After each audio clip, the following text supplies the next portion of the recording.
hypoglycemia, which has really become possible more and more by continuous glucose monitoring systems to pick those up. That also determines the efficacy and safety of an agent. So when you talk of an agent, you talk of efficacy, you talk of safety. And I think that's really important that we keep this in mind, that we are not just looking at lowering HbA1c. We have to do it without producing or with minimal hypoglycemia. And the last component in this, as I was mentioning, is glycemic variability, which means what is the fluctuation of blood glucose? How much time are we spending in the band where we would like our patient to be? And I'll discuss that a little more as we go along. So glycemic variability refers to the fluctuation in blood glucose levels, both peaks and troughs, within day and day-to-day variation. So one glycemic variability could be within a particular day, what is the lowest and the highest value, and how much time is the person spending in the value that you would like, in the range that you would like. So for example, you may have somebody who maintains 140 milligram per day plus minus 20 milligrams throughout the day. Or you may have somebody who goes down to 70 and then goes up to 280, and that may be a very different proposition in terms of the impact it has on the patient, long-term impact. So there is more and more data telling us that this variability, these spikes could be having an impact on outcomes related to diabetes. And when we have this, and we've shown that, and we also helped develop the guidelines for Asian countries for postprandial control, but we know that glycemic variability leads to high oxidative stress. And obviously, when you have that kind of fluctuation, when the spike happens, you get higher oxidative stress, you trigger off reactions. And of course, then when you get a hypoglycemia, that comes with all its attendant problems. So both are important. So we, of course, have continuous glucose monitoring, which we know very well. All of you would be knowing continuous glucose monitoring. And there are several ways of doing it. But by and large, continuous glucose monitoring looks at interstitial glucose rather than blood glucose. So when you measure glucose through the glucometer or through the laboratory, you're measuring from the blood. Whereas when you measure it from here with a continuous glucose monitoring sensor, you're doing it through the interstitial fluids. So I think this is an important differential. There may be the differential may be important to understand, both in terms of time lag between the changes in blood glucose and the interstitial fluid glucose. And sometimes in situations where blood flow is affected or other things are affected, you may get different readings. So it is good to know that while there is a close match, it is not a complete match sometimes.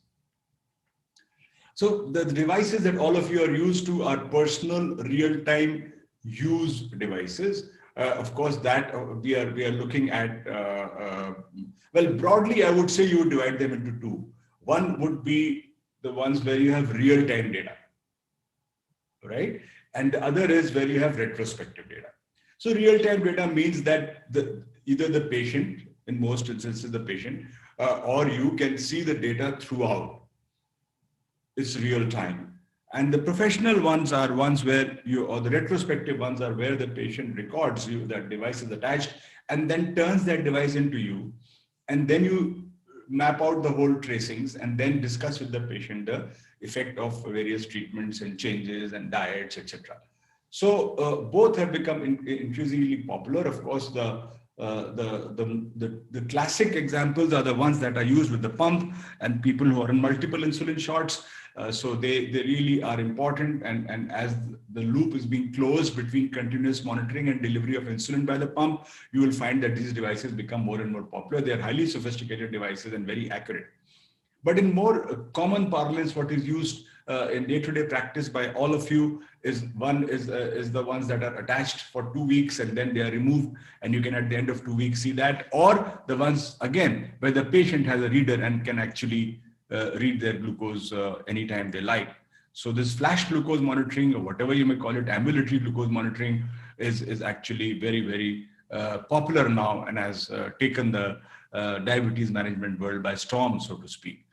There are special features. The Freestyle Libre is the commonest now, which doesn't require daily calibration, not affected by paracetamol.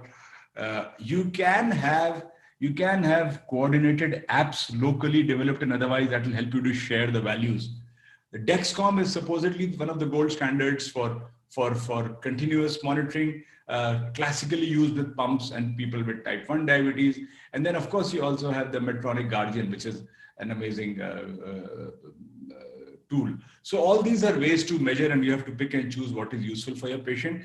Given the cost and given the easy availability, it's the Freestyle Libre that has become more popular, especially for type 2 diabetes.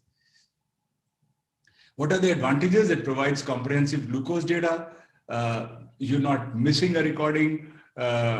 Alerts for hypoglycemia, hyperglycemia, very important in the patient monitoring devices. Now you have alerts, and you can discern trends, which is very important.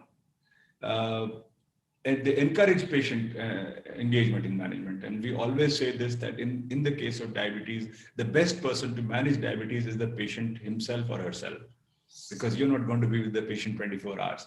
And therefore, empowering the patient, at least those who are educated and aware, empowering the patient is a critical component of effective diabetes management. And among that, I think CGM has, like self-monitoring of blood glucose was one of the first steps, as CGM has really changed that scene. So you can, of course, use whichever one you think is appropriate for you and your setting. Now, sorry. But there could be problems. There could be site reactions. Few of my patients just can't use it because their skin reacts. And then some of them, if they sweat a lot, then they and some patients are also, they're very restless and anxious, and they will keep touching it or doing, so it'll fall off. You need to be cool and forget about it. We are used to having so many devices upon us. Someone wears an Apple Watch. We all carry cell phones. I think people are getting used to devices, but some people are not comfortable. So, and then of course you may lose the transmitter. Then definitely there is a problem of malfunctioning sensors on and off, especially during the pandemic. We have faced this at times when we decided to depend totally on these, because these were really useful during the pandemic, and people are sitting at home and you're not able to access their blood glucose. This was fantastic. They could just mail you or WhatsApp you their reading, their tracings. And of course, in the stand, you need some degree of recalibration and all, and sometimes it can be misleading. So you need to be cautious. Nothing that goes against your common sense you should accept. Every technology is prone to errors, less or more, yes, but definitely. So why all the worldwide data is based on HbA1c, but you know that there is a difference in different HbA1cs. You can see that with the same 7% HbA1c, you can have 100% time in range.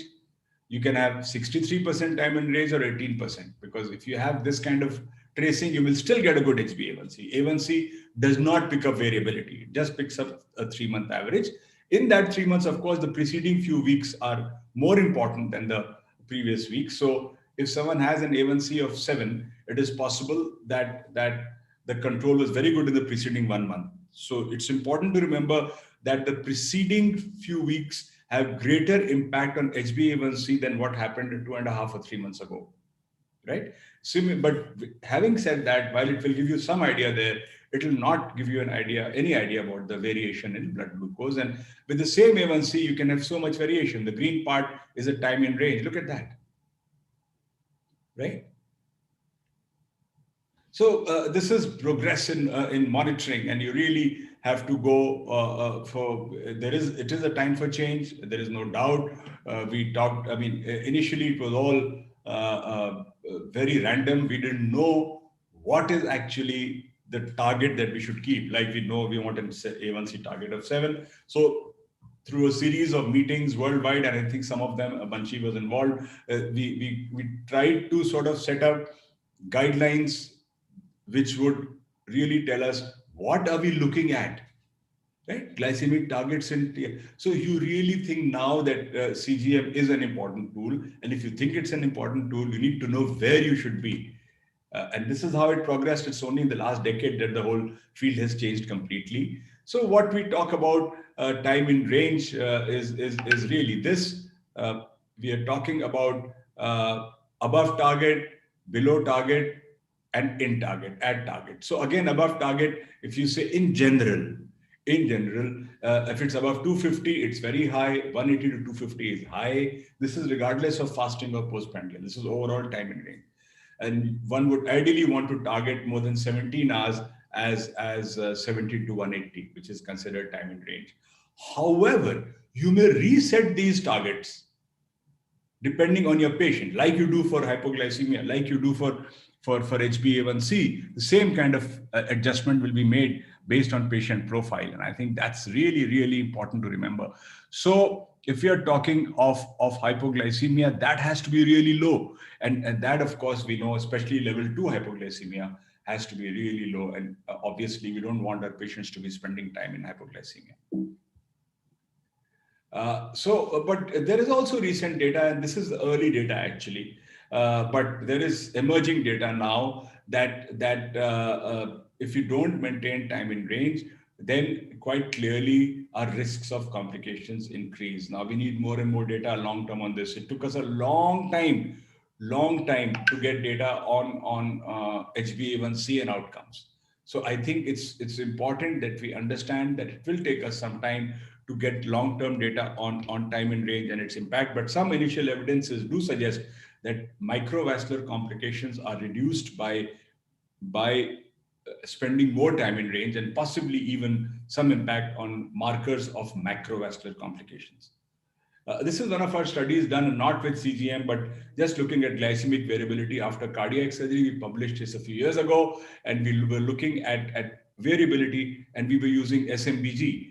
And at that time, we looked at the following outcomes, and there was a large number of patients, 870 people who underwent cardiac surgery. So length of stay in ICU, length of stay in hospital, rise in creatinine, infection, readmission, mortality. These are the parameters as part of another study, but we really looked at glycemic variability in this. And if you look at the higher glycemic variability, you found that mean length of stay in ICU was increased in those who had higher variability. Prolonged length of stay of more than 100 hours, rise in creatinine and acute. So glycemic variability seemed to have an impact on all these parameters, even following cardiac surgery.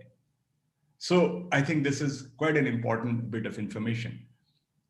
And what is the global recommendation then? The global recommendation is obviously, we can go on discussing, but classically 70% between 70 to 180.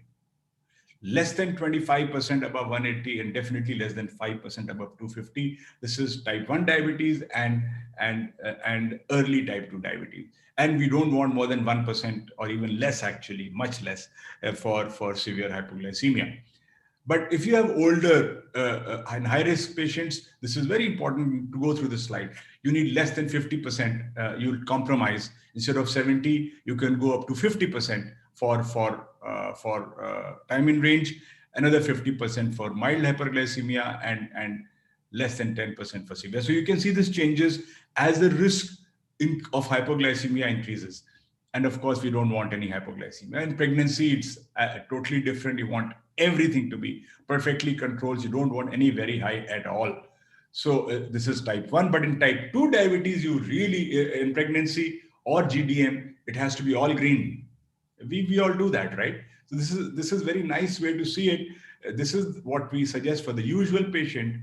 We become much more liberal, up to 50% TIR for the older or high-risk patients, up to 70% TIR at least for pregnancy with type 1 diabetes. But in pregnant non-type 1, which is a type 2 or GDMs, you want almost everything in TIR. So I think this is, and of course, the target range also changes in pregnancy. The target range here is 70 to 180. Here it is up to 140 only. So remember, you can adjust that and then calculate the time in range. So depending on what you're looking at in your patient. And then obviously we are looking at these are all the guidelines, ADA, ACE, everyone's including in their basic glycemic control algorithm. ACE has included CGM as a preferential thing. So what do we do? It's not something that has been so popular. It is now gradually looking at it. It has become more popular in India as the cost also has somewhat come down. So we know, I don't think we need to discuss peaks and troughs, but we do know that basal insulins clearly are flatter insulins, and they produce less fluctuation. Whether they control postprandial or not is a different story altogether. But the fact is that the newer basal insulins, particularly Glargine 300 and Degludec, they all produce a flat profile. So you do get less variability. Day-to-day variability is definitely less. Because if you have a good flat basal insulin, your fasting sugars will not be different every day. If you're using conventional insulin, sometimes you get a peak action in the middle of the night and the fastings can vary a lot. So therefore, it is important that we realize the value of basal insulins in achieving good fasting glucose, reducing glycemic variability, and actually adding to our quality of care. And if you look at the time in range, if you look at very accurate studies, head-to-head studies done between Glargine 300 and IDEC 100, you will find that there is, okay, we're not going to go into this, is not the topic today. We're not going to go into this. If you have one study showing less variability with the 2GO, that is Glargine 300, you will another one showing lesser variability with Degludec. So we are not going to go into that too much. Suffice it to say that these newer analogs, they are actually very useful in reducing the fluctuations. You know, when the same thing happened when Glargine first came in. And when Glargine first came in, people said, when I started using it, that Dr. Mittal has just moved from government to private sector and he's promoting new insulins and expensive insulins. And now we talk of Glargine as standard of care and compare everything new with Glargine, whether it's Degludec or Glargine 300. So you got to be careful. Don't mix up the cost component with the science. And as far as the science goes, these newer analogs, especially U300 Glargine and Degludec, have clearly made a difference in our clinical practice. You find less variability, and day-to-day variability you found less with Degludec 200 versus Glargine. So day-to-day variability means at the same time every day, what is the variation in the blood glucose? Right, different days. And within the same day, that is the intraday variability. So both of these newer insulins actually produce much less variability than the earlier insulins does. So NPH gave way to Glargine, and Glargine will ultimately, mark my words, give way to Glargine U300 and Degludec.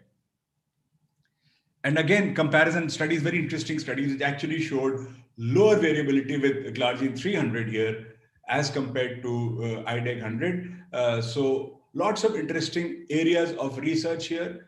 You can look at many aspects and figure out which of the basal insulins, newer basal insulins, you would like to use. But I would just say that they are clearly superior to their predecessors.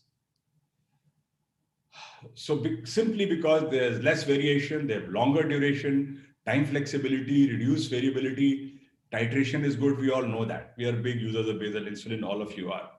And this study, which just came in last week, was it this week or this week? Last week, okay, which showed that effect of continuous glucose monitoring on glycemic control in patients with type 2 diabetes who are on basal insulin. So we're trying to see, does CGM tell us anything about patients who are on basal insulin, not on basal bolus, OADs plus basal. It's a nice study because it has a fairly long follow-up. And there were 116 people who continued monitoring and 59 who continued, this is a 2:1 ratio, 59 who continued to monitor with the normal glucometer across 15 primary care practices. So it's an important study. And you find that actually use of CGM led to better glycemic control. Right? 9.1 to 8% in CGM, 9 to 8.4% in those who had blood glucose monitoring across primary care practices. So it's not a specialized thing. They're trying to say that use of continuous monitoring devices actually clearly improves glycemic control over a longish, at least middle range period, even in patients who are on just basal insulin plus oral antidiabetics. So the key message is here that we need to focus a little bit more nuanced, more subtle on a glycemic parameter beyond HbA1c. Glycemic variability and TIR are popular now. Basal insulins can improve this quite clearly. Of course, if someone has postprandial spikes, and all of us have those kind of patients, then basal insulin alone will not do. We know that it works initially, and then after some time, you may have to add prandial insulins. But let me also tell you, in type 2 diabetes, with the advent of newer molecules like GLP-1, SGLT2, and our good old metformin and sulfonylureas, The requirement for prandial insulins has reduced except in emergency situations like COVID and others. Since you have such a large armamentarium, you can manage many of your patients with basal, along with all these other agents that we have at our disposal. So it's not unusual to find someone with poorly controlled diabetes, but being managed with one basal shot a day and a GLP-1 once a week. And now we'll have oral GLP-1 also, and with SGLT2. So having used all these, you will find that the use of prandial insulin, that's what I predict, and I may be wrong, in about 5 to 10 years, in type 2 diabetes will become less and less, and actually in India. And it will be more and more agents that control prandial glucose along with the basal insulin to reduce fasting and minimize glycemic variability. So this is the kind of life we want for our people with diabetes. We don't want roller coasters. We want completely placid water. That would be wonderful, isn't it? Completely flat, no ripples, no problem, flat, good glycemic control. Thank you.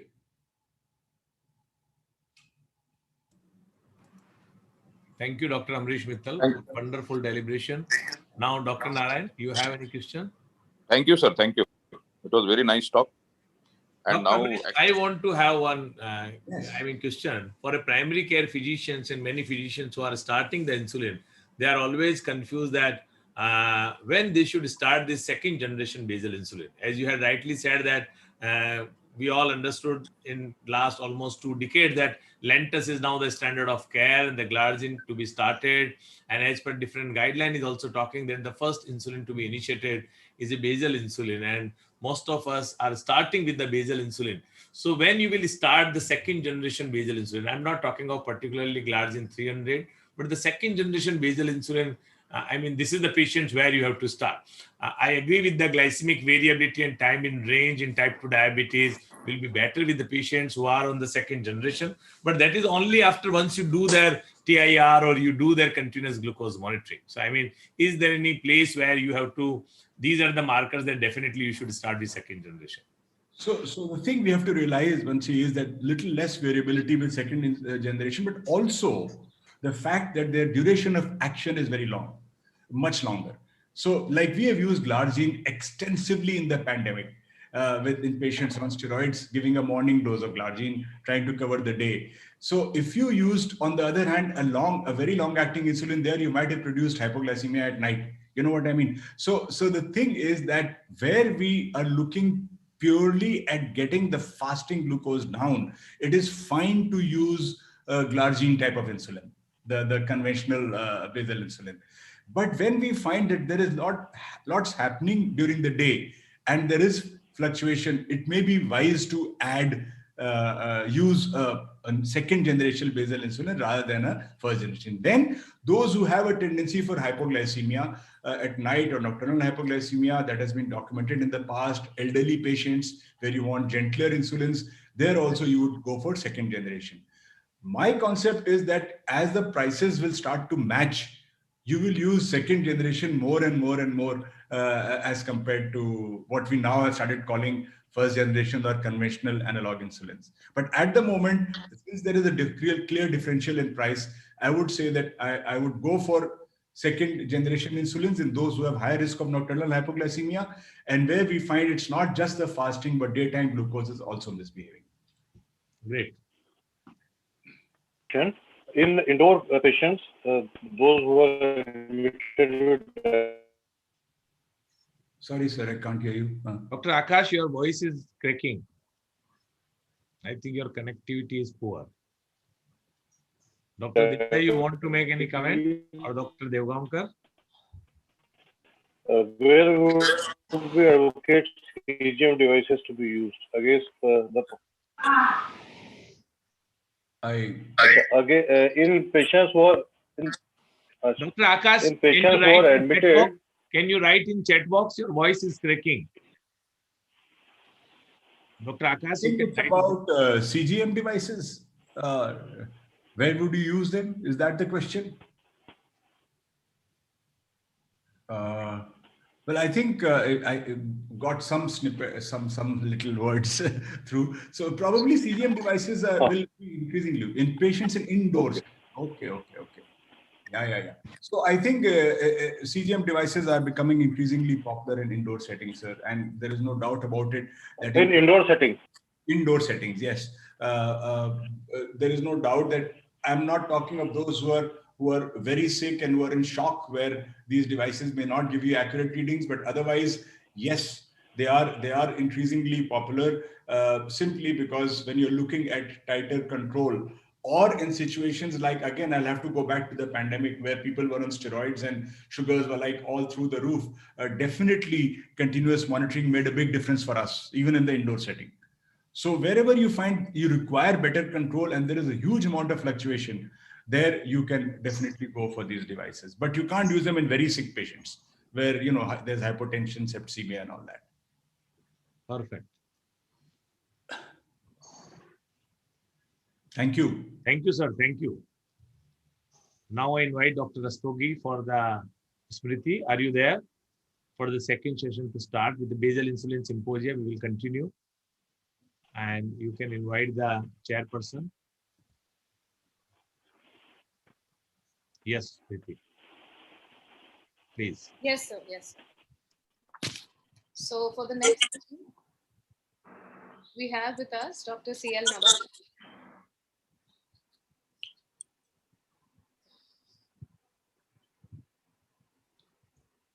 Yes, Smriti, continue, please. Yes, sir. Yes, I will just 1 minute. Okay. Should I introduce Dr. Nawal Saab? No, sir. Morning, sir. He's an eminent consultant, physician, professor of medicine at Jaipur SMS Medical College. He is MD, he is fellow of different associations, including Indian College of Physicians, RSSDI, fellow of American College of Physicians, fellow of Royal College of Physicians, Edinburgh and Glasgow. And we have along with him Dr. Akash Singh, a senior consultant physician and diabetologist based at Baroda. Dr. Akash is very active in CME group and in different educational activities of Gujarat and in national level. So now I request both the chairperson to introduce our two eminent speakers who will be talking in this symposia. Over to Dr. Nawal Saab and Dr. Akash Singh. Thank you, sir, for your kind words of appreciation, sir.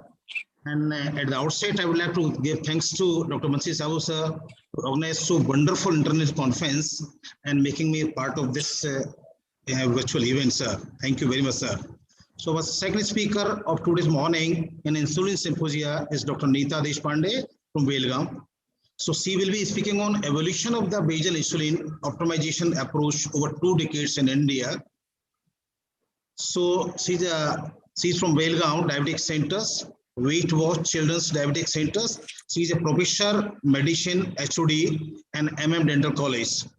And she has been an associate professor in medicine at USMKLARI International Medical Programs. She is MD, FRCP Edinburgh, PG Endo from London, ASBP Obesity Certificates from USA. She is having several presentations on obesity and diabetes in national and international meetings. She is having publications in peer-reviewed journals and textbooks. She has been a past chairman of Karnataka RSSDI. She is a principal investigator for the several clinical trials. And KRSSDI Origins, she has been awarded in 2016. She has also received RSDI Fellowship in 2016. She is FRCP Edinburgh 2016. And currently she is a member of expert committee of RSDI 17 consensus guideline. Now I call upon, I invite Dr. Neeta Deshpande to deliver his lecture. Got it. Thank you, Chairperson, for the kind introduction, and I thank Diabetes India for giving this opportunity to me to speak at this prestigious conference, which has had stupendous success as we have seen in the last 3 days. Thank you very much. So I will start by sharing my screen. Yeah, I think it's visible. Yes, sir. Yes, madam. It is visible. Yes. This topic is very important in today's date because we know that all the guidelines today have moved towards basal insulin and there is enough evidence for that. So I'm going to be talking about evolution of basal insulin optimization and how it has changed, especially with respect to India over the last 2 decades and how we have moved towards basal insulin even in our country. So the overview of my talk, the first part would be about the evolution of basal insulins in general over the decades. and then insulin optimization approaches and strategies as per Indian guidelines. So I do not have to tell this august audience what basal insulin actually is, but just a historical perspective. And we know that basal insulin secretion constitutes approximately 40% of the total secretion over a 24-hour period. This is a famous slide. And we know that basal insulins actually limit hepatic glucose production and lipolysis in fasting state, especially overnight. And that's the basis of why we use basal insulins in the first place. That's the important part. When did this all start? It started somewhere in 1935, when the addition of strongly basic proteins like protamine could prolong the effects of injected insulin. So here started the journey of basal insulins. They found that they could add something to the existing short-acting insulins and prolong its action and give a flatter profile than the rapid-acting or the short-acting insulins, and take care of the between meals and the nighttime insulin requirement. So this was the beginning. And then after that, more and more refinements occurred. More and more molecules were added to it. It was made even longer and flatter in its profile. And we had NPH, then came glargine, then Detamir, and then glargine U300, etc. And the technology just went on getting better and better to have longer action and a flatter profile. So the NPH insulin became available as the first intermediate acting insulin. It's a basal insulin, but intermediate in its action, and it had a slower onset and a longer duration of action. So originally we know that it was animal source, but today it is made with human regular insulin. Now came the first generation of the newer ones, and that is glargine U100. And what they did was they made changes to it in such a way that there was precipitation of glargine in the subcutaneous tissue when you injected it, so that over a period of time, there would be a slow dissolution of free glargine hexamers from the precipitated glargine in the subcutaneous tissue, and hence it could give protracted action over a long period of time. And this was first approved in the United States in 2000 and subsequently in India. So this was actually the beginning of the era of newer generations long-acting insulin, because until that time, NPH was actually basal but intermediate in terms of duration of action. The real action of very, very prolonged action of the insulin started off with glargine U100. After that came the next one, and you had another one that was approved, and that was a long-acting basal insulin approved by the FDA in excuse me, 2005, and subsequently in India, and that was Detamir. So this was evolving. So it's an evolution story that I'm telling you about, and this is how it happened. Then came another one which was even better than Detamir, and that was Digludec. And this was also in a similar vein. Whatever evolved, it evolved in terms of time and in terms of the flat profile. And Digludec also had a protracted action, and this is one of the newer generations ones. And then came the glargine U300, which we are all using. This was a threefold concentrated version of insulin glargine, and this was developed so that you could get an even more prolonged action. And because of its concentrated molecule, the volume is less, the smaller volume of injection. So in the subcutaneous tissue, you have a much smaller depot with a smaller surface area, and there is more gradual and slower release from this depot surface. So this is how we have evolved from NPH all the way to glargine U300.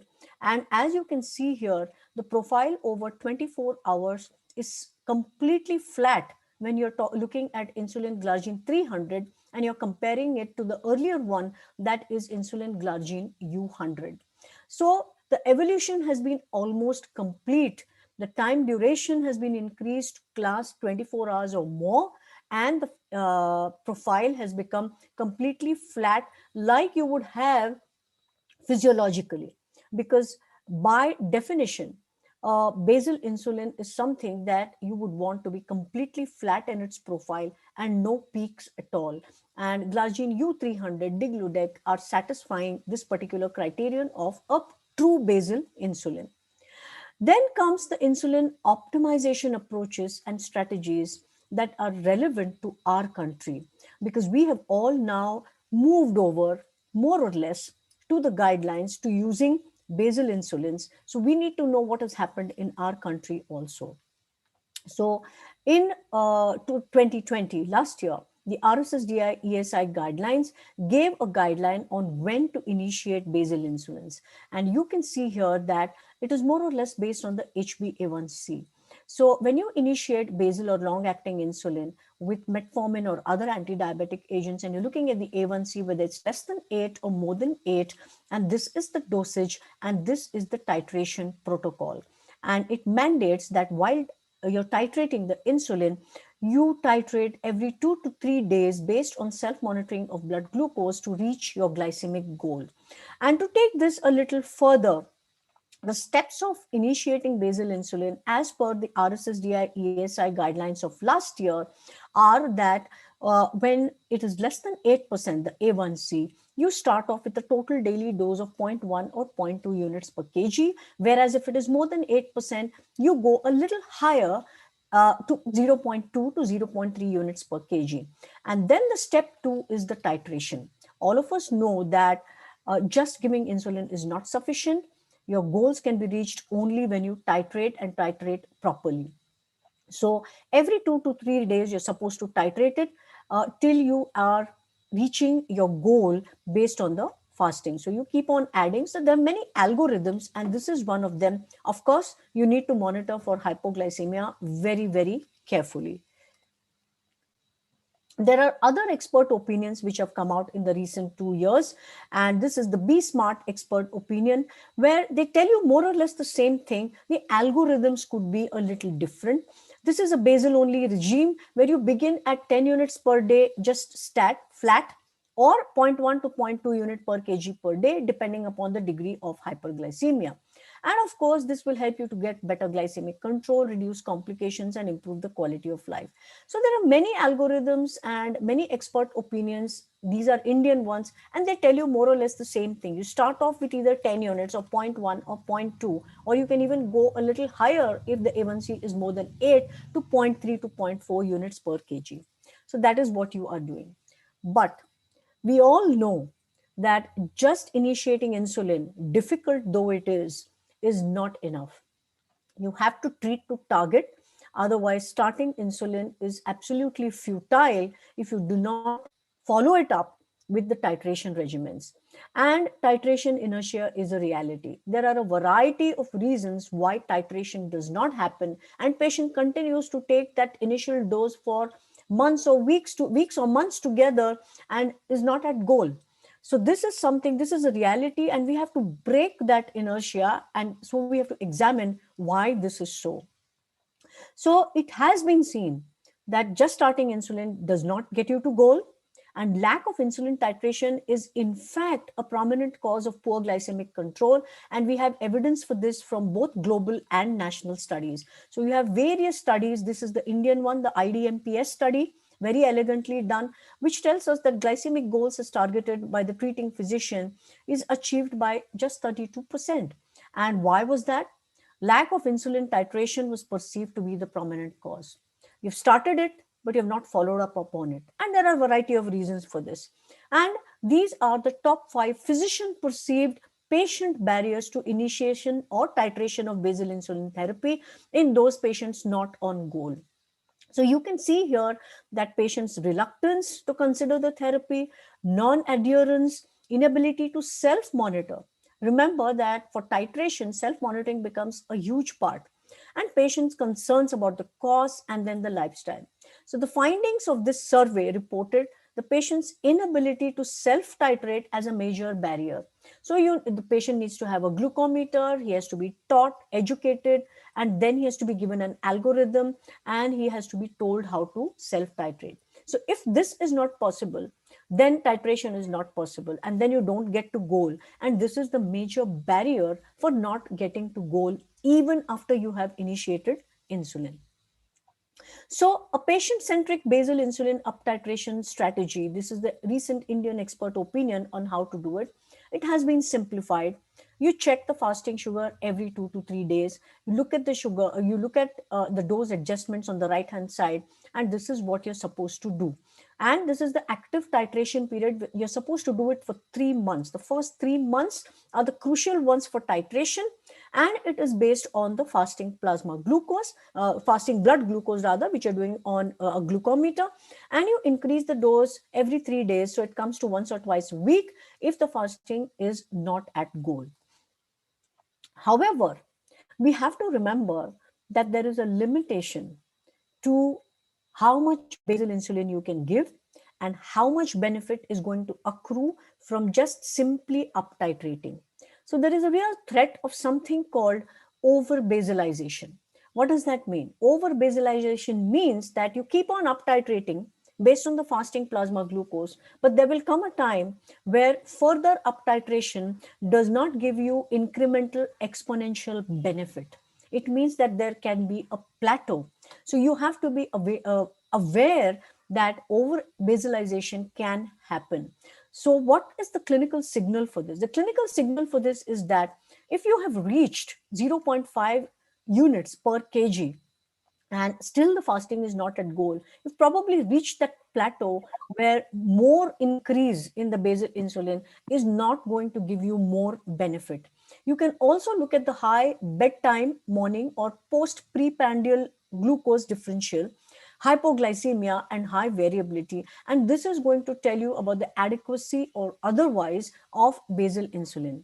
So indication of over basalization, once you realize that you are probably over basalizing, it is a time to reevaluate therapy, probably time to uptitrate to something else or something further and go ahead in the titration of insulin therapy itself and not just basal insulin if you realize that there is over basalization. So these are the challenges with basal insulin, and a recent post hoc analysis of 3 insulin glargine treat to target trials, what did they find? They found a linear response with great control at basal insulin doses of 0.3 units per kg. But when it went from 0.3 to 0.5, there was a non-linear diminishing response. Exactly what I told you, like a plateauing, and basal insulin effects plateau at doses of 0.5 units per kg per day. So further increase in that just to get the fasting under control may not be actually helpful or beneficial. So the important consideration is to begin evaluating the need for intensification with postprandial coverage. Maybe if you cover the postprandial well, you can break this barrier, you can break this plateau. Once the basal insulin dose has crossed 0.3 units per kg, it is probably time to reevaluate and intensify this therapy if they are not meeting their A1C goal. So what does that mean? How do you intensify this basal insulin? Obviously by adding a bolus. You address the postprandial glucose excursions, and in this way you would avoid over basalization or basal failure in type 2 diabetes. So are patients on basal insulin achieving glycemic targets or not? The probability of doing so diminishing greatly if not achieved within 1 year of insulin. It means you have not addressed the postprandial hyperglycemia. So it's not that the basal has failed, it is that you have not addressed the other issue of postprandial glucose excursion. So you need to do both. So once you have, it's important to target the fasting first, but you have to know when you have reached your limits and then start looking at the postprandial again. So timely addition on bolus component to address the PPG excursions is important to avoid basal failure in type 2 diabetes. So basal insulin intensification strategies are many. We have them in, again, the RSSDI ESI guidelines of 2020. And there are 2 regimens here with which you can intensify basal insulin therapy. One strategy is to find out which is the largest meal of the day or which is the largest postprandial excursion of the day and add a bolus, a rapid acting or a short acting only for that meal in addition to the basal, and it may take care of the issue. But if that doesn't happen, then you might have to change strategy and actually go for a complete full-fledged basal bolus regimen. So you have several ways you can do this. You can give a basal plus, you can give a basal bolus, or sometimes, if feasible, you might have to change to premix twice daily. So there are various ways in which you can go from basal to basal plus and intensify the therapies. So this is again the same guideline told to you in a little more detail about how to add prandial insulin when you think that basalization is complete or it is not sufficient or not giving you the benefits that you desire. Now, what are the barriers to the patient-centric approach in India? As I said, when you are giving basal insulin, you need the patient's cooperation. Why do you need the patient's cooperation? Because he has to be ready to monitor the blood sugars, he has to understand it, and he has to be able to self-titrate, and he needs to be given that confidence. So there could be barriers in all of these steps. One is that there are low levels of awareness both among patients and physicians that this can actually be done. And there could be low rates of adherence to therapy, which is there across the board. It's not just with insulin, it could be there with other drugs as well. And then again, the patient's time and resources. A patient simply might not want to do it, or is too busy to monitor, or forgets to monitor, or does not have the means, the resources to actually do this. And if the glucose monitoring is insufficient with self-monitoring devices, then titration becomes very difficult, and it could be a burden of therapy also. So what does this mean? It means that if you want a patient-centric approach, if you want to empower your patient, then educational management programs, self-management programs are the need of the hour, and this has to be done for the patient to be able to manage his blood sugars by himself. So to summarize my talk, we have moved from NPH all the way to glargine U100, to Detamir, to glargine U300 and degludec. So we have second generation basal insulins, which are true basal insulins, long acting and with flat profiles. And these newer basal insulins act for 24 hours, give us very stable control lasting more than 24 hours and a very good efficacy.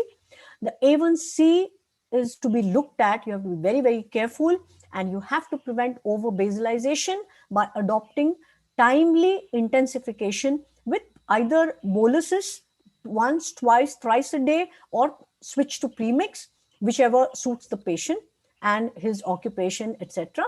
And these newer insulin analogs have shown significant reduction in hypoglycemia. So that's the most important part for us when we initiate insulin, especially the nocturnal part in both type 1 and type 2, and hence are quite safe.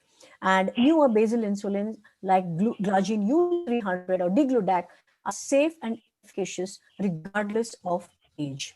So the key messages from my talk are that titration inertia due to fear of hypo and weight gain leads to inadequate insulin up titration, giving rise to poor glycemic control in spite of having initiated insulin. So you have to do dose up titration, very, very important, and then treat to target and bring the patient to goal target A1C. Simplicity and convenience of once daily with basal allows for patient empowerment for effective insulin dose management in Indian settings. So I shall stop here. Thank you very much for your attention. Thank you very much for enlightening us with the history of evolution of the basal insulins and optimization approach to the over 2 decades from the last 2 decades, and when to start, how to start, which one is better, what are the limitations. So really, you have enlightened everything so well. Thank you very much for your nice talk, madam. Thank you very much. Thank you. Dr. Nita, I have a question. In which situations would you switch over to glargine 100 twice daily dosing? Because in many patients, we have to switch over to glargine 100 twice daily dosing. And secondly, there are many doctors who believe that after a particular dose of glargine, it is better to split it over to twice daily, like a dose of 30 units per day. So what is your take on that? Yeah, so when we are talking about glargine U100, definitely over basalization is not going to give more benefit, as I mentioned in my talk. So the minute you find that more and more insulin up titration is not giving you the basal, the fasting blood sugar that you desire, it is actually time to change. So if you've crossed around 0.4 units per kg, it is time to either switch to glargine twice daily, or you would have to give boluses during the day. Keep the glargine as it is and give boluses during the day at each meal. So that is very individualized, but that you would have to go twice daily if you're not reaching your targets.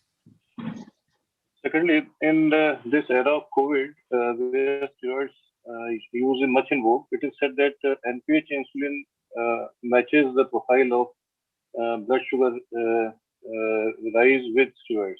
So what is your take on that, especially if it is given There in is the no morning? harm in giving NPH, and it is better to cover with boluses than to give an NPH, is my opinion. So whatever has to match your food and the rise in steroids, if you can do it with meal related boluses and give a flat profile of a basal insulin, that would be the best way, at least in the time that you are giving steroids. So a complete basal bolus regimen would be the need of the hour, in my opinion, in the COVID situation. Thank you. Madam, when to label as a failure of basal insulin therapy? When to label? What are the criteria to? If you have if you're not reaching your target A1C, in spite of reaching 0.4 to 0.5 units per kg body weight of basal insulin, it is time to reevaluate, look at the postprandial, target the postprandial as well, and then you might get to goal. So that is the time that you have to start reevaluating. You've reached 0.4 or 0.5 units and still your A1C is not at goal. It is time to, it could be a case of over basalization and not enough attention to the postprandial. Madam, you prefer this basal insulin at bedtime or this morning hours, this as Dr. Mithili has already If you elaborated? are using something like glargine U100 and you're targeting the fasting, I would prefer to use it at night. But if you are using glargine U300 or digludec, it hardly matters what time you're using it, because they are truly flat profile and they are truly 24 hours. So it really matters not at what time of the day you're giving it. But if you're giving glargine U100, I would definitely prefer to give it at night. So thank you very much. Suppose the patient is on 40 units of NPH and we want to switch over to glargine. So should we use the same dose or some dose reduction will be required? A dose reduction would be better. It would be better to reduce the dose a little bit and then up titrate as required. That would be better.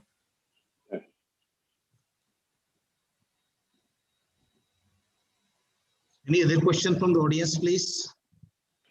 There is a question in the chat box.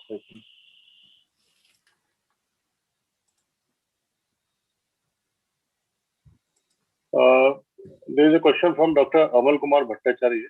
How to titrate basal insulin in high FBS scenario? I think we've covered that. Chart version. We covered. Yeah.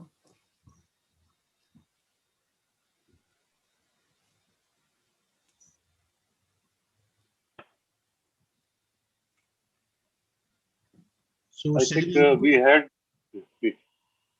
Yes, Singh sir, Akash ji. No, I have no questions. Okay. So, madam, thank you very much again. Now I hand over the proceeding to Dr. Akash Singh for the further session, sir. Thanks. Thank you, sir.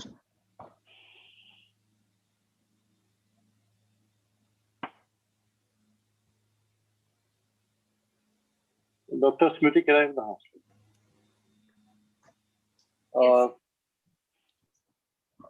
It is my pleasure to introduce Dr. Sujit Jha. He is the Director, Endocrinology, Diabetes and Metabolic Diseases at Max Healthcare. He is MRCP from UK. He is a renowned endocrinologist with over 20 years of experience. He is a member of American Diabetic Association and fellow of the Royal College of Physicians. Some of the services provided by Dr. are obesity management and hypertension treatment. So without wasting much time, I request him to deliver his talk. Thank you. So thank you very much. I think some of it has been nicely discussed already, and some of it I'm going to add up something on the top of what's been discussed so far. So it is more about, just get the slideshow. So it is, I think, the continuation of what Dr. Deshpande says, that's basal insulin intensification with the prandial insulin, a step approach wise progression towards glycemic control. I'll make sure I'll not repeat what has been already been discussed.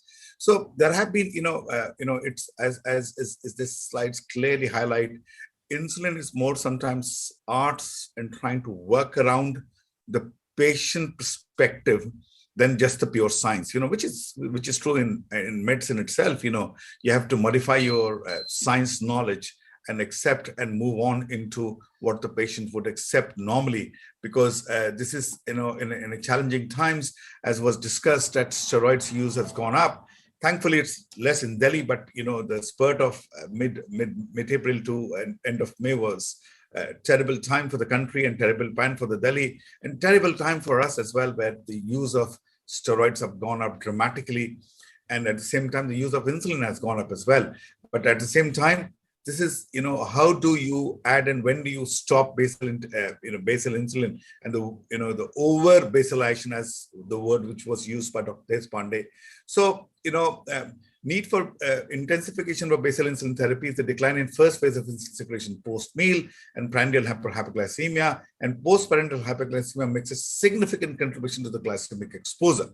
The significant post-prandial glucose control, if you want to achieve an HbA1c of around 6 or around 7, it is important that we just not control the fasting. With the basal insulin, you can achieve the fasting, and once you approach 30-40 of insulin, which is around 70 kilograms, gentlemen would require. Going beyond 40, it means you are doing something wrong, and you have to start thinking of adding a prandial insulin so that, you can bring the HbA1c down. The large data on that post-parental hypoglycemia tends to cause increased cardiovascular mortality. But though there's no data that if you bring the prandial down, the mortality tends to go down. And, and it's very important to understand that that the data is not there because we didn't have much monitoring device, a continuous glucose monitoring. We have CGM devices that what we have currently. So I think, the data is going to emerge more in next couple of years' time, where how the post-parental benefits the cardiovascular outcomes, or for that matter, microvascular outcome as well. So when to stop titrating basal insulin is very important. When to stop it once, I think Dr. Deshpande has highlighted something for a 70 kilograms, 35 units of insulin. Fasting is fine, post-parental high, HbA1c high. That's the time that you start getting into the prandial mode of adding basal insulin. Option for intensifications for basal insulin. There are two options. You add prandial, we call it basal plus, means one long-acting insulin, and you add one rapid-acting or a regular insulin with the basal on the top of it, or you switch to premix insulin. So basal prandial intensification, the physiological way to intensify insulin is to mimic normal pancreatic insulin secretion, which is the first phase of insulin secretions, and prandial tends to control the post-meal. I am a big believer of basal plus, basal bolus, or for that matter, GLP receptors agonist to control the prandial glucose control, because the flexibility that what you want, and you want aggressive titrations, to want to bring the HbA1c to 7, it is very important that you add with the one main meal, which is largest meal, to cover the additional need of insulin. So defining the largest meal for the prandial insulin secretion in the basal plus regime, the OPIL study, the higher proportion of patients achieved targets less than 7% in the main meal group, both the study groups showing significant decrease in HbA1c. So it is, you can do a breakfast, it is also tradition that you will feel, particularly in a pregnancy setting, the post-breakfast tends to be the highest.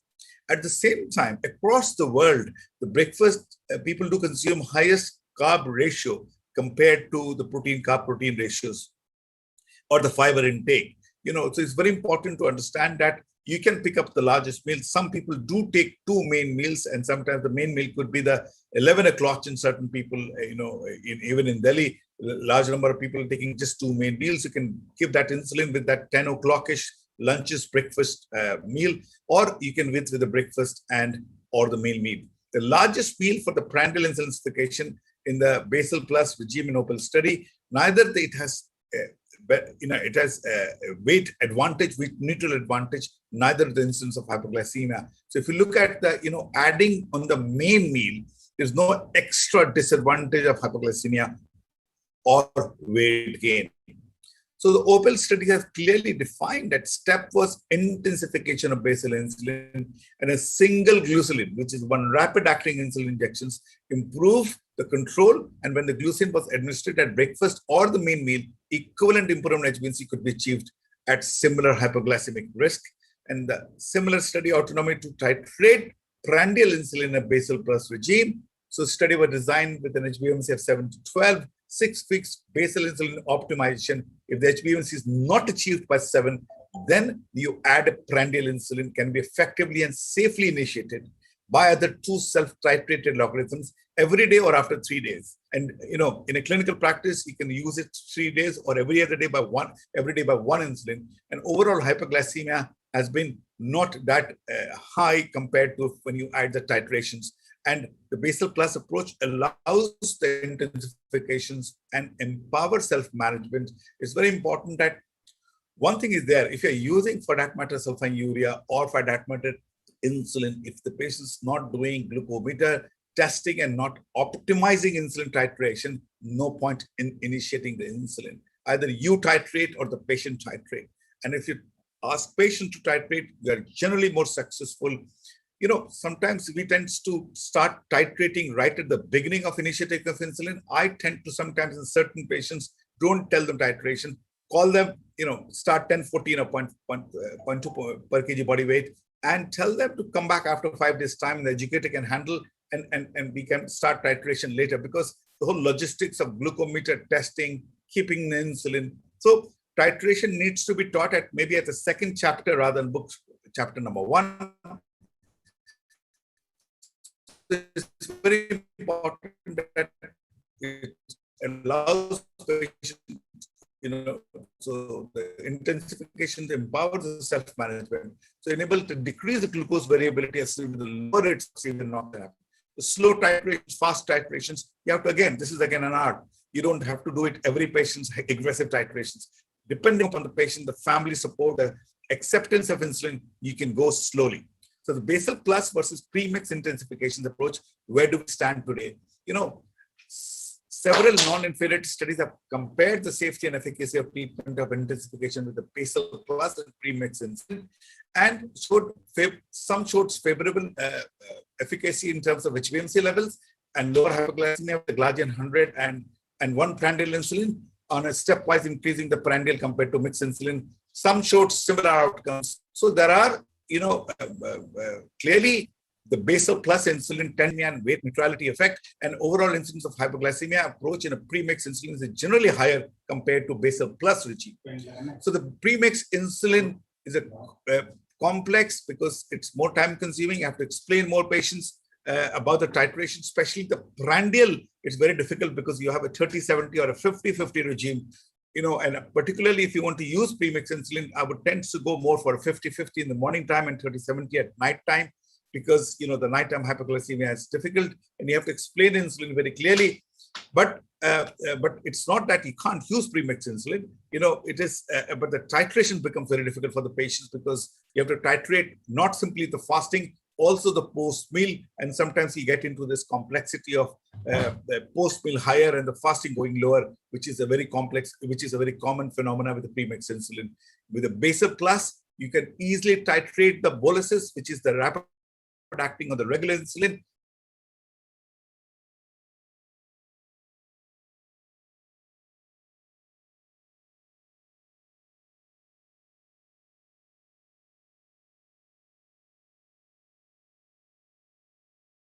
Post breakfast or post dinner, you have already initiated 1 boluses with 1 insulin. And obviously in type 1 diabetes, I think there's no discussion that you have to use basal bolus insulin. Patients losing weight, osmotic symptoms, HbA1c very high, on steroid therapy, requiring large doses of insulin, patient needs to be going into it. it's my very common practice that all new-onset diabetes with HbA1c approaching 9-10 above almost always offer insulin therapy. They tend to work really good for most patients. And the acceptance of insulin in post-COVID era has really improved. So a large number of patients getting hypoglycemia, it's very important to understand the basal bolus regime. You don't have to go for basal plus, you can go basal 2 or basal 3 plus. Every patient don't have to have 3 insulin injections. So basal bolus therapy or the premix, the basal bolus gives superior glycemic control to the premix insulin. In a study of patients, which is called LACE study, an insulin glargine plus glucin versus premix insulin. As you can see, the change in HbA1c, has been a difference in HbA1c and compared to the patient. And the hypoglycemia, as you can see, is much less compared to the premix insulin. The basal bolus therapy versus co-formulations, a combination of insulin glargine and prandial insulin achieved similar glycemic control treated to IDEC and BID co-formulations. So as you know, the Ryzodec is a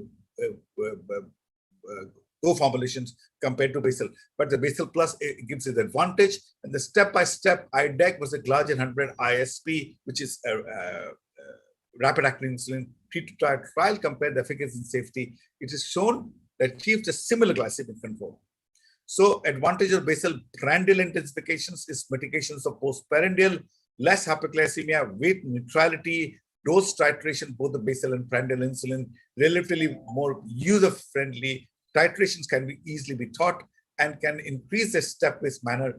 And overall, it is you who are going to decide what the patient tends to prefer and how much patient is going to titrate, and ultimately achieving the HbA1c to achieve the target control. So the stepwise basal prandial intensifications approaches fulfills all these criteria, and stepwise insulin prandial intensifications approaches offers a lower risk of hyperglycemia.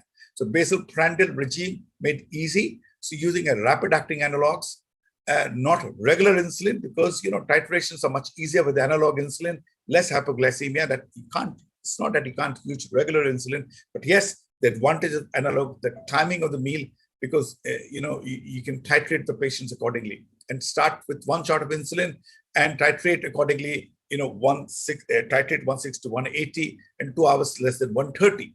So add in second and third mealtime insulin injection if needed, if the blood sugar postprandial is higher. So if the patient is on say 30 unit of basal insulin and you're getting fasting of 100. And the main meal is breakfast, and post-breakfast is getting 300. You can start approximately 1/3 of the dose. You can start with 6 and 8 units of a rapid-acting insulin and up titrate accordingly. So intensification of basal insulin therapy recommendation by the ADA practice when to stop titration, that when you're achieving an HbA1c and insulin of a 0.5 unit per kg body weight, then you have to think that this regime is not good enough, and just intensification of basal insulin will not work.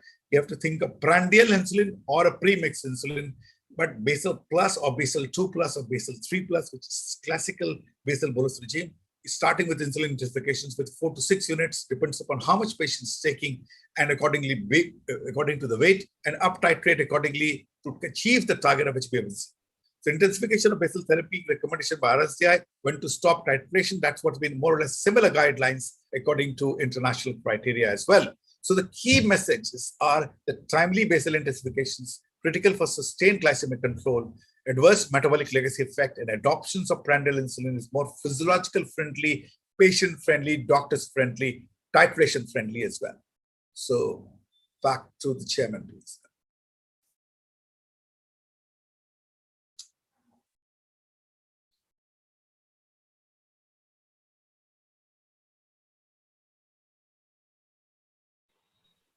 Dr. Akash Singh, please unmute yourself. Akash ji, unmute yourself. Akash ji, yes. Thank you for a lucid talk. I have 2 questions. One is, any preference for glargine U300 versus Tresiba? Any difference that you see, or any preference for one molecule over the other? So if the patient wants more flexibility, patient travels a lot, definitely Tresiba tends to work better on them because you give them more flexibility of patients. And when it to U100, U300, you don't have much flexibility, but you have U300, which gives you the flexibility of couple of hours. So that's one of the strong reasons. And definitely the cost is another issue that when you have to differentiate. But if you look at U100, U300, or Tresiba for that matter, broadly same profile. I know there are differences, but at the same time, you have to think of cost, patient flexibility. Secondly, as far as the pre-mixed insulins are concerned, in which situations you will rather use Ryzodec vis-a-vis the conventional pre-mixed insulins? It's a difficult question, really. You have to think first cost, Dr. Saab. ये तो है सबसे पहली बात तो cost आती है. अब यहाँ से निकलेंगे रूम से बाहर पेशेंट से मिलेंगे तो कॉस्ट ही सबसे पहली बार थेरेपी होती है और अच्छे लोग कॉस्ट को सवाल करते हैं. सबसे इम्पोर्टेंट कॉस्ट है.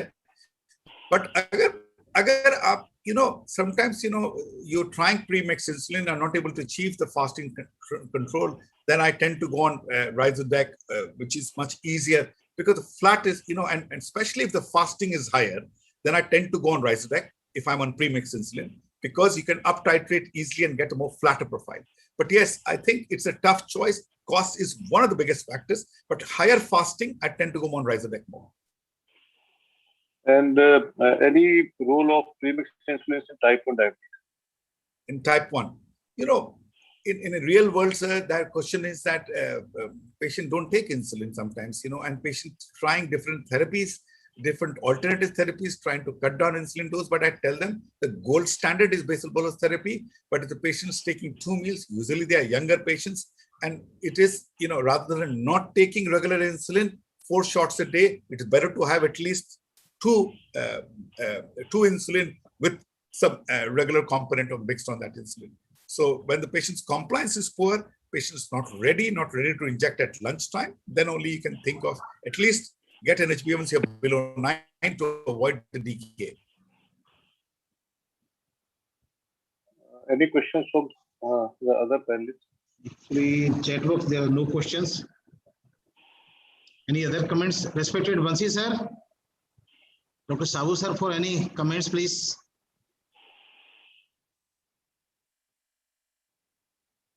No, sir, there is no. I also want to use over sulfonylation also possible. You find high fasting postprandial going down, you keep pushing the sulfonylurea up, you're getting the post-mill down, and you're not using the basal insulin. It's a very common error. And fasting is 160, you have on 2-3 drugs like DP4, SGLT, metformin, and you throw a sulfonylurea, you get a post-mill of 90, and fasting remains 160. It's so important. This class of Indian patients, believe it or not, in next day, if you see large number of patients, 25% patients, you throw up sulfonylurea getting hypos, 70 blood sugar reading, and the fasting remains high. So it's very important that you also do over sulfonylurea use is also a problem in clinical practice. So I missed that point. There is a question from Dr. Ajit that what is the difference between U100, U300, and Tresiba? It's if you think on practical terms, the difference between the U300, is a concentrated glargine insulin because of one, the volume of insulin tends to go down compared to U100 to 300.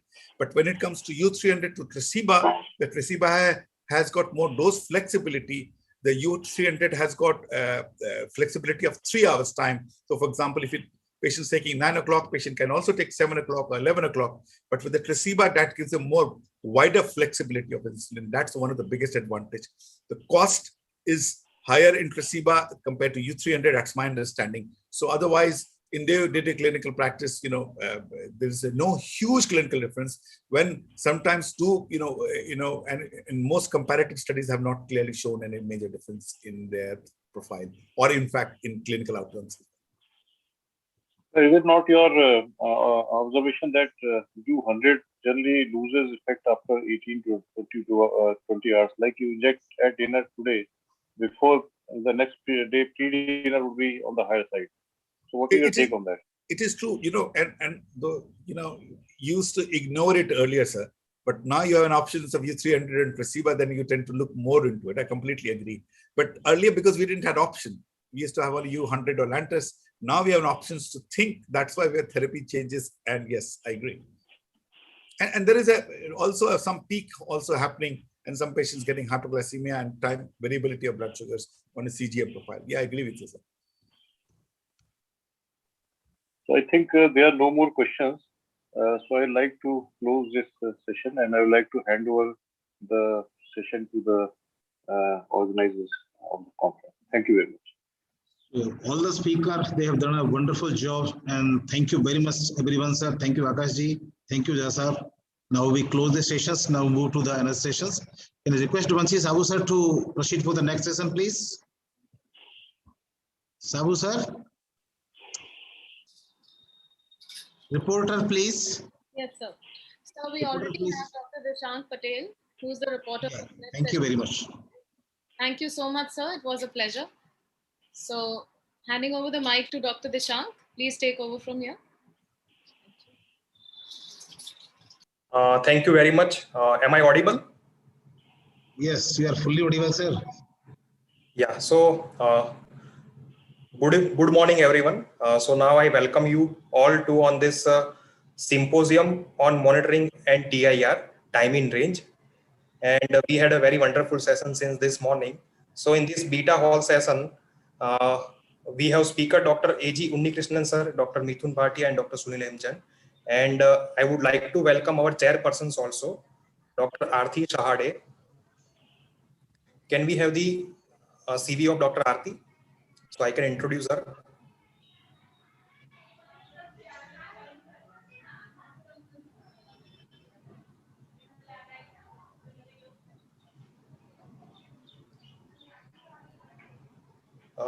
We have the second chairperson, Dr. Rahul Dope, who is diploma in diabetology and MBBS. He belongs to Pune, and Dr. Aarti Sahade, who is MD in medicine and who is from Aurangabad. So I now hand over the session to Dr. Aarti Sahade and Dr. Rahul Dope for further carrying this session. Thank you.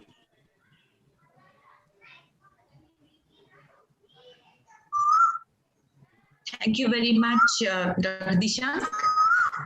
Thank you, WTC, for having given me this opportunity to chair a very wonderful session today. I'm sure everybody will be enjoying it. A small erratum. I'm from Pune, and Rahul Dope, my co-chairperson, happens to be a good friend of mine, and I'm not from Aurangabad. Oh, sorry. It is written here in the yeah. It doesn't matter. All right. I'm a physician and diabetologist practicing in Pune. All right. I have a great pleasure in introducing Dr. A.G. Unnikrishnan, and a friend of mine, again from Pune, who happens to be CEO of Chalaram Diabetes Institute. And I'm sure you must have heard about him quite a bit. And he's an awesome personality, having won lots of awards, including that of RSSDI, Endocrine Society of India, and he also got Jacob Memorial Prize for the best patient care in CMC Vellore in 1998. And with that, I would like to Dr. Unnikrishnan to take over, and he'll be speaking today about precision monitoring and technology in diabetes care. On to you, Thank you, Dr. Unni. Thank you, madam. Thank you, Dr. Aarti. Thank you, Dr. Dope. I want to take this opportunity to thank Dr. Vanshi Sabu for organizing such a wonderful event and for organizing it so well. So let me begin by going to the presentation straight away.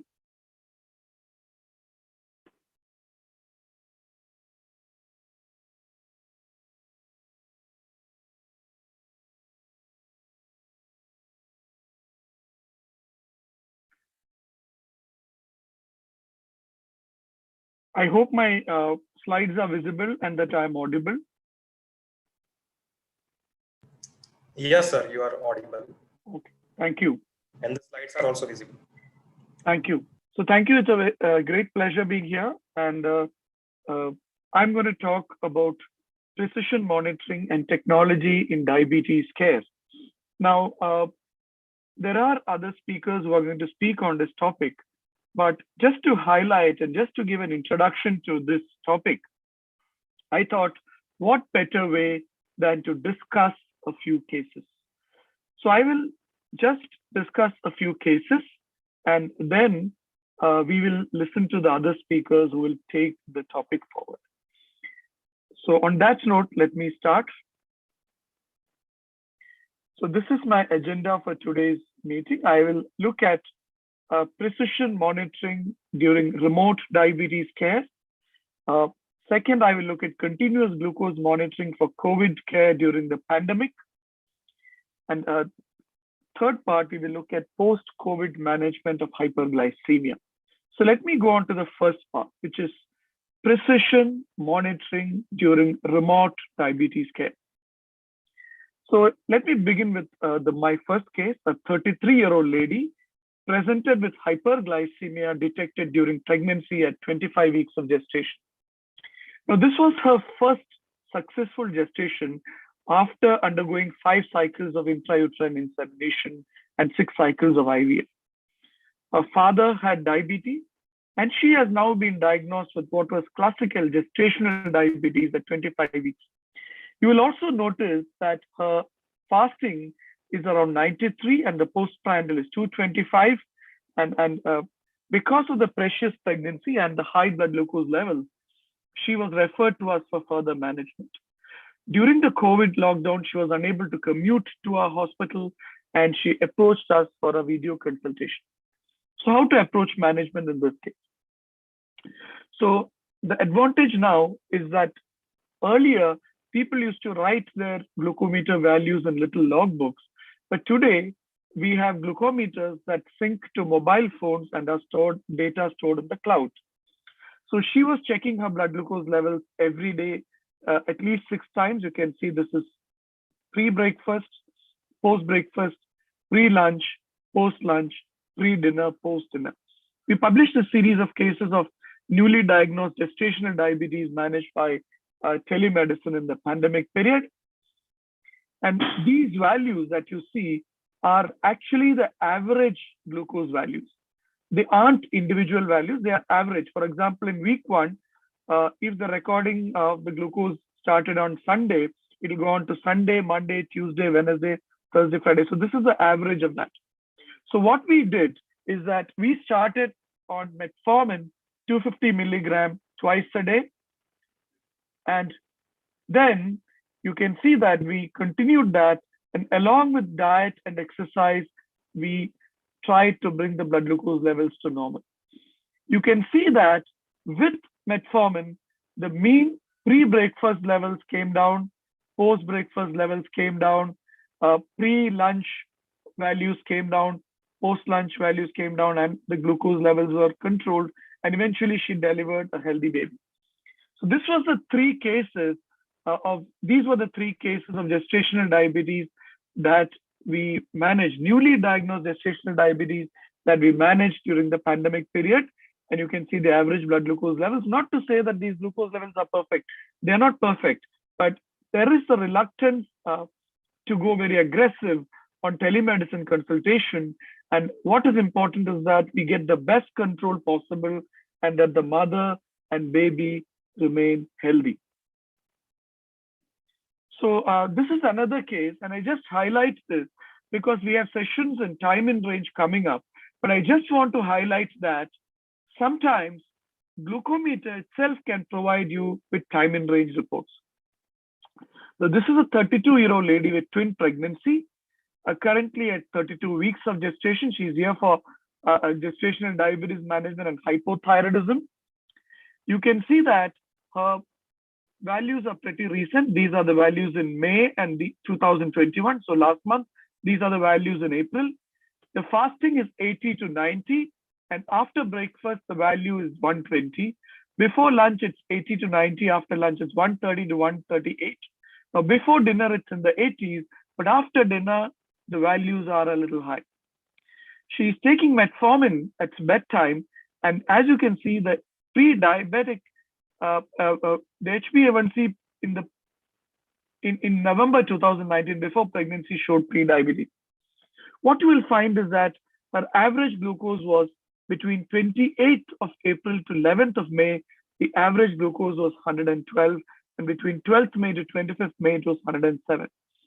The standard deviation, which reflects variability, has also come down, 26 to 23. In the 15-day period, she has been doing blood glucose levels reasonably well, 27 and then 28. So reasonably well over 2 weeks. The average number of readings a day is at least 2.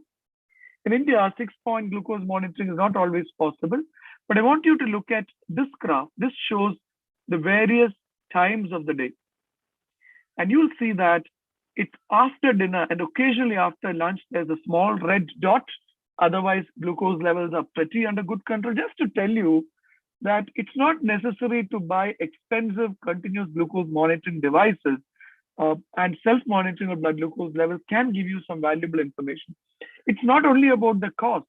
Many doctors and many patients are worried about using technology for continuous glucose monitoring, and not everybody is going to be willing for such technology use. So for them, we can go back to the good old glucometer, and you can see that some of these glucometers, connected glucometers, can also give you time in range.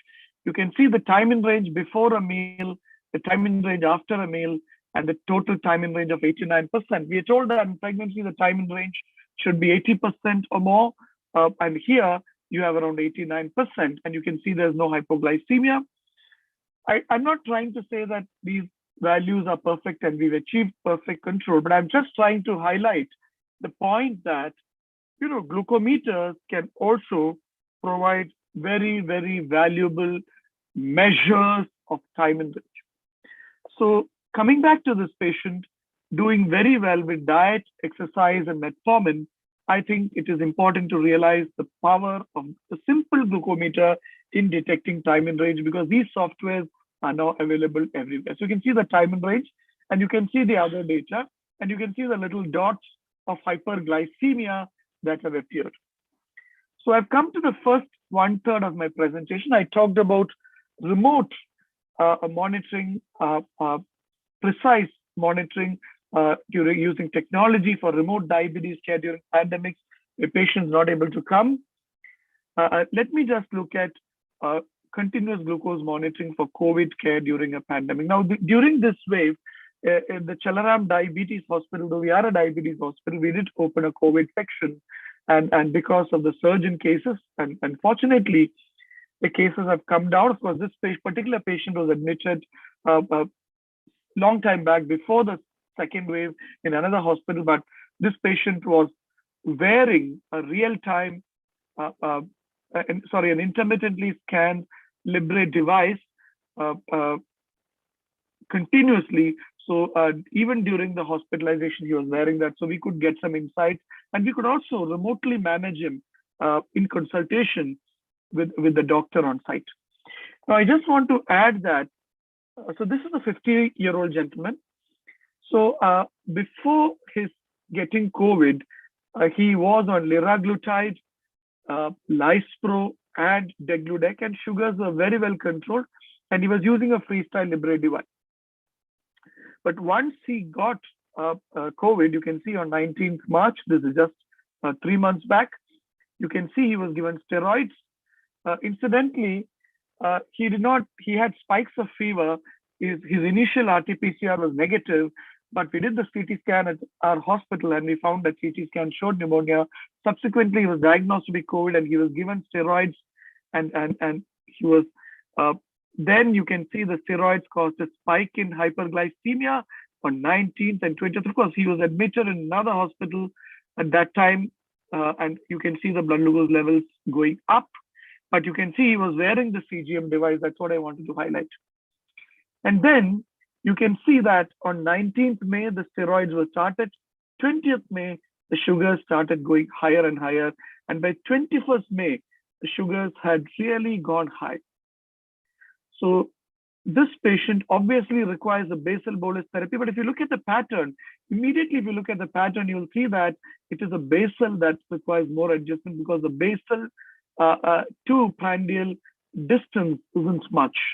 So what you can see what happened to this gentleman, you can see he was on Lispro 886 and Degludec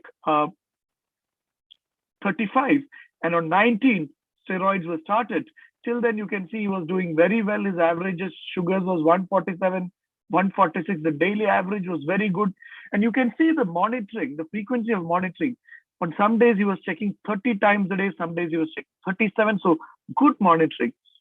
But you can see that once steroids were started, the blood sugars rose up to 227, 288. So he was eventually shifted to the ICU. And in the ICU, of course, we had no control because it was in another hospital, depending on the bed situation. And he was managed by the intensivist, and the blood glucose levels remained high throughout.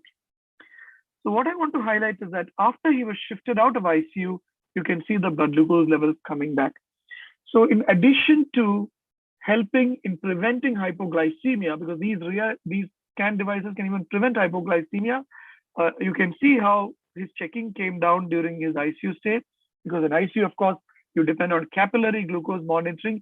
You cannot use freestyle Libre devices in the ICU when sugars are continuously fluctuating unless you want to prevent hypoglycemia, and you can use that, but you still need to do capillary glucose, which is what we do in our ICU.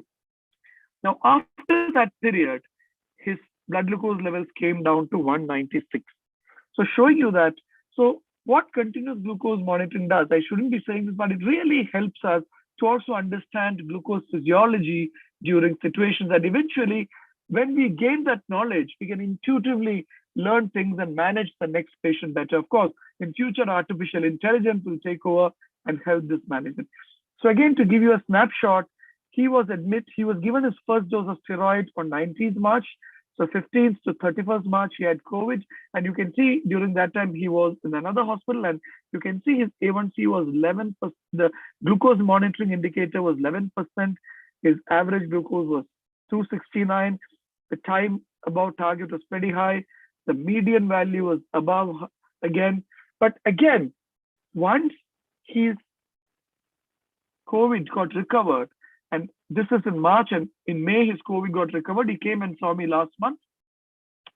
He was back to his old dose of Lispro, Degludec, liraglutide was restarted, metformin was restarted, and he was 6 weeks post-COVID. And you can see the glucose monitoring indicator is 6.5. His average glucose came down to 139. The time in target is a healthy 80%. So just to highlight that we can understand physiological processes like steroids increasing blood glucose levels, or a viral infection increasing the blood glucose levels. And then you can see it coming down. And during this period, when steroids are weaned off and patient getting better, you can titrate the dose of insulin online with a diabetes educator to make sure that the values are normal. So I've looked at my second case. In my first case, I showed you simple glucometer used in a pandemic situation where pregnancy-related diabetes patients not able to visit hospital, worried about visiting the hospital because of the pandemic, worried about traveling huge distances to visit a hospital. And these patients can be managed with a glucometer that syncs to the cloud and can also be accessed by the diabetes care team. So I showed you that case. I also showed you that many glucometers connect to the cloud and you can get time in range. Is that time in range as good as a CGM or continuous glucose monitoring based time in range? I don't know. I don't think so. But in India, something is better than nothing, and not every patient will afford CGM or will want to go for it. And glucometer based time in range is an option.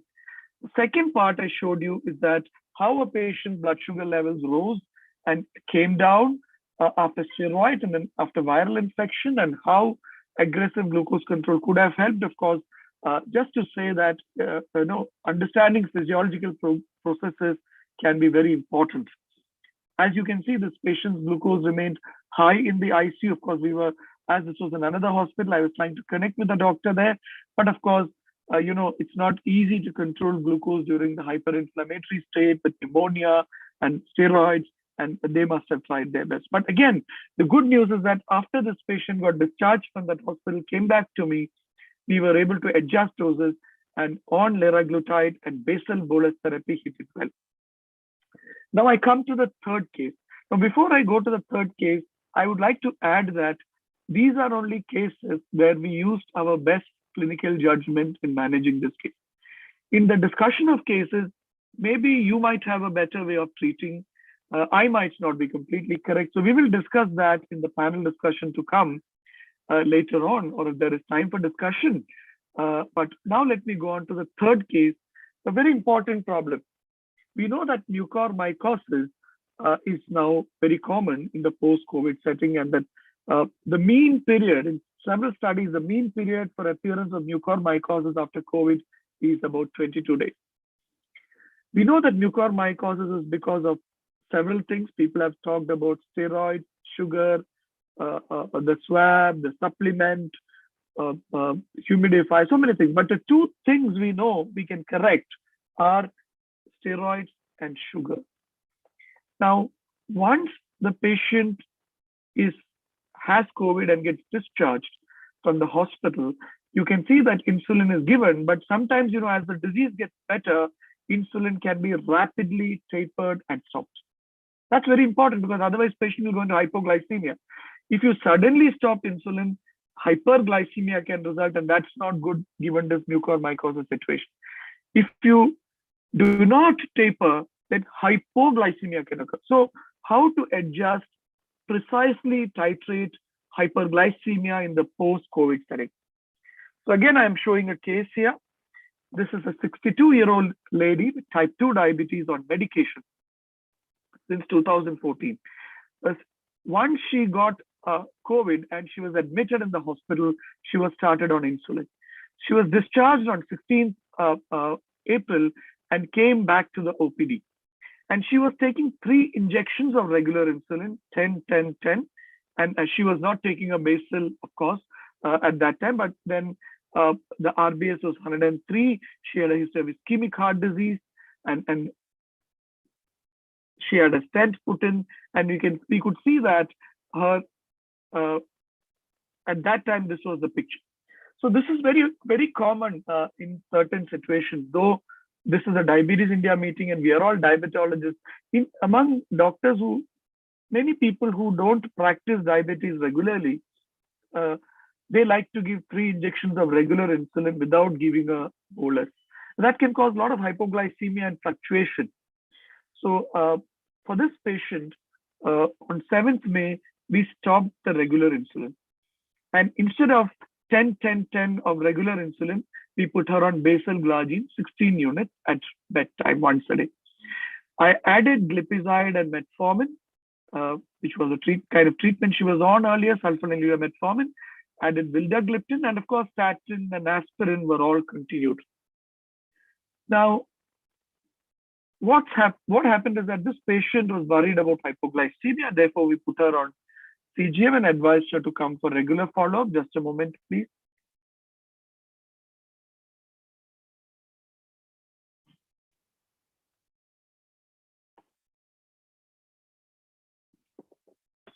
So just a moment here. So what we did is that once we started insulin glargine on 7th May, from 7th May to 15th May, we asked her to do a CGM testing. And along with the CGM, of course, if she had hypoglycemia, she would check. And of course, many of these CGMs can be connected to mobile phones now. So what happened is, this 62-year-old lady with type 2 diabetes on medication started on insulin. And you can see that in this case, the time in range was kept between 70 to 154. We wanted a little bit more tighter control. And you can see the median was well in control, but there was some hyperglycemia and hypoglycemia.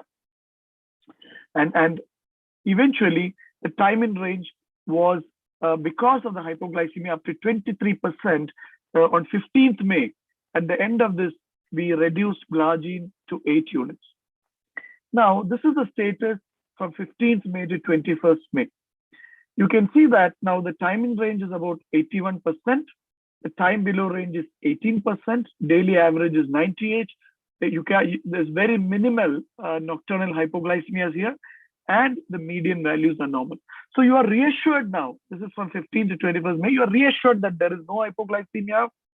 Patient is only on 8 units of glargine, so you can easily stop.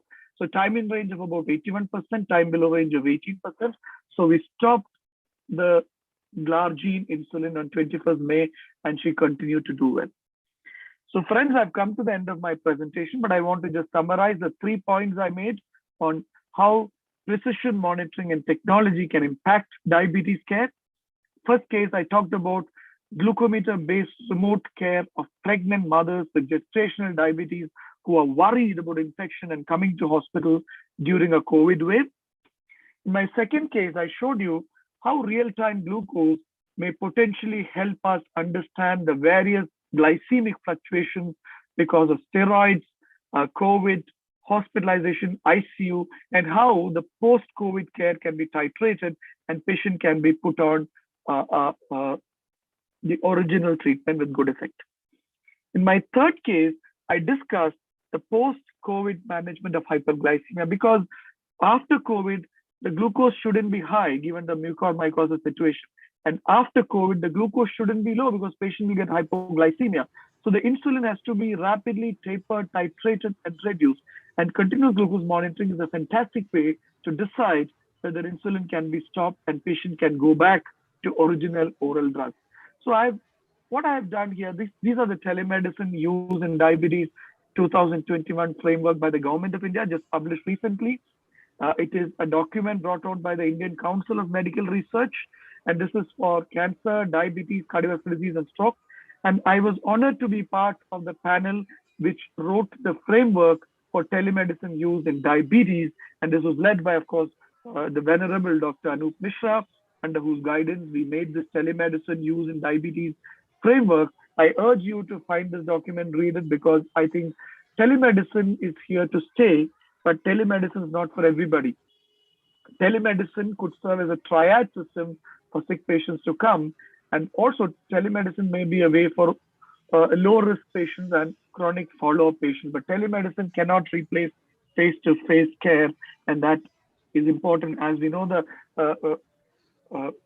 the wave receding and the COVID cases coming down, we are seeing an uptick in the number of people visiting for non-COVID problems. So friends, it has been a pleasure discussing this topic with you. And once again, good wishes, greetings, be well, and thank you all for listening to me. That was indeed a very good use of precision medicine in different situations like gestational diabetes and COVID and then post-COVID. I think questions are to be discussed at the end of the session, I believe. So I think I'll now ask Dr. Bansi Sabu for his lecture, because I think Dr. Mithun and Dr. Bansi, they have switched the lectures. So Dishank, Dr. Bansi Sabu is here? Yes, I am very much here. Yes, sir. Okay. So to introduce Bansi Sabu is daunting task, but I'll try to do it in very less time so that I will not be between audience and Dr. Bansi Sabu. So he's Chief Diabetologist and Chairman of Diabetes Care and Hormone Clinic at Ahmedabad, and he's leader. As you know, he has done such a big, wonderful conference with almost all the diabetologists and endocrinologists from all over, not only India, but I must say from all over world. So over to you, Bansi Sabu sir, and he's going to speak about monitoring, meaningful monitoring for your patients. Over to you, sir. First of all, thanks Rahul for kind introduction, and thanks Aarti and Rahul to chair this session. As I exchange this topic, I mean, just slightly change the timings with Dr. Mithun. So I'm thanking Mithun, but there are two reasons for that. One is that the session on this monitoring has started with Dr. Unni Krishnan, who is talking about the precision monitoring and technology in diabetes care. Then we thought that meaningful monitoring will make the sense that should be the second topic. And the third topic, Mithun is going to talk at how we are migrating from self-monitoring to continuous glucose monitoring. And then it will be ended with Dr. Sunil Jain. So that's one reason. The second is also after this talk, immediately I'm talking in another session about the point of care. So these are the two reasons why I changed it. And actually it was changed plan, but somehow it was wrongly printed. So that's the reason only. Once again, thank you, Dr. Mithun, for asking him at last moment, and he agreed for that. Now I'm sharing my screen.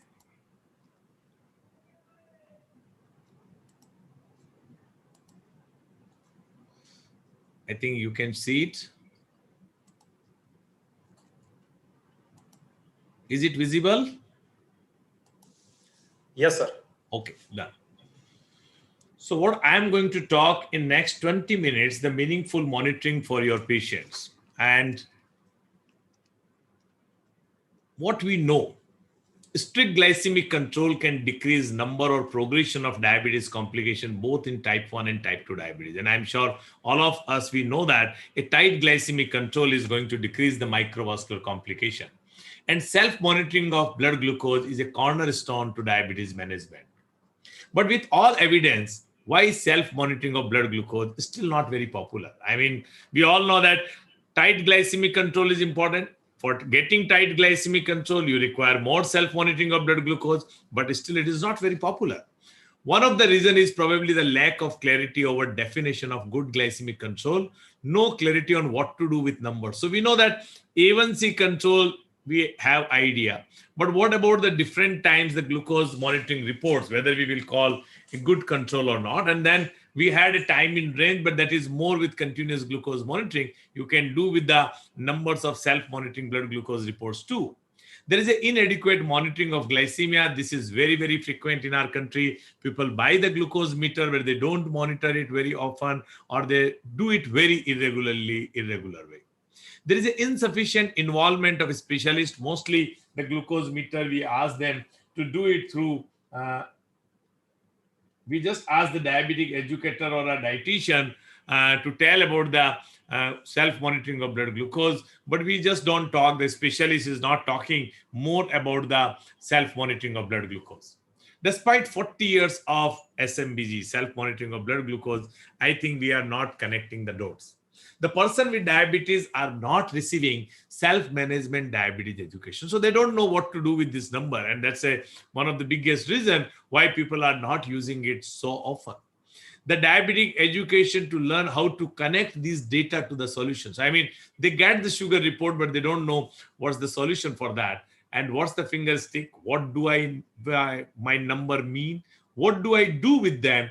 When do I check it? And what I am aiming for? They don't know any idea. They don't have any idea with these glucose monitoring. So making a self-monitoring of blood glucose for a meaningful monitoring. What is the today, my talk is that instead of just simple monitoring, we should make it more meaningful monitoring. Helping people with diabetes use the information from their monitoring in a more meaningful way that could help these patients to modify their behavior. That will enhance their ability to self-adjust the therapy, help them to decide when to seek the medical assistance. So this is a very important thing. When they see the number, whether it is severe hypoglycemia or hyperglycemia, they should know that then they have to contact for the medical assistance. And the second is, if there is a mild changes in that, they have to modify their behavior, and their self-adjustment of the doses as well as for lifestyle has to be changed accordingly. So structured self-monitoring of blood glucose occurs when the clinician and patients both express their willingness and are motivated to perform the entire process, possess the knowledge to interpret the glucose level correctly, understand the pattern, and take appropriate actions toward achieving a good glycemic control. And that is what we call is a structured self-monitoring of blood glucose. The structured intervention based on structured testing, the pattern analysis, which is very, very important. Just testing is not sufficient. And then accordingly, there has to be a response as per the protocol. The examples of structured self-monitoring blood glucose design, we ask the patients, this is from, we have taken from International Diabetic Federation Global Guideline. They are saying that you may have a patient who will not agree to do the 7 times in a day, which we recommend sometimes, or maybe only on weekends, or to some of our type 1 diabetic patients, or to find out the patient with multiple times hypoglycemia. But otherwise, staggered SMBG design or a meal-based design testing is sufficient. If your patient is relatively well controlled, on Monday you are doing pre-post breakfast, on Wednesday pre and post lunch, on Saturday pre-lunch and pre-dinner or post-dinner.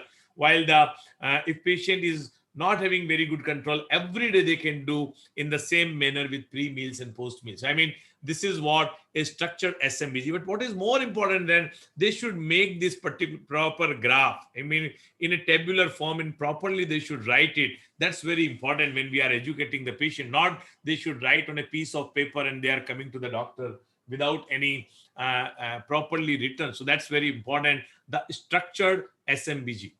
A pattern management, a systemic approach to identify blood glucose pattern and determine if lifestyle or medication changes are needed to optimize control. The pattern management incorporates identifying patterns, analyzing influencing factors, and taking action when it is necessary.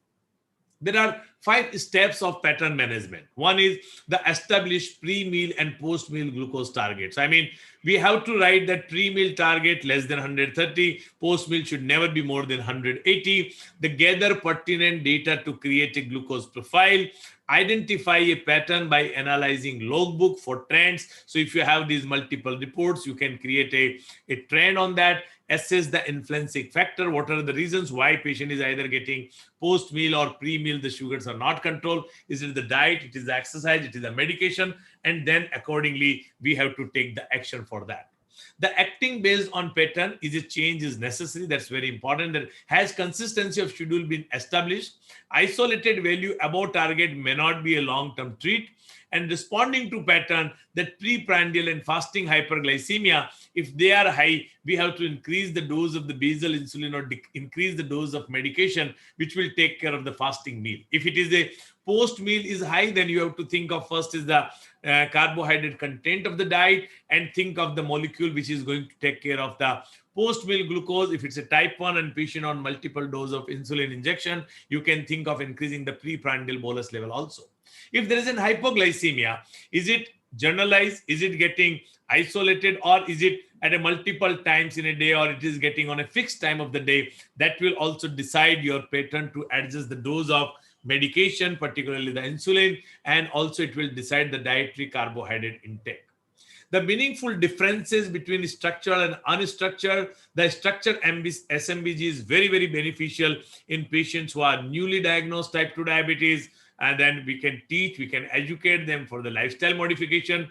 The structured SMBG improves the glycemic control, even patients who are poorly controlled and those who are not taking even insulin. So people think only those who are taking insulin or sulfonylurea, they should only do the self-monitoring, but that's not necessary. Multiple times they may require even non-insulin taking type 2 diabetic patient also. The structured SMBG improves postprandial glucose management. Structured SMBG is associated with reduced cardiovascular risk, and structured SMBG improves glycemic control in a very poorly controlled insulin-treated patients also.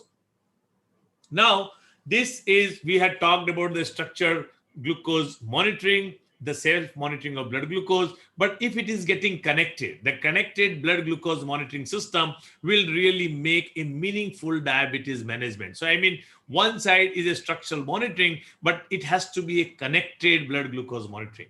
Now, the smartphones have provided a real opportunity to improve diabetes care by enabling patients and healthcare professionals to exchange information remotely with potential to minimize or even eliminate routine office visit. So, I mean, these are the 4 things, which is, one is the patient who is using this glucose meter to check the glucose sugar. On the head, this comes to the, on a phone, on your smartphone, so get all the information, immediately it get transmitted over it.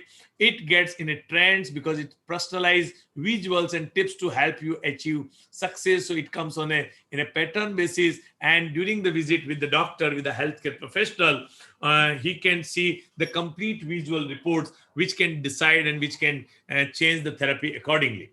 So this connected blood glucose monitoring system will ensure the meaningful diabetes care. It draws a timeline of important blood glucose events and activities from patient data. It provides an easy way for your patient to see the pattern.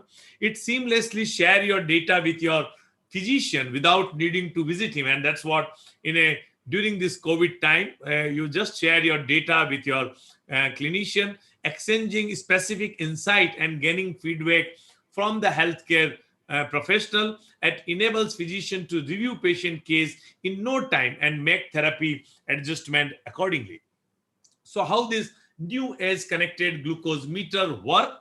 Actually, this is what, as I told you, the glucose monitoring is done on a glucose meter, that all reports come on your phone. Through that, a web app for a patient, which is a personalized visuals and tips to help them achieve the success.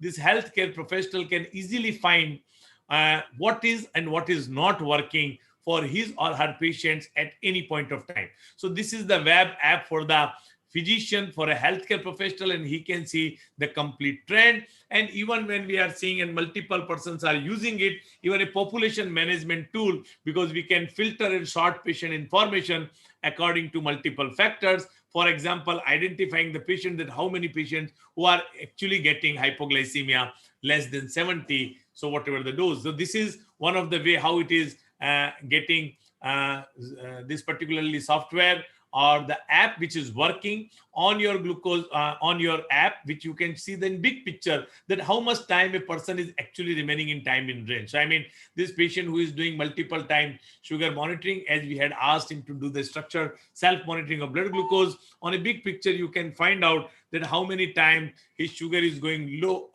it's getting low or high. So this is almost giving like a time in range, the average sugar level. If he just wants to know more about it, in the event timeline, he can see at what time the sugar was and at how much dose of insulin has been taken. And if he wants to know the previous reading, the patterns also can be revealed on this one touch reveal app, which is very, very useful for those patients who are using this glucose monitoring device, and they can see all these, their pattern, their event, and their big picture also, that how much time they are actually having a good control. Even not only that, the healthcare professional, they can also use this for as a web app, which will help them for a comprehensive overview of patient, add new patient and accept patient requests, so that you can get all their reports and you can see just in your on your computer to see all your patients. Their reports can be seen on that, and these reports also include the patient summary, excursion analysis, adherence analysis, integrated daily view, logbook, pump setting, data list, details by day of week, and details by time of week. And we can download the complete report in a PDF form also. This is the what patient pattern or patient summary report can be seen in the form of patterns, in the form of comparative statistics, glucose excursion, the daily view of the patients, and these reports can be also downloaded, and in the PDF format can be again it can be shared with the patient too. The logbook report the meter, see the glucose readings which patient is doing, trace the sequence of glucose reading to see what preceded each out of range results. I mean, pre-meal and post-meal, and the same other day, like in this particular patient, you can see on Thursday and on the Saturday, what's the difference which you can see on this patient, and optional time stamp show exact time each glucose reading when it was taken. This is one of the paper which was published in Innovative Journal of Medical and Health Science, that improving glycemic control observed in Indian patient with type 2 diabetes experiencing a glucose meter featuring a color range indicator with strong acceptance by patients and by healthcare professional. This was a study which is as a PROMISE study which was published. The highlights of this study was there was a significant reduction in A1C by 1.24% in A1C. Those patients who were using this system, 92% of the patients, they agreed and they had used this OTV flex blood glucose monitoring system, made me consider taking action when I had low or high number. These number of patients were there in this particular paper in 242 type 2 diabetic patients. 100% of healthcare professionals, they agreed that using OTV flags helped my patients more easily identify hypo episode. 100% healthcare professional agreed using OTV flags made my patients more inclined to act on low or high results also. Now, can patient inside between visit and remote healthcare professional advise via text to improve the glycemic control? So, I mean, in between, can patient go to the doctor and to call the doctor, and can the healthcare professional can advise the patients via the system to improve the glycemic control? Yes, it is very much doable. And these are the patients who are using the meter and those who are using the meter with app, you can see the subject switch from current blood glucose monitoring to either VarioFlex or VarioFlux plus OTR app for 24 weeks. You can see SMS sent by healthcare professional every 2 weeks after review of 14-day OTR app reports.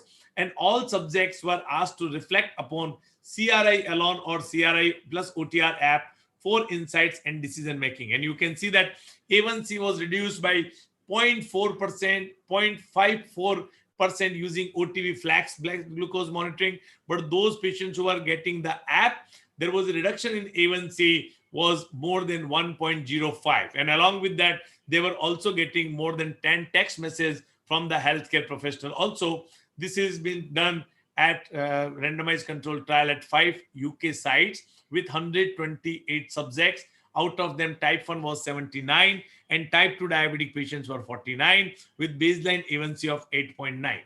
So why it is so meaningful to monitor during COVID pandemic? And we all know that during this COVID time, it is better if we can have the remote monitoring for our patients, as diabetic patients are greater risk of complication due to COVID.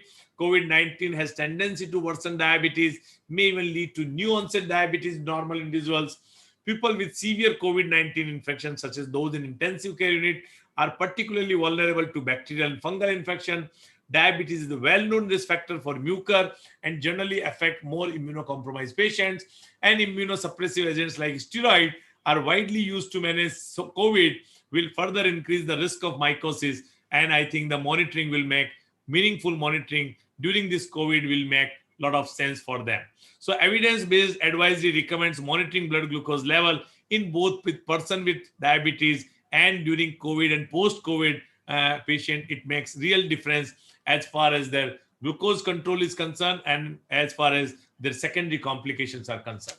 With this, tips for meaningful SMBG teasing: use simple, specific steps for patient's level of comprehension.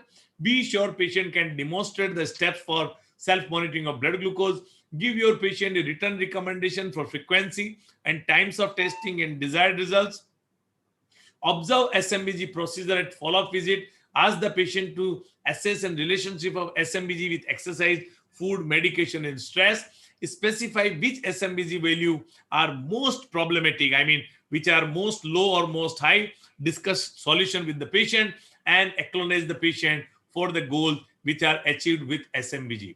SMBG is a tool, not an intervention. Teach patient to monitor with meaningful. And you can see with monitoring, with meaningful monitoring makes definite difference as far as their A1C better control and their hypo and hyperglycemia are concerned. With this, I once again thank you everyone for listening, and once again thanks Dr. Mithun and to the chairpersons both. Thank you.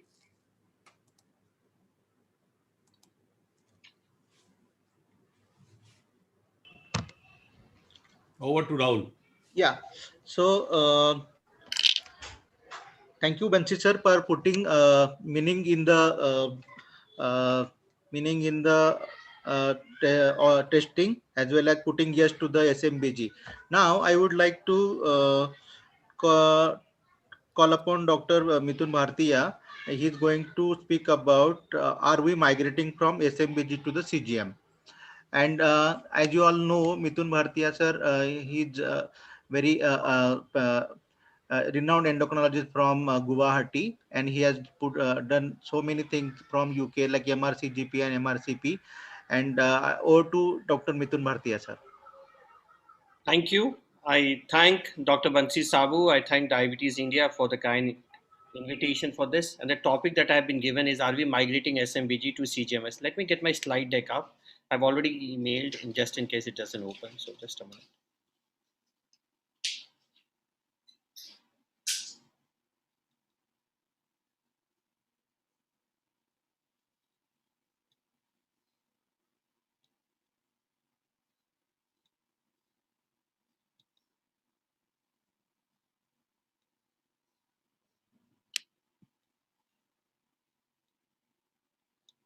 Is my slide deck visible and moving? Can you hear me? Yes, sir. Yes. Yes, sir. Okay. Thank you. So the topic that I've been given is, are we migrating from SMBG to CGMS? So I'm going to bring a very different clinical viewpoint to the whole game, because the point is, when do we migrate? When do we upgrade from Apple, iPhone 5 to 6 to 7 to 8 or whatever?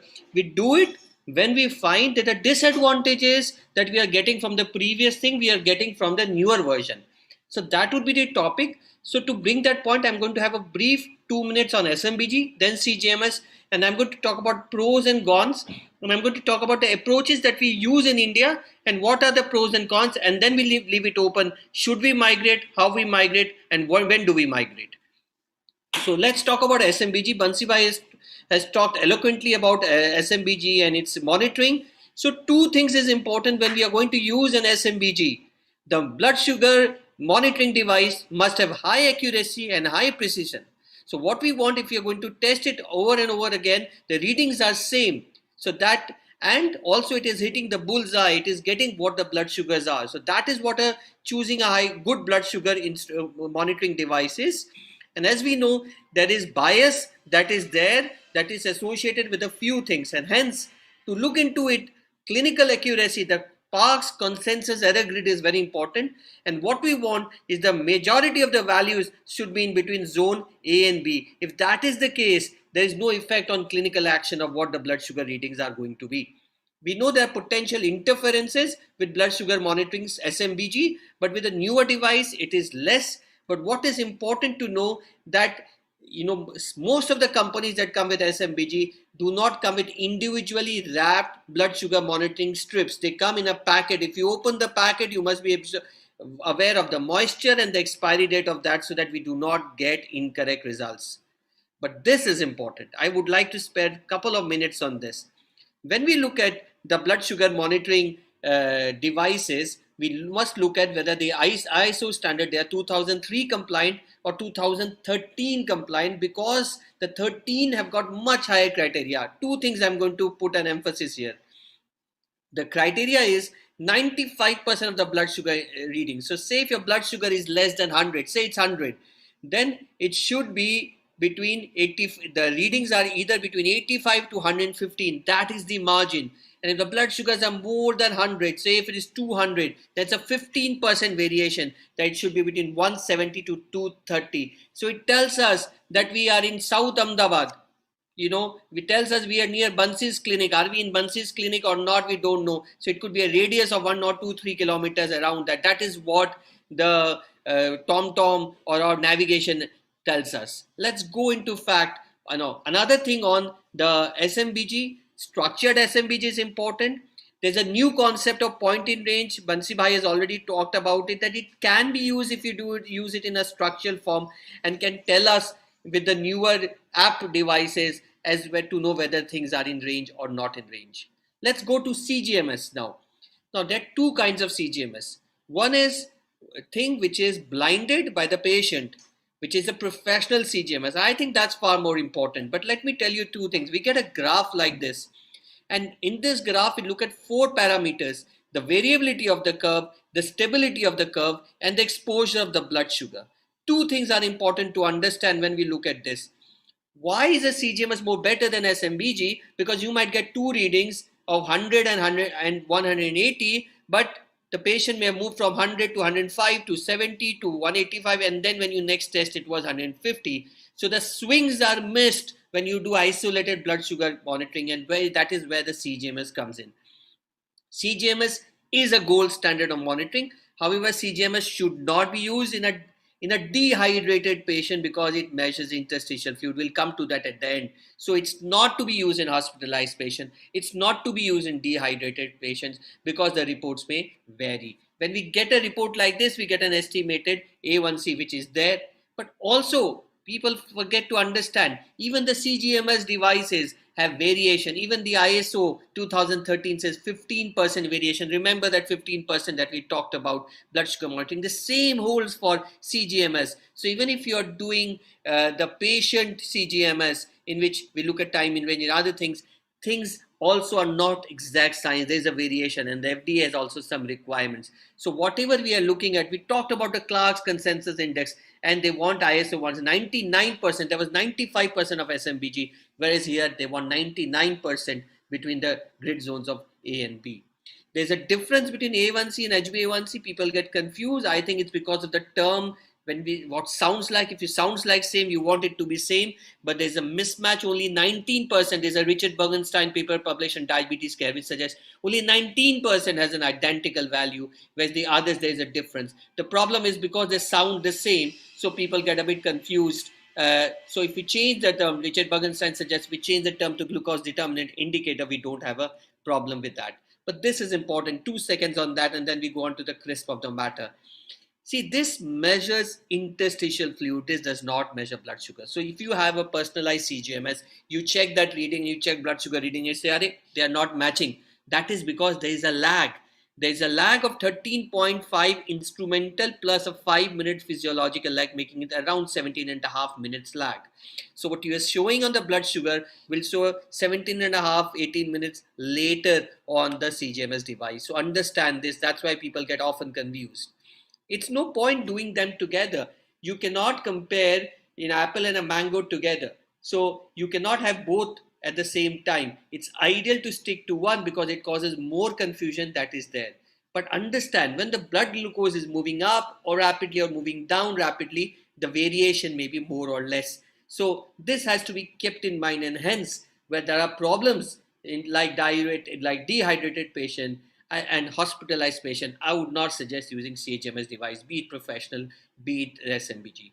When we talk about CGMS, everybody talks about MARD. Now, what is MARD? MARD is the metrics used to use the performance, is the absolute error, average of the absolute error between all CGMS values and the matched reference values.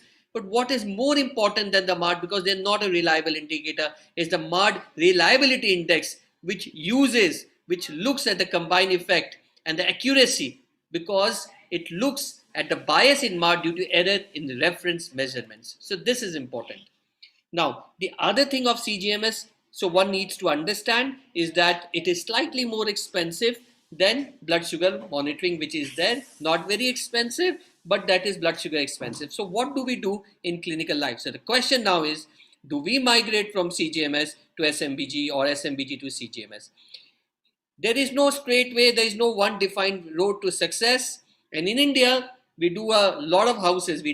So the gold standard is you do a CGMS, you get something. I'm going to come to that. Halfway house and an SMBG house, which we have been doing for yesteryears.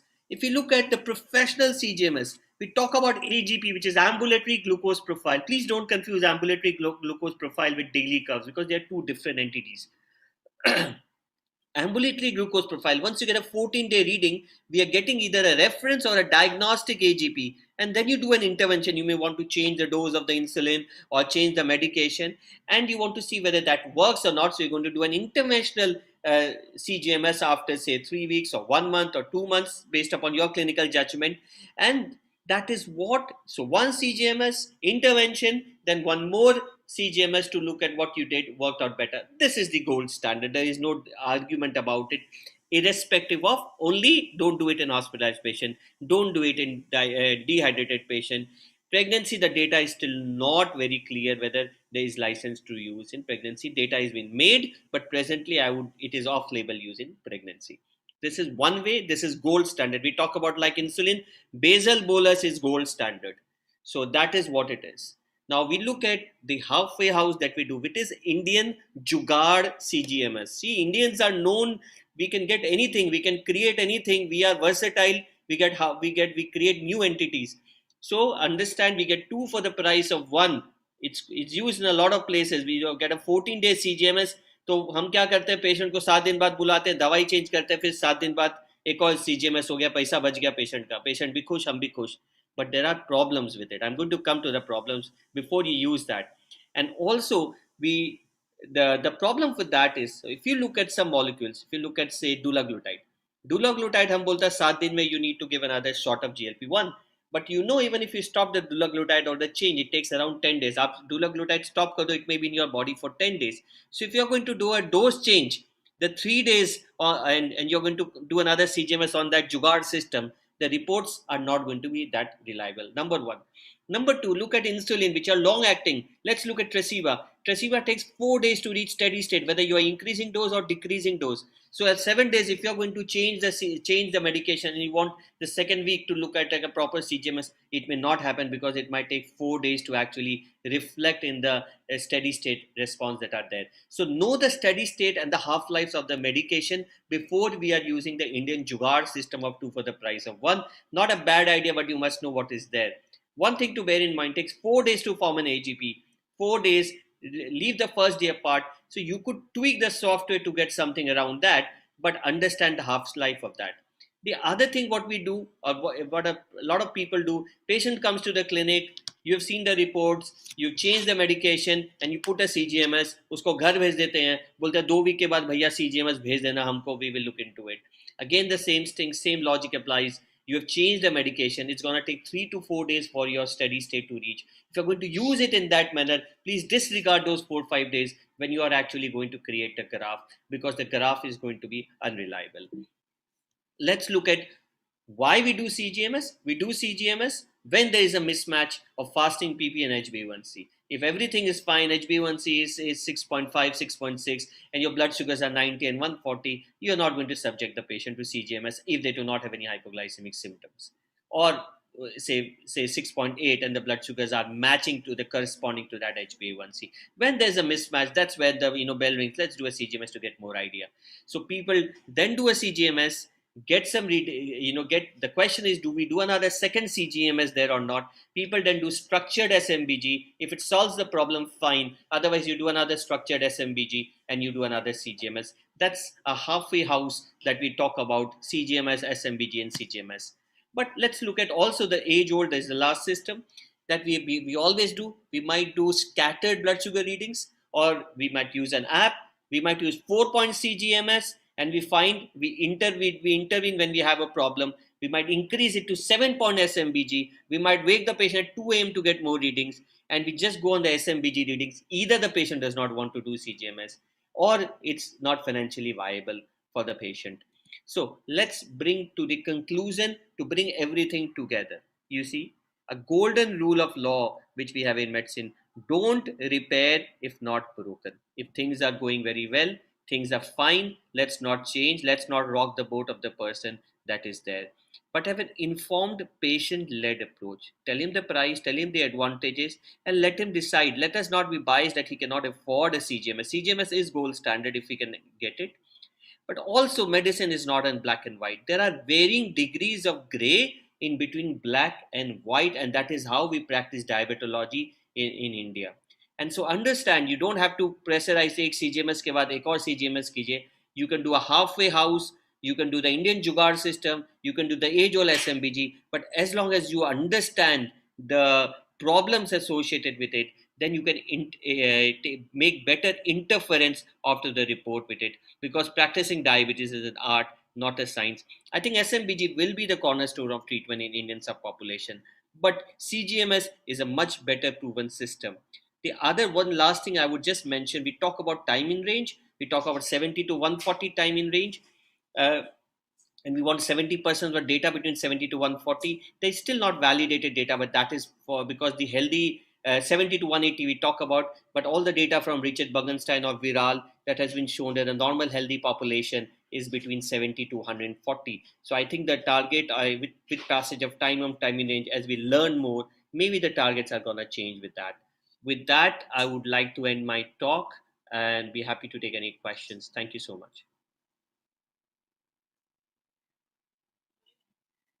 I think we will take the questions afterwards, sir. Now I'm going to invite Dr. Sunil M. Jain for delivering the lecture on focus on time in range, that is TIR, through CGMS to target better clinical outcomes in patients of diabetes. Over to Dr. Sunil M. Jain.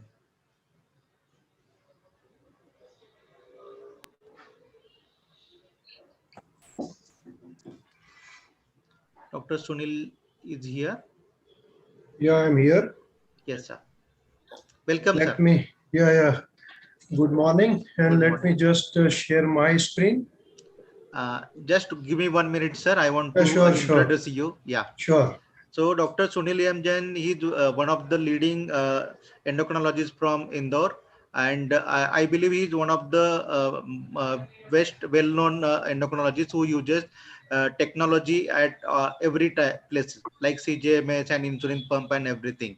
And his EMR is very legendary. This electronic medical data record. He's one of the best system I have ever seen. So over to you, sir. So thank you, Dr. Rahul.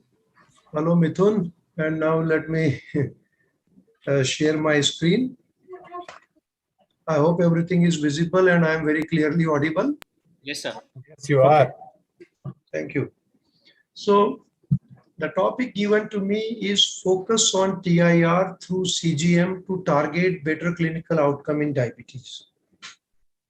We know that we can do time in range by SMBG also, as has been talked by Dr. Banshi, Mithun, and this part we know, but we understand that whatever TIR we are trying to calculate by SMBG is very limited information. So here the topic is TIR through CGM now, and that is the specific area which I am going to touch upon.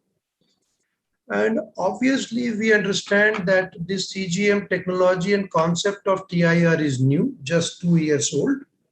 So whatever data we have are either retrospective analysis of the patients measuring their TIR and trying to learn their clinical outcomes, or we have few prospective data. So whatever is the information available to me, I am going to share.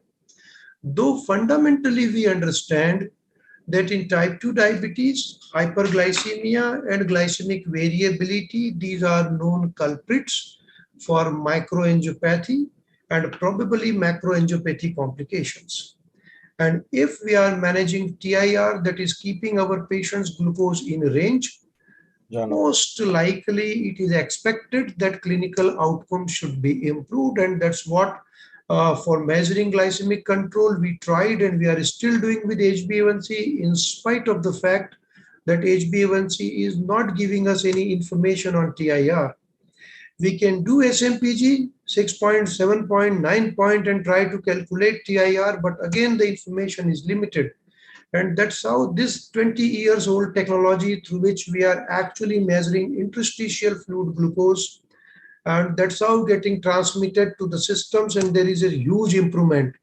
And this is, I remember the CGMS which I was using in 2002, a big instrument with a cable and a lot of precautions lasting for 3 days to be able to move to now these technologies. And fortunately, these are all available in India. And that's how now coming to the point of TIR, you know that this has been repeated several times, but since I have to talk with TIR and outcomes, so I have to give a quick information on the range on TIR. We know that ATTD meeting around 2 years ago, after whatever the trial data we had, and I'm going to discuss those trials, that they defined 70 to 180 mg on interstitial fluid by CGM technology is the TIR, and this 70 to 180 milligram we need at least for 17 hours. Many times patients come to us in clinical practice and they are worried for few high readings. So this is a point to explain them that we are not interested in every glucose normal. We want a range, and if during that much time if patient is having a good glucose, that's absolutely fine. Less than 1 hour duration should be in a hypoglycemia, and less than 15 minutes should be in a duration of level 2 hypoglycemia, while 180 to 250 less than 6 hours, and more than 250 less than 1 hour. And I tell you, this is quite a big numbers.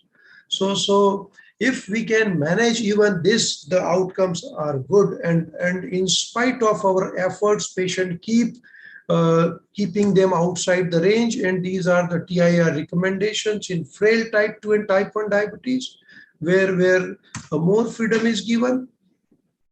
While in type 1 diabetes in pregnancy, we do not have currently any recommendation on GDM or type 2 diabetes pregnancy, but after a trial known as concept trial, these are the TIR recommendations which have been given for type 1 and diabetes and pregnancy, and I understand they are not easy.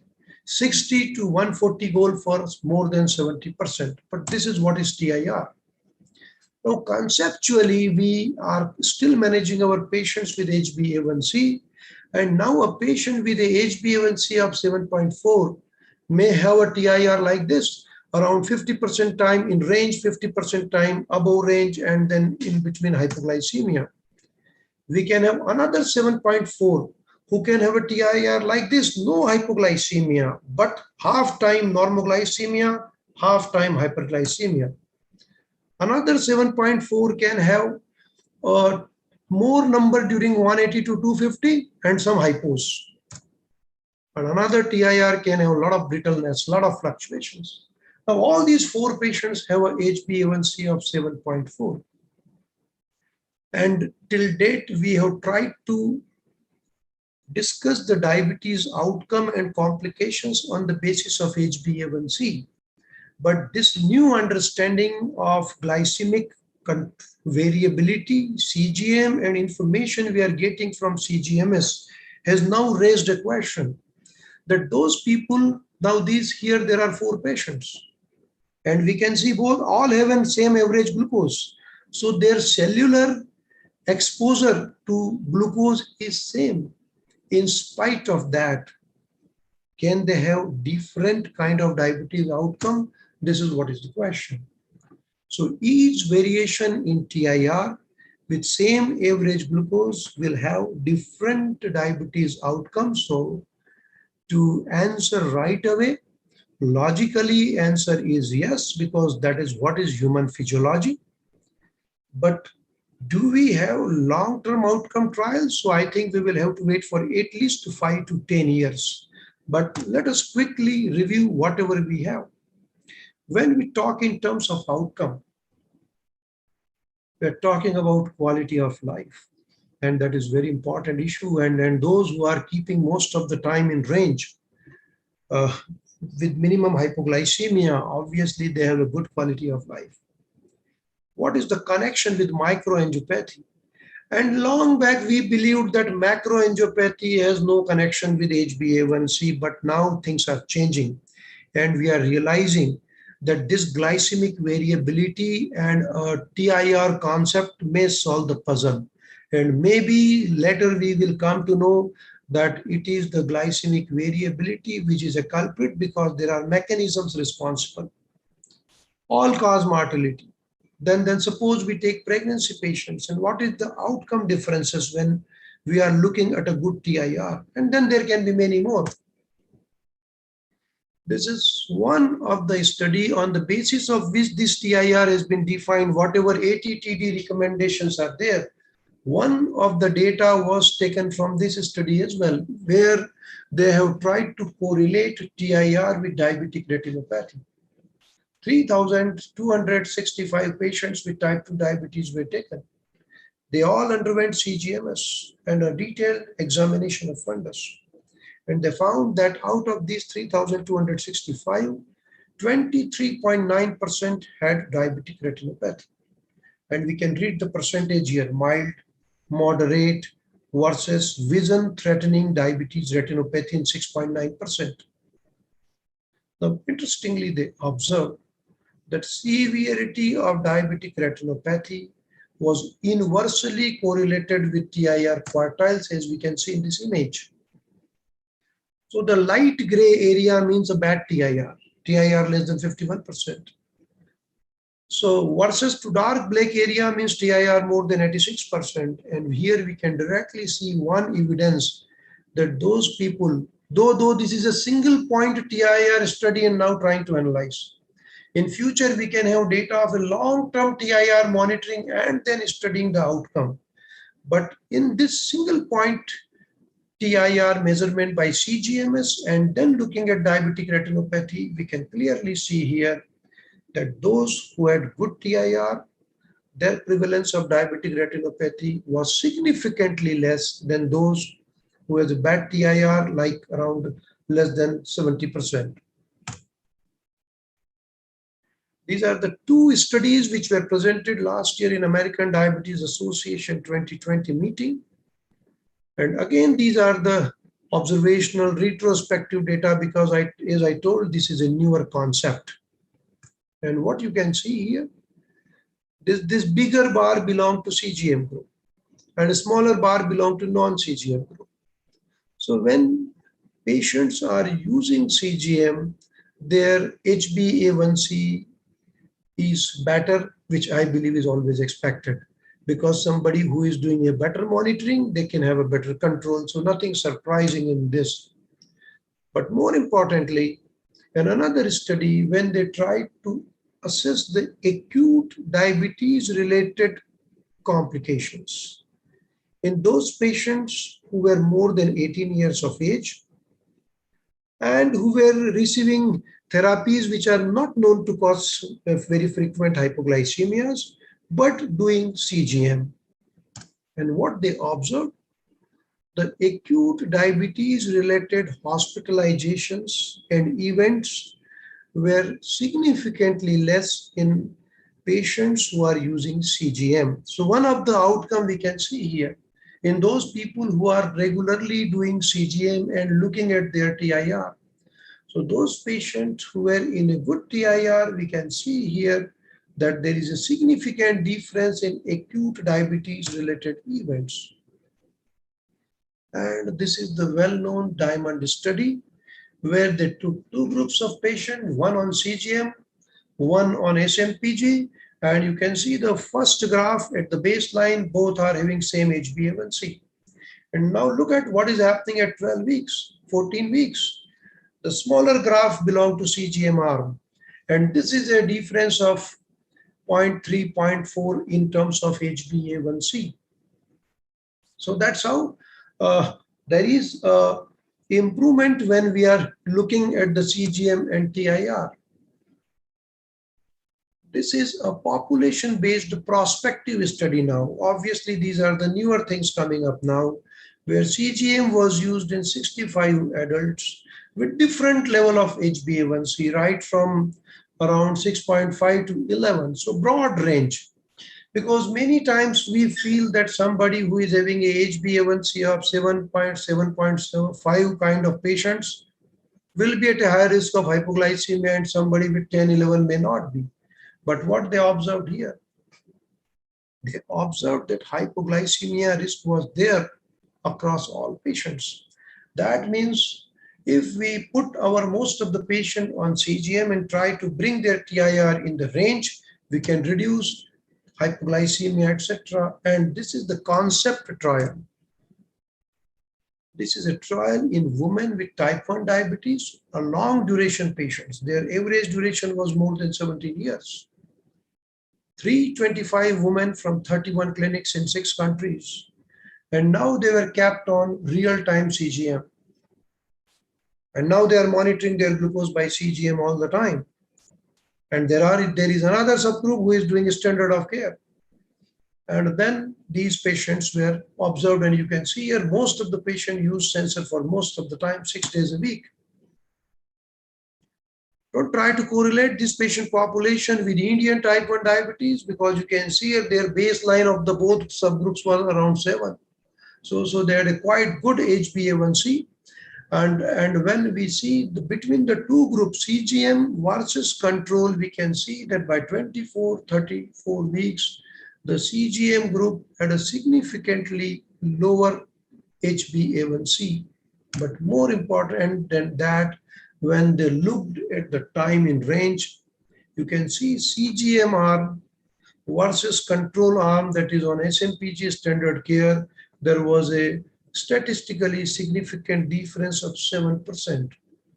That is 1.7 hour extra pregnancies, type 1 diabetes spent in time in range, which we had already discussed was 63 to 140.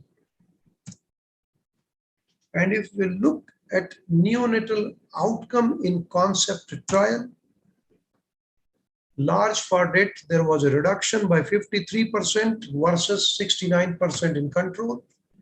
Hypoglycemia requiring dextrose, 15% in CGM arm with a good TIR versus SMPG arm, 28%.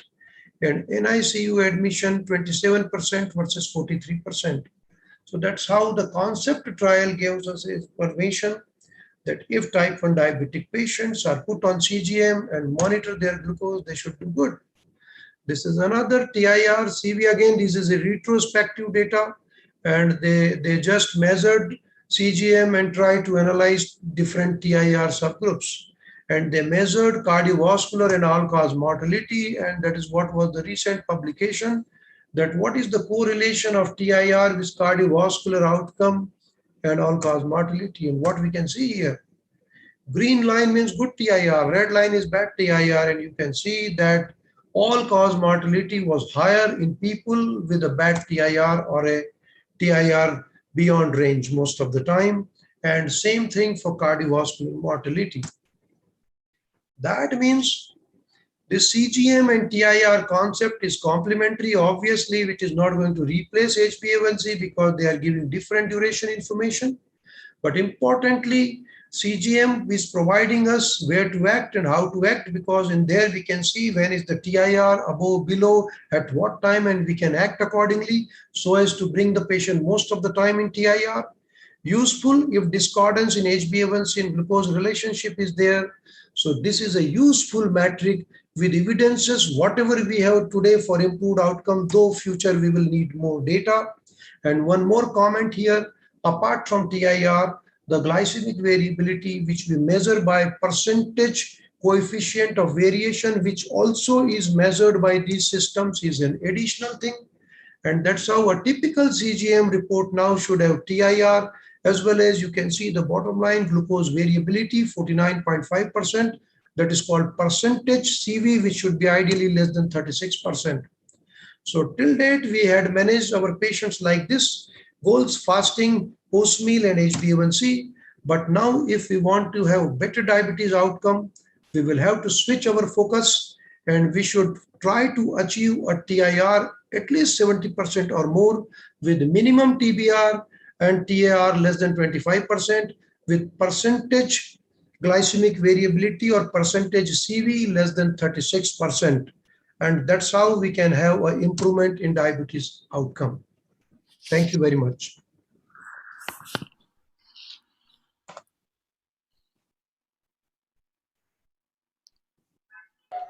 Dr. Aarti, you want to add something? I think we are having 7 to 8 minutes for this session, question answer. If you we'll have to. Are there any questions in the chat box? I'm not able to see that. Rahul, can you see? No, I don't think there are any audience. There are not any questions. Okay, sir, Sunil Jain, sir. Yes. Regarding coefficient of variation, that is, you said less than 36%, correct? But if that variation becomes less and less, is there any problem? No, it is good. Because see, what is coefficient of variation? These are the terminologies. Earlier, we used the word standard deviation. That is how much is the variation from the mean. Now there is an improvement in the same terminology. So when we divide standard deviation by the mean, and that's how we calculate a percentage coefficient of variation. What we mean less than 36%? That means if the glucose variation is 36% plus minus from the mean range which CGMS is giving, that means this patient is having lower variation, right? So suppose the coefficient of variation is 20, means excellent, glycemic variability is less. Now look at a patient who is having all the time glucose high, 400, 24 hours, right? So what his TIR will be? More than 250. So TIR wise out of range. But coefficient of variation may be very good. So we have to combine both. On the contrary, if the patient has a TIR of 78%, but remaining 22% time patient goes into severe hypoglycemia. Now what will happen? TIR 78, but coefficient of variation you will see 52. Because from mean he is going to dip into hypoglycemia, big jumps are happening. That's how these two figures simultaneously will give us the best information about a patient. I have a question. I don't know, Dr. Mithun or Dr. Unnikrishnan might answer.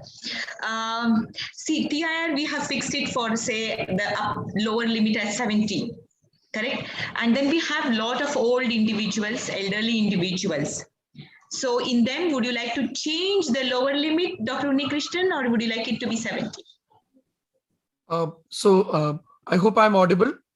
Yes. Yes, Unni, you're audible. So I completely agree. Actually, you can set the TIR at a higher level. For the lower limit can be set to 80 or even 90 for older people. Now you cannot in the Freestyle Libre Pro, you cannot set the TIR 70 to say 60. It has to be 70. Problem. So the problem is in pregnancy, if you want to keep it to 60 or something, the lower limit, then you can't change it. But upper limit you can change. And I have kept it at 90 to 180, 90 to 190 and all. I've kept it. I've asked my diabetes educator to keep it. They know. Otherwise, it will keep bleeping. Yes. It will bleep otherwise. Okay. But it doesn't have alarms. The Libre Pro Libre doesn't have. The other ones have. The Dexcom and the Guardian. Yeah. Yes. So I think it's good to be practical. And, we can keep on changing it as per our decision. This is what I feel, our clinical requirement. No, the thing was that like how we change the goalpost for HbA1c, I think we need to change our goalpost even for TIR. When set it according to the patient's individualized, rather you make it more precise, right? I think that's yet to come, and we are not able to change in many of the instruments that we are available today. Rahul, would you like to ask some other questions? To Dr. Unnikrishnan. You showed a first case where the patient put on metformin and lifestyle for the DM, but her sugars, I think you showed that every day she was doing 4-5 blood sugar level. So is it necessary to do this like SMBG every day, who is put on only on diet and metformin? Yeah, so it's not really necessary, but for the first 2-3 weeks, if you see the table, only for the first 2-3 weeks we did that. Then we shifted to 4 times a day. So that's a problem with telemedicine. You can't take much chances. You probably want to err on the side of safety. So you want to do more monitoring. But with treatment, you are probably less aggressive. But with monitoring, if possible, you are probably more aggressive because you don't want to miss. So I think these are some areas where telemedicine plays with our psychology, not the patient psychology, that we are more aggressive in monitoring, less aggressive in treatment. Yes, there was Dr. one patient in whom it was done 30 times. So I'm just wondering, like, what is this? No, that's in 15 days. No, that's in written. 15 days. That's in 15 days. Also, that's a fortnight. Okay. All right. That's, so I divided it into 2 fortnights. So in 14 days, about 30 times. Okay, got it. No, not that many times a day. Yeah. No, I must add. Okay, I think I know what you're saying, ma'am. I think this is for the patient on Libre Pro. Yeah. CGM Sorry, the Freestyle Libre. So in the Freestyle Libre, you can swipe as many times as you want. So some patients test 30 times. In fact, studies have shown that the more number of times you flash the monitor, the better is the A1C control. So that is what has been shown in the intermittent scanning device, that you can scan any number of times because you can scan up to 100 times a day. You eat a 30, roti. I thought it was a little too much because see, 8 hours if he has slept, that means he has only about 12 hours and 12 hours he's done 30 times. So it's like, every 15-20 minutes he's doing it. So, but there's no finger stick. There's no finger stick. But there's no finger stick. Can I comment? At the same time, it is too much of data, right? Sometimes too much of data can be more confusing, I suppose. I agree, but these are more. Yes, Dr. Sunil. See, when we are talking of a Freestyle Libre intermittently scanned CGM, which is available in India, and let me see, one is the different clinical scenario can be. But we need not to worry about the frequency of scanning. That is my first comment. As many times patient won't let them do it because that gives them a good learning. Having said that, the second point, where is the biggest utility of this technology? The biggest utility of the technology is in intensively treated with insulin therapy, type 1 diabetes. And let me tell you, there are now, and that's what we are using here. We have created an app also for that. There are the technologies through which there are the guidelines and recommendations now based on this CGM Freestyle Libre and Dexcom, both an endocrine society has published this guideline that we can measure every 1 hour after a meal, and looking to the arrows, looking to the correction factor, and looking to the current glucose of the sensor, we can teach the patient how many insulin in between to be placed and how many insulin correction factor, because this arrow also gives you an adjustment of insulin therapy. So in those patients, and this becomes wonderful if a patient is on insulin pump and just using a Freestyle Libre or Dexcom with intermittent scanning, look at the arrow, glucose, and this becomes a guide like making them a sensor augmented pump like this 670G versus 870 versus we can reach closer to that with a lower cost by applying our sense understanding. So don't worry about the scanning numbers. Okay. Yeah, that is true. So, Dr. Bansi, I have one question. You spoke about SMBG and then using an app which could be almost like CGMS. But in that case, the patient has to do many finger sticks, and then even the machine is expensive, so are the sticks. So is it actually cost effective? You might as well do CGMS. Bansi bhai, you are on mute.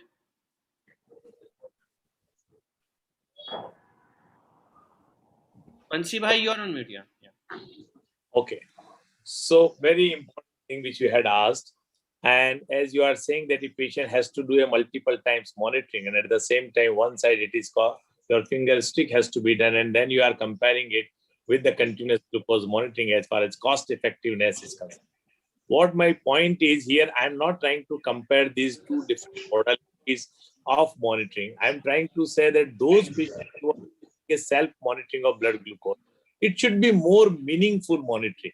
I mean, just doing a random glucose monitoring will not make any sense. Rather than not doing a structured monitoring of blood glucose, not having a meaningful monitoring, you are not empowering the patient and you are not taking any actions. And this remote monitoring during this pandemic, how it can help and how these different apps which are available now with these glucose monitoring devices, which are now available, you do just your monitoring and you get the data on your mobile phone, and through which you can also get a complete glucose monitoring profile like that. And then you can transfer this data to your healthcare professional who can give you also suggestion what to do for that particular report. So, I mean, this makes sense. And this is the complete ecosystem. Now, as far as cost is concerned, most of these glucose monitoring strips are costly between 10 to 15 rupees. And I had shown you the data of IDF that what is structured monitoring glucose in type 2 diabetic patients who is not on sulfonylurea insulin, not having the risk of hypoglycemia. If you do even a 3 times a week, which I had shown that pre-meals and post-meal, the other alternate day, again, pre-lunch, post-lunch, and again, other day, pre-dinner and post-dinner, which gives you a glycemic profile, which is reasonably good. And that also you can discuss with your healthcare professional. If I'm just asking my patient to do it, and which will be like in a month, he is doing 12 times or 15 strips or 20 strips in a month. For 3 months or 5 months or 6 months, he is going to use 100 strips in that, and that is not going to cost him more than 1,500 or 1,000 rupees. Now, this continuous glucose monitoring like Abbott Libre, which we are doing, is costing 2,200 rupees for 14 days. And we are predicting that for next 3 months, the results will be the same. But at the same time, the interpretation cost will be also there. The doctor would like to also have the cost of interpretation this.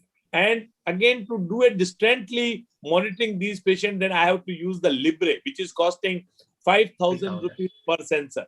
So yes, for different type of devices for monitoring are there. They can be compared as far as cost is concerned, but you have to individualize the patient therapy. You have a patient who is on multiple time getting hypoglycemia, who is on insulin, who is a type 1 diabetic. I may choose the Libre if cost is not a problem. If he can't afford that, I may go with the self-monitoring of blood glucose, which he can do multiple times also. But my point of discussion and my topic was very clear that the monitoring randomly doing of no use, rather we should do a meaningful monitoring whenever we are doing self-monitoring of blood glucose. I think, I'm sorry. One last question before we wind up. Dr. Atik, can I Before we wind up, I think time up. Dr. Yeah, Last time up, question. time up, time Yes, up, please. time. Time up? No, Yeah, I have time 5 up. minutes more. One Time second. up? No, madam, 5 minutes. We are already late. Okay. I Fine. just, Rahul, can I just add one? Yeah. Your last comment, sir. Yes, that as he's already explained very nicely, there is this concept of point in range. There's a very nice paper by Kutorocchio which has been published last year, which suggests the same, that if you do structured SMBG, it may also come to TIR, which has already been discussed. So structured SMBG is very important. Rahul, there is a question on pregnancy. So in UK, what we used to do for people who did not want, who are gestational diabetes, just on metformin, don't want CGMS, don't want too many pricks, we used to do them every 10 days. You do 2 days of structured SMBG and then send it to us. If they are okay, we continue, then you do after 10 days. It's just a way of negotiation, of finding a way with the patient, because patient will not like themselves to be pricked. Later on in the pregnancy, we know the requirements are going to be higher, and then we can negotiate, something like that. So that is what we used to do in clinics. Yes, sir. We are doing same thing So here. one unbiased opinion from Unni, because he has not spoken either for or against CGMS. So will you go by SMBG or CGMS? So as I said, it's important is to make it meaningful. So if I feel that all these are patient empowerment tools. For example, if you have only an SMBG, make sure you use a maximum use of it by measuring your fasting and postprandial at crucial times to adjust your diet, exercise, insulin. And the key word is diet. If you look at CGM, I call it the moving selfie of blood glucose. I mean, if you take a selfie of yourself, you may be smiling, you may be crying, laughing. But if you see a moving selfie of your sugars, that's very empowering. My patient can know if I eat a bhakri, how much my sugar will go up. If I eat pohe, how much it will go up. If I eat mango, what will be the difference? So patient can choose the diet which they like, which won't increase their sugar. So if used in the right way, diabetes will go to the patient, and self-monitoring or CGM, I think it is basically, I feel it's a patient empowerment tool. Yes. Thank you very much. Thank you, Bansi. And thank you, Diabetes India, for having given me an opportunity as wonderful as this to be with all of you and discuss with you a few pertinent issues. Thank you very much. Bye from Thank you myself. all speakers, and over to Dishank and organizers. For next session, I think Rutul is there.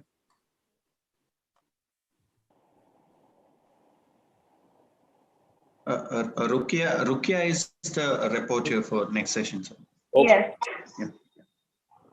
So after this insulin nice debate and each one's point of view about how we get time in range, let's move forward with the complications. So diabetes and cardiorenal symposium. So for this symposium, I would like to invite Dr. Mahadev Desai, who's a senior consultant physician at Ahmedabad, who's also a teaching faculty at various medical colleges. And along with him, we have Dr. Anupam Prakash, who is also a physician at New Delhi, who has a keen interest in research in diabetes and cardiology.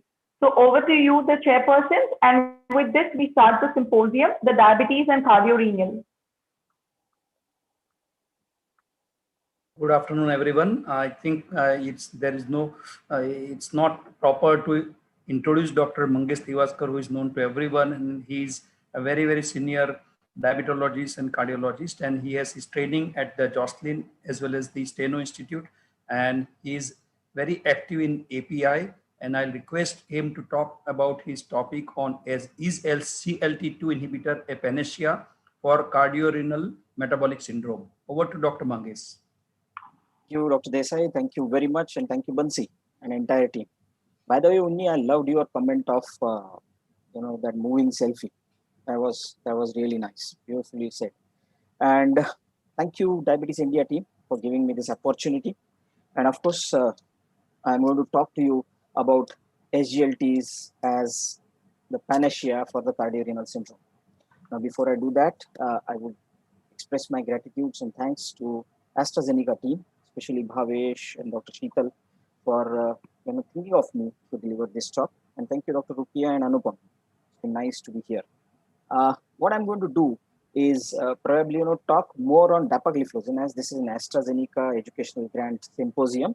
So I'll be focusing more on dapagliflozin, especially innovator dapagliflozin, and I'm going to talk about the role in the cardio-renal benefits. Now let's start with the garden variety case. Shweta, she is 8 years diabetic, works as an executive in the global company. So very well read, very well aware. Currently has got diabetes, hypertension, dyslipidemia, and on the standard line of therapy, as you can see here. And these are her measurements, and you can see that she is mildly uncontrolled, HbA1c of 7.2, little on the overweight side, blood pressure slightly higher. But what is more concerning, if you can see on the screen, is her UACR, which is definitely higher. And look at her EGFR, it is 60. Currently, she is on with metformin.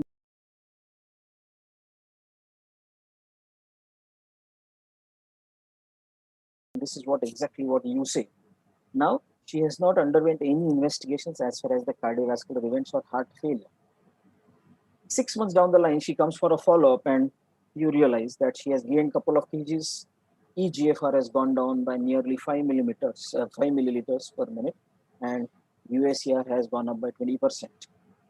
So we further went ahead and did her investigations, and what we could find is her echo, currently well-preserved ejection fraction, fundoscopy was normal, and foot examination was normal. So peripheral, essentially, her cardiovascular evaluation, especially as far as the structural abnormalities were concerned, were fine.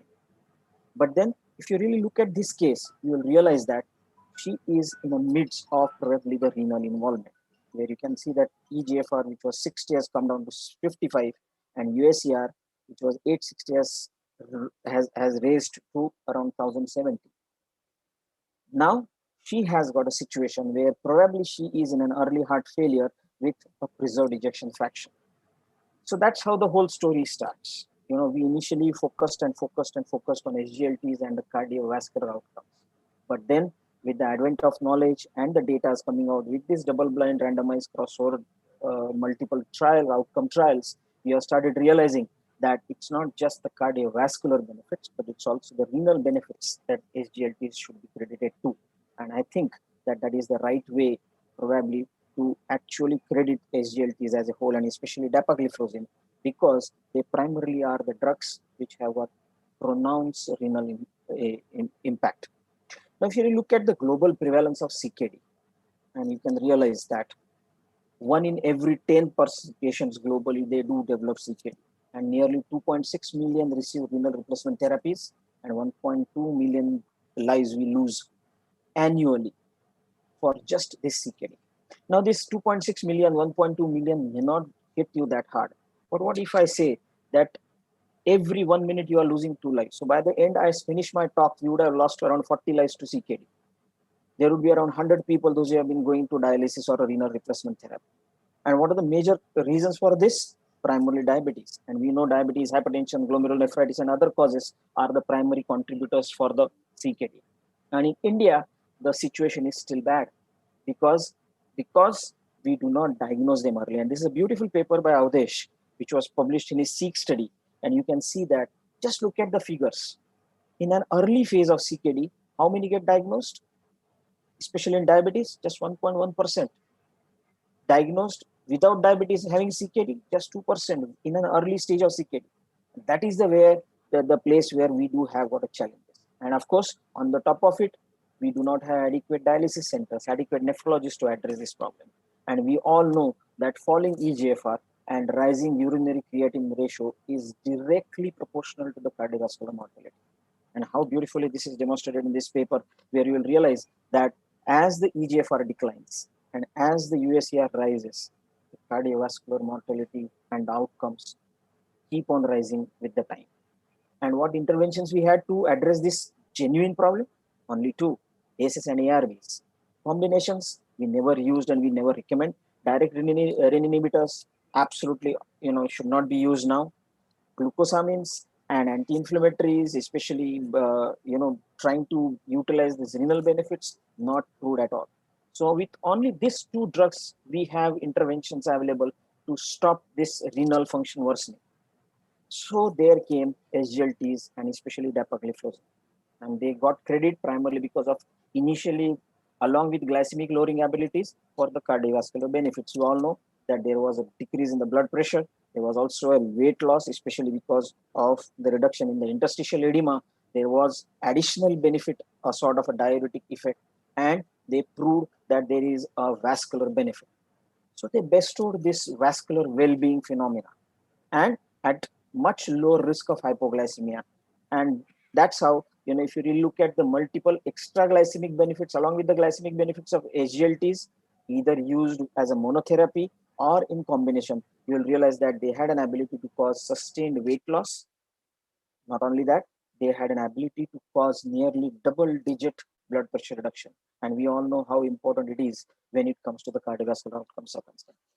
But then let us look at this angle of SGLT2 inhibitors, where we are talking about their role in the CKD management. And the game has changed when our knowledge how beneficial the SGLT2 inhibitors are, especially when the renal functions are at jeopardy. And that works basically because of the resumption or the restoration of the tubuloglomerular feedbacks that is attributed to primarily because of the reduction in the proximal glucose reabsorption. It also improves the delivery of sodium to macula densa. And that's how it actually, I would say, restores the tubuloglomerular feedback mechanism because it reduces down the glomerular hyperfiltration and hydrostatic pressure. So even in an initial phase where the eGFR slightly goes down, but it slowly restores back and probably starts becoming better. And that's how probably this downgrading of the renal functions is stopped by the dapagliflozin, especially in a group of SGLT2 inhibitors. And how beautifully this was, documented in the DAPA-CKD trial. We all are aware about it.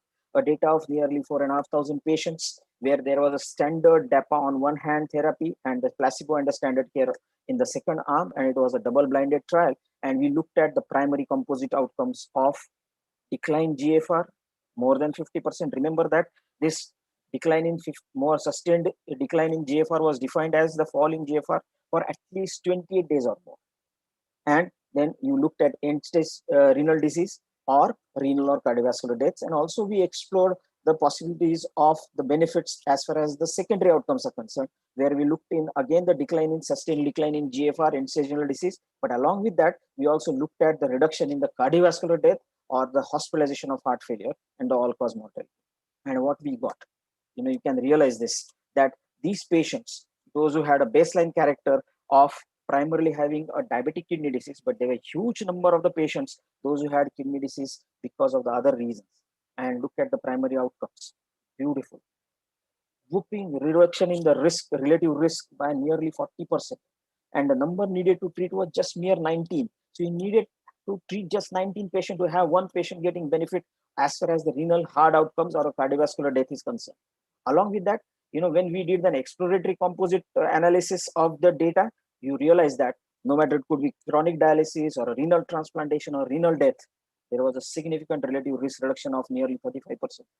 The secondary outcomes were also beautifully documented as far as the outcomes related to the cardiovascular death or hospitalization because of the heart failure, and nearly 30% patients, that means 1 in every 3 patients got benefited once they were given dapagliflozin in this trial. And of course, the all-cause mortality also went down. And remember that DAPA heart failure and DAPA-CKD are the only trials where they have a label of reducing all-cause mortality. No other SGLT2 inhibitor has got. Now, probably EMPA has shown some signals, but still, dapagliflozin has only that, advantage of getting a label of reduction of the all-cause mortality. Now, looking at the primary outcomes in diabetic and non-diabetic population, because we know that DAPA-CKD had both the populations, diabetic population as well as non-diabetic population, and look at that. See the benefit, even though numerically there was better benefit in patients without diabetes, but you can see that the P interaction value, the P value for the interaction was not significant. But remember that still there was a benefit equally in diabetic patients as well as non-diabetic patients. So whether you are diabetic or not, irrespective of that, dapagliflozin is best of the renal protection benefit. Now, what is most wonderful thing on this slide is look at the IgA nephropathy. People are really concerned. You talk to nephrologists and they'll talk about IgA nephropathy. And look at this. especially in non-diabetic patients. Look at the incidence of IgA nephropathy in this DAPA-CKD group of the patients, and you will realize that was addressed beautifully. So whatever was the type of the CKD the patient had in the DAPA-CKD primary outcomes, you can see that the forest plot is uniquely lying to the left of the line of unity. No matter it could be diabetes nephropathy, ischemic or hypertensive nephropathy, glomerulonephritis, or IgA-induced nephropathy. And this is what I wanted to actually insist on. This is too good. Look at DAPA-CKD testing trial and stop IgA trials. Look at the number of the patients recruited.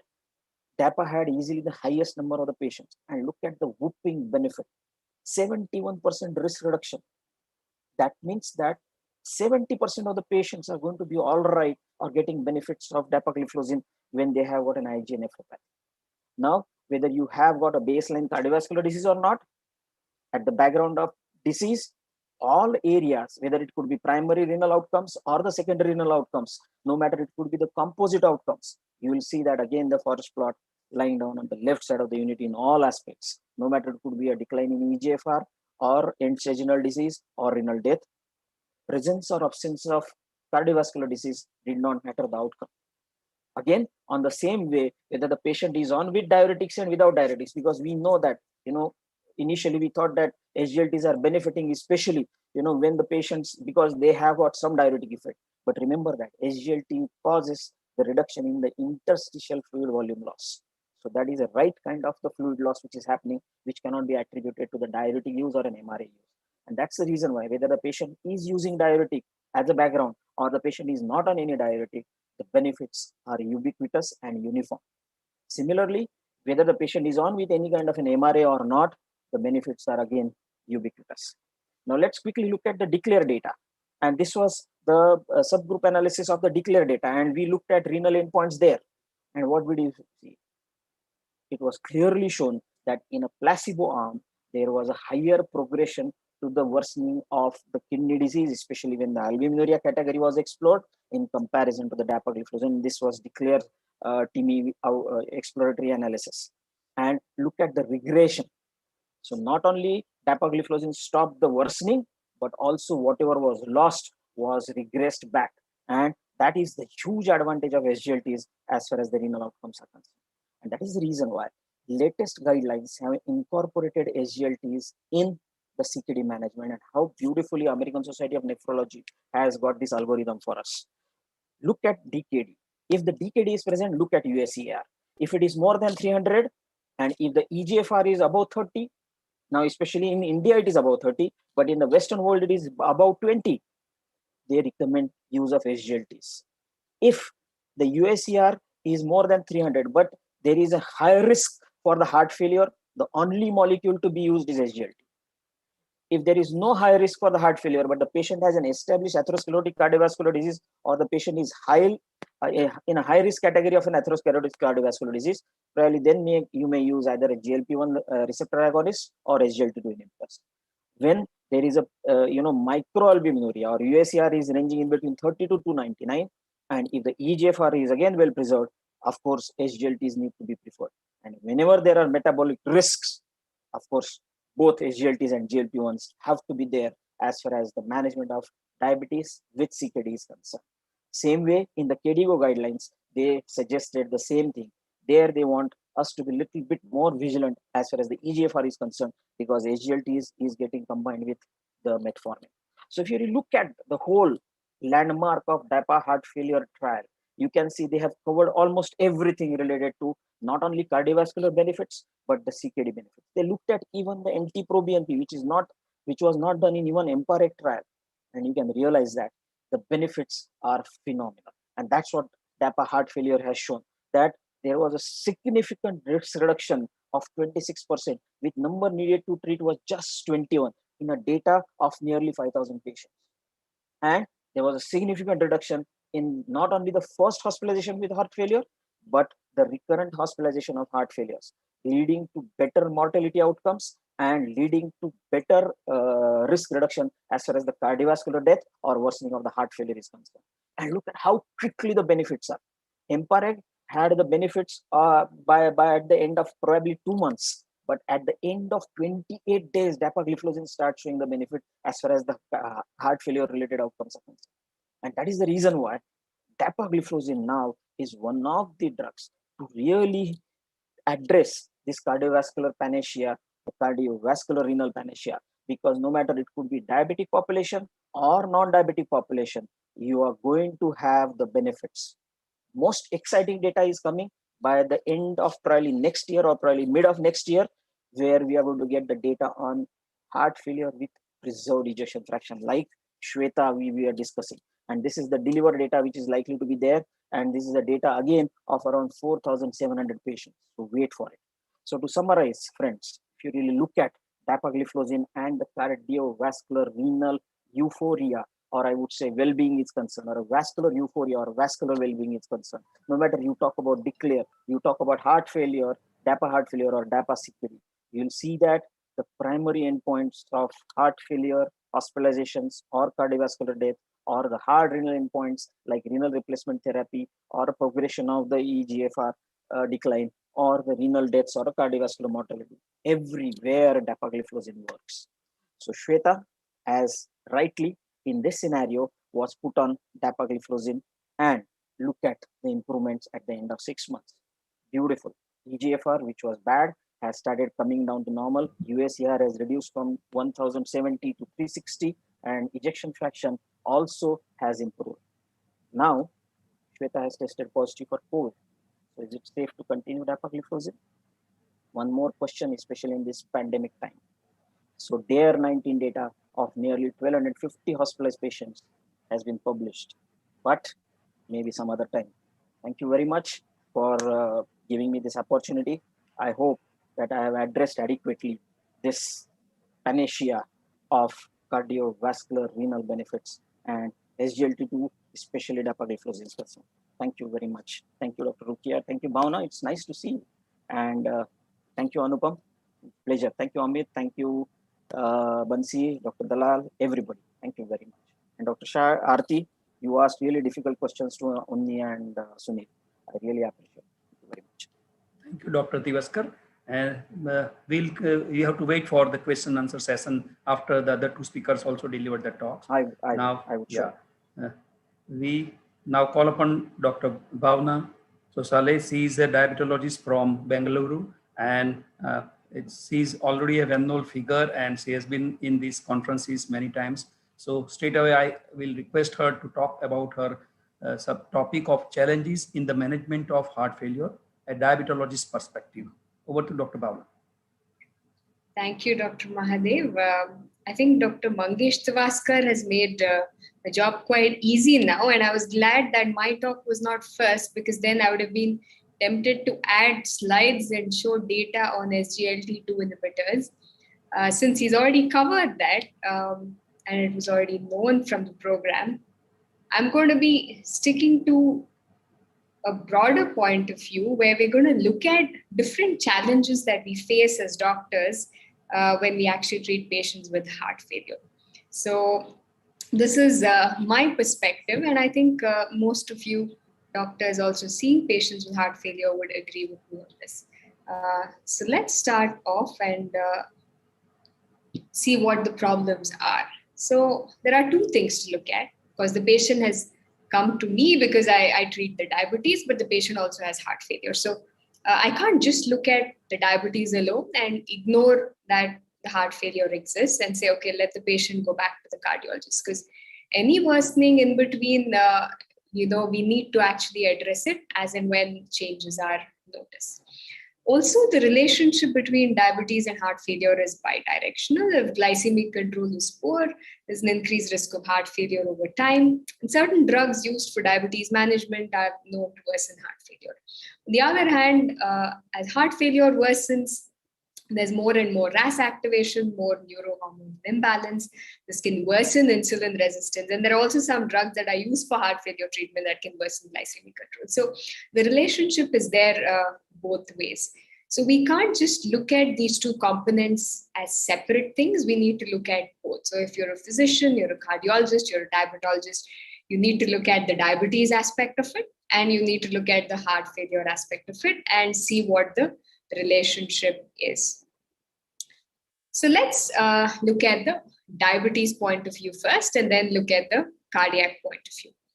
So what are the challenges that we face while treating diabetes? We want to make sure there's good glycemic control, because poorer the glycemic control, the risk of heart failure is actually higher, risk of hospitalizations worsening is actually higher. We also want to remember that we have to individualize HbA1c targets. So if someone is very sick, the targets would be different. Someone who's relatively okay, younger, you may want slightly more aggressive HbA1c targets. So this depends on the cardiac status. This depends on the age, the GFR, previous hypoglycemia episodes, risk. So we have to individualize. So that is where your clinical acumen comes in. So you figure out, do you want an HbA1c of 6.5 or do you want 7? Are you okay with anything under 8 as long as it's not too bad? So based on other comorbid conditions. So it's important for us to keep checking the GFR, the renal function, monitor the blood pressure and the electrolytes, because these things can change quite rapidly. And we know the heart and the kidney are connected now. So one thing, something worsens in the heart and then the kidney function worsens. So our dosing of anti-diabetic drugs would actually change based on the GFR, which is also another reason from the diabetes control point of view to modify the dose. So check the GFR, check the MDRD, or use any formula, have an app on your phone, and readjust the doses. Because if you don't adjust the doses, you might be exposing the patient to supratherapeutic doses for their GFR, and that might actually be harmful. If we are using, if the patient is on other BP lowering therapies and diuretics are probably used in several instances, we might need to monitor the BP electrolytes and modify the dosing based on the situation. So what do we do? Heart failure, make sure you use an SGLT2 inhibitor. As long as you make sure there's no contraindication to use it, go ahead, use an SGLT2 inhibitor. And I'm not going to talk about why, because there are several studies, and we've just heard from Dr. Mangesh Tewaskar why SGLT2 inhibitors are useful for both the heart and the kidney. So that's the reason. I hope you've heard his talk, because I don't want to repeat what he said. So what we do not use is the TZDs. Of course, we don't have rosiglitazone anymore, but we don't use pioglitazone as well, because some weight gain, fluid retention, that can be confusing to monitor. And we also don't recommend the use of saxagliptin based on the results of the SABRE-TIMI study. So this is something to remember from the diabetes point of view. So insulin is okay, you can use insulin. Metformin is okay, you can use metformin, but all these molecules, of course, not for insulin, but other oral agents, make sure you check the GFR and modify the dose. And then we look at the heart failure point of view. And this has a lot more points in it. And that's because there are a lot more things to actually consider. Now, this is challenging because the care is fragmented.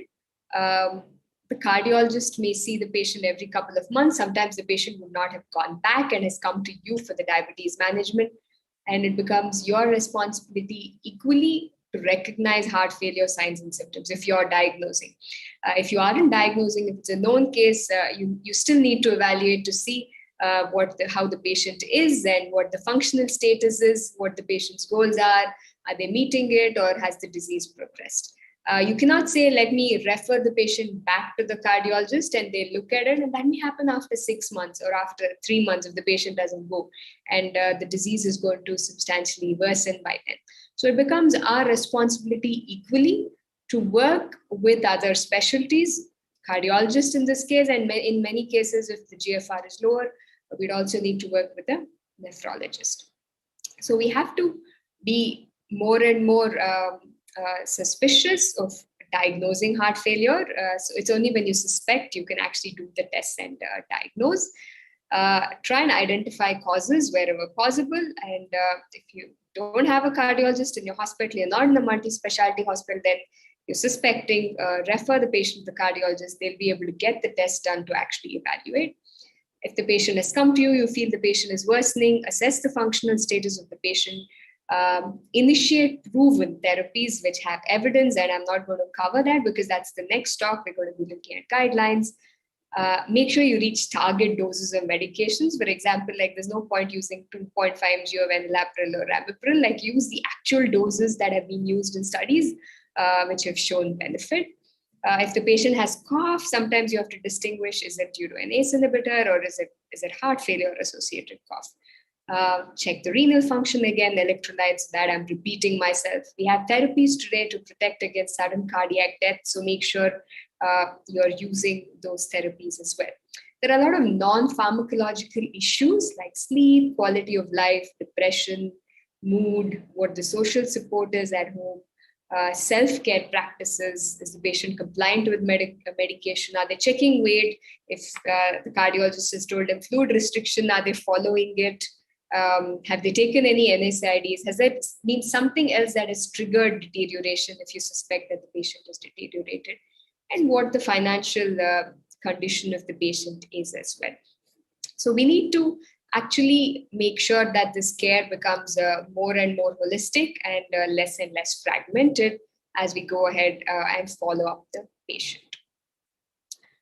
So what I will insist on is we have to actually have a high degree of suspicion, because if we don't suspect, we're never going to have an accurate diagnosis. Unexplained fatigue, very vague symptom, could be a symptom of heart failure, shortness of breath, pedal edema, weight gain, orthopnea, PND. So you could look for all this, get the appropriate test done, make sure you evaluate the thyroid function as well to make sure that there's no problem there.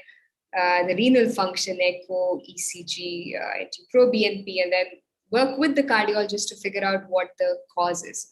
Is it a pulmonary cause? Is it sleep apnea? So that's also a possibility in obese patients. Then you might need to do additional tests based on the initial workup to figure out what the actual cause is, and 2-3 different groups of specialties will actually need to come together. So when you finally get a diagnosis of heart failure, then you know the cause, and you also know if it's systolic or if it's diastolic, whether it's HFpEF or whether it's HFrEF, because the treatment can be slightly different because there are some therapies which have shown to be beneficial in reduced ejection fraction. Assess the functional status of the patient, because heart failure is progressive. Because you've seen the cardiologist 2 months ago and they're seeing you now, it doesn't mean that the patient is like perfectly okay. Anything could have triggered worsening in between. So look for that.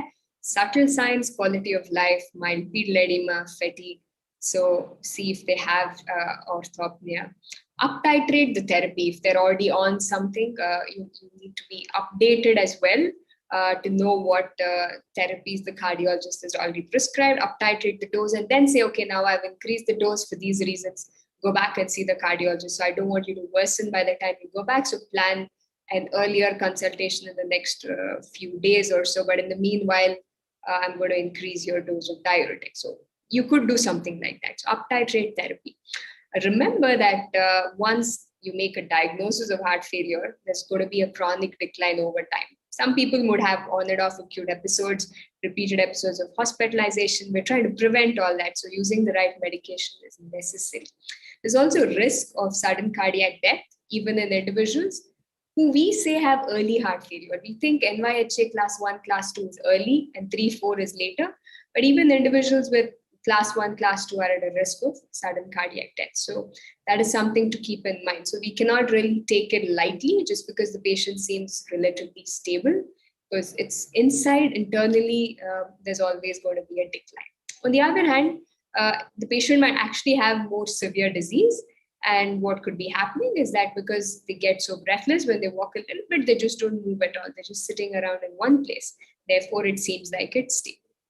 So remember that there is no such thing as stable heart failure, and you need to keep looking for signs of worsening. And if there is up titrate medication as required. So stay updated with newer therapies like SGLT2 inhibitors, ARNIs, which have shown hospitalization benefit, mortality benefit over and above the previously used conventional standard of care. Look for triggers, assess these things, because if you can figure out what has caused the deterioration, maybe you can make sure that the patient doesn't repeat the mistake the next time, if it is an error on their part, which could be excess fluid intake, salt intake, compliance with medication, NSAID use. So these things can sometimes cause worsening of heart failure.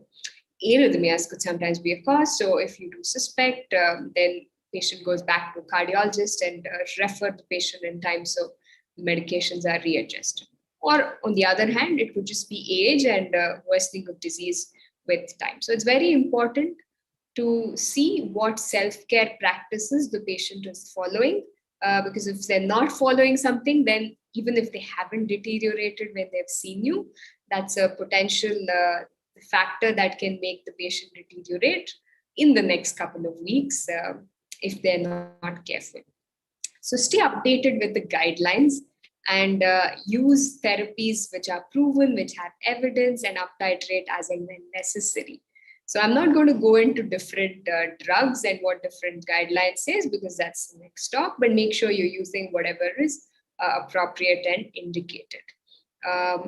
Use even newer drugs, overcome physician inertia to use newer therapies like ARNI, because there is a benefit for mortality and for heart failure hospitalization over and above just using enalapril.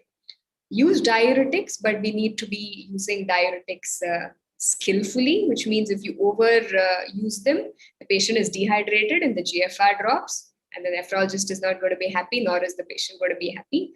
But if you don't use it enough, then there's edema, there's breathlessness, the patient is uncomfortable, poor quality of life. So it doesn't help anyone. So use drugs at the right doses, monitor, get the appropriate investigations done, renal function, electrolytes, blood pressure, to readjust the doses. So if you're starting a newer therapy like an SGLT2 inhibitor as an add-on, then you might have to think of reducing dose of other drugs which can lower BP. Or if the patient was not on an ARNI or adding an ARNI, then again the BP could come down a little bit. So see what else the patient is taking and monitor the blood pressure. Also start with a lower dose and then up titrate based on the blood pressure. Reach the target doses of recommended drugs. For example, all the studies that we've seen with dapagliflozin have used, the CVOT studies and the heart failure evidence, the renal evidence is used 10 milligrams of dapagliflozin once a day. But as you know, 5 milligrams is also sold. It's marketed by several companies. But do we have the evidence in using that? We don't. Similarly, if you're using an ARNI, try to up titrate to the maximum tolerated dose. The patient cannot tolerate, it's a different issue, but we shouldn't use a subclinical dose and expect the same kind of benefit that we see in a clinical trial. As I mentioned, and as you're all aware, there's a constant crosstalk between the heart and the kidney. So monitor the renal function, electrolytes, GFR constantly, adjust medications based on it. Make sure you're using diuretics in the appropriate dose, check the hydration, monitor the blood pressure, fluid intake of the patient, salt intake. Are they weighing themselves regularly at home? Because if the weight suddenly increases, then that's fluid collecting inside, so they can come back to you or to the cardiologist immediately. So these are things we have to insist on, which are actually harder to do, and it's really much easier to give a prescription. So use therapies which protect against sudden cardiac death. And I did mention that there's no such thing as stable heart failure. Even individuals with class 1, class 2 NYHA are at a risk of sudden cardiac death. And we have therapies today like sacubitril valsartan, and this is also a part of several recommendations that this can be useful in patients with HFrEF and ventricular arrhythmias to reduce the risk of sudden cardiac death. If you are not sure of using it, and at least you've read theoretically it needs to be used, you haven't used it yet in practice, still discuss with the cardiologist and say, okay, should we put the patient on this? Or if the patient is already on it, then that's great. Go back and read the studies, because I'm not going to describe the results of individual studies with drugs. I'm only sticking to a broad overview in this talk. In addition to all of this, we have to keep the patient happy. Sometimes we think that it's not our job, but it really is. And how our relationship is with the patient can have definitely an impact on the mental health of the patient. So we want the patient to have a positive mental health, so maintain a good relationship with the patient. And in addition to that, assess their social support, the family support. What is their mood at home? Are they able to do their regular day-to-day activities? What's the quality of life, personal relationships? financial support, and see what can be done to address each of these things. Because if the patient is depressed, they're not going to adhere to your medication and they'll just get worse. So you have to address all these non-pharmacological issues as well. And this can sometimes end up taking 80% of the time in your consult, and just like 20% of the time may actually be in evaluating the reports and the patient and writing prescriptions. This is actually quite time consuming. So I'll end with this slide. So to sum up, for chronic diseases, care today is actually quite fragmented, especially when when you have diabetes, heart, kidney, multiple specialties involved, and coordination is the key. And perhaps there's really a need for a new specialty, a group of doctors who can focus on diabetology, cardiology, so that there's a continuum, because this is again a place where there are a lot of gaps, and we really need to close the loop. So thank you very much. I think I've stuck to time. My timer has not gone off. So thank you, Diabetes India, for this invite. So thank you. Thank you, Dr. Bhavna. You have wonderfully covered in allotted time. And I especially like your one-liner, there is nothing like a stable heart failure. I fully agree with that. And also that these small tips like daily weighing or reaching to the targeted dose gradually, that's very, very important. And we have Dr. Kamal Sarma is the next speaker. Dr. Kamal Sarma is a cardiologist, and he has, if you want to really see him, you have to arrange a debate whether dapagliflozin or any SGLT2 is a cardiologist drug or a diabetologist drug, and you'll see him in full color. So over to Dr. Kamal for his topic on ACC 2021 consensus, impacting and treatment choices in heart failure, reduced ejection fraction. Over to Kamal.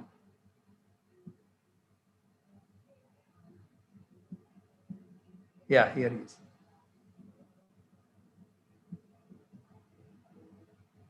I'm not able to see Kamal. Are you going to have? No, he's there. He's there. Yeah. He's Kamal, there. hi. How are you? Morning. Hi. Hi. You are muted. You are muted. Wow.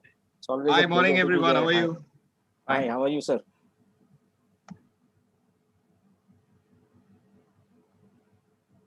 You can start your talk, Kamal. So do you. It's your chance, Kamal. Kamal, you are still muted.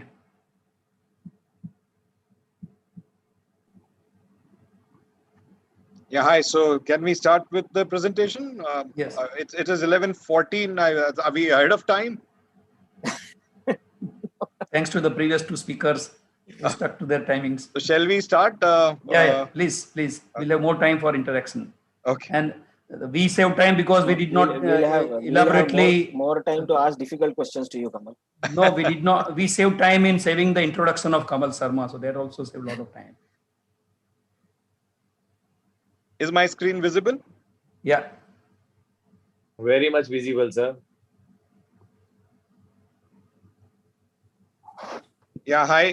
Good afternoon, everyone. So I'm going to talk about the ACC 2021 consensus and impact, how it's impacting reduced ejection fraction. Of course, we know a lot of therapies which have made a lot of gateway into managing heart failure, especially in the diabetes conference. And if you don't talk about SGLT2, it's a big deal. But I'm going to touch upon, for a change, something beyond SGLT2 and how ARNI is actually having a consensus impact in managing diabetic heart failures as well. Today I'm going to discuss about heart failure burden in India, choosing right treatment for reduced ejection fraction, the consensus statement from 2021 from ACC, which talks about initiating and optimizing guideline directed management. We'll look also at the impact of the ACC 2021 on treatment choices and heart failure with reduced ejection fraction in real world scenario, and then I'll summarize the same. So when we look at the heart failure burden in India, 1 in 3 of the patients are readmitted for heart failure. The current estimate about incidence of heart failure vary from 1.3 to 23 million, which is a big challenge. And 1/3 of the heart failure patients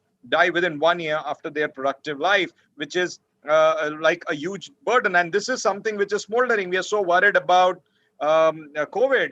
The COVID pandemic had a so-called with the estimates of the number of cases, 2 to 3 crores. But look at the diabetic population that we have in our country, or look at the heart failure population that we have in our country, which is actually requiring repetitive hospitalization, and it's a slow burn, and that's why probably under-evaluated, under-emphasized, and under-talked about. Hospital rehospitalization leads to, of course, higher mortality. Now, there are evidences that those who require more than one evidence will have much higher mortality cumulatively, which is 3 times one hospitalization is 3 times risk. So 1 year mortality was significantly higher if you had more than one admission compared to you had no admission at all for the heart failure. So in Indian heart failure patients, suboptimal guideline directed therapy increases the risk of all cause mortality. Patients who do not receive guideline directed management experience higher mortality as compared to those who were not on treatment. So it's all equally important to be on optimal therapy as recommended by the guidelines. So mortality rate remains high in India. You look at whether the 1 month mortality or 6 month mortality, as I mentioned, 1/3 will die in a year. So it's around amounting to 38.15%. So choosing a right treatment for heart failure with reduced ejection fraction, treatment therapies have gained in 30 years a lot of complexity. In a very busy slide, I've talked, this slide includes all the trials, all the publication about all the molecules that we've been using, studied, and emphasized upon, right from the ELITE 1 and 2, with ACE getting its place, to Wellhaft, Valiant, RALS, you have CIBIS 3, Carmen trial, Charm Edit, Charm Alternative, Heaven trial, and then of course the ARNIs came in with Paradigm HF on top of the so-called standard care of ACE beta blocker MRA, where the alternative arm looked at the ARNI beta blocker MRA combination. And it's a very busy slide which talks about how the therapies have changed compared to placebo background therapies. Now we have a good amount of drugs which have chosen and proven their background over 30 years of evaluation. However, mortality despite this has remained high, despite adding so many therapies in the last 30 years. We can see that ACE brought it down by 16%, beta blocker reduced by 34%. These are just relative risk reduction, not absolute. So somebody may wonder a total is more than 100 because these are just relative risk reduction on top of the baseline. And you can see the absolute numbers also mentioned below. That's like 4.5% with ACE, 5.5% with beta blockers, 11%, which was very robust with mRNA, mineralocorticoid antagonist, 3% with ARB, and SHIFT had a relative risk reduction with ivabradine. So despite these advances, the significant morbidity mortality at 5 years remained at 50%, even in Western optimally managed and treated patients. So need for decision pathway for clinicians to treat reduced ejection fraction have been driven primarily by heart failure prevalence and escalating rapidly, having significant burden like substantial healthcare resource, morbidity and mortality of reduced ejection fraction, and quality life questionnaire. So with overwhelming evidences for the therapies, there is a need to inform clinicians about area where evidence may be new and evolving, where sufficient data may be more limited. And there are hence various gaps that need to be emphasized upon and streamlined so that the best practices could be implemented in these subgroup of patients. And that's what ACC in 2021 in their consensus decision pathways has tried to stress upon. And that's what I'm going to touch upon now. So the purpose was to implement the 2017 expert consensus decision pathway, which was developed in 2017 from the emerging study, and to provide practical guidance for managing these patients with an objective to encourage clinician to question what are the important factors that will determine what therapy you will choose, and to provide a unified articulation of practice guidelines so that the appropriate use is established, and then you streamline the care of realize best possible treatment in heart failure. So the first thing that they touched upon is when to initiate and how to optimize.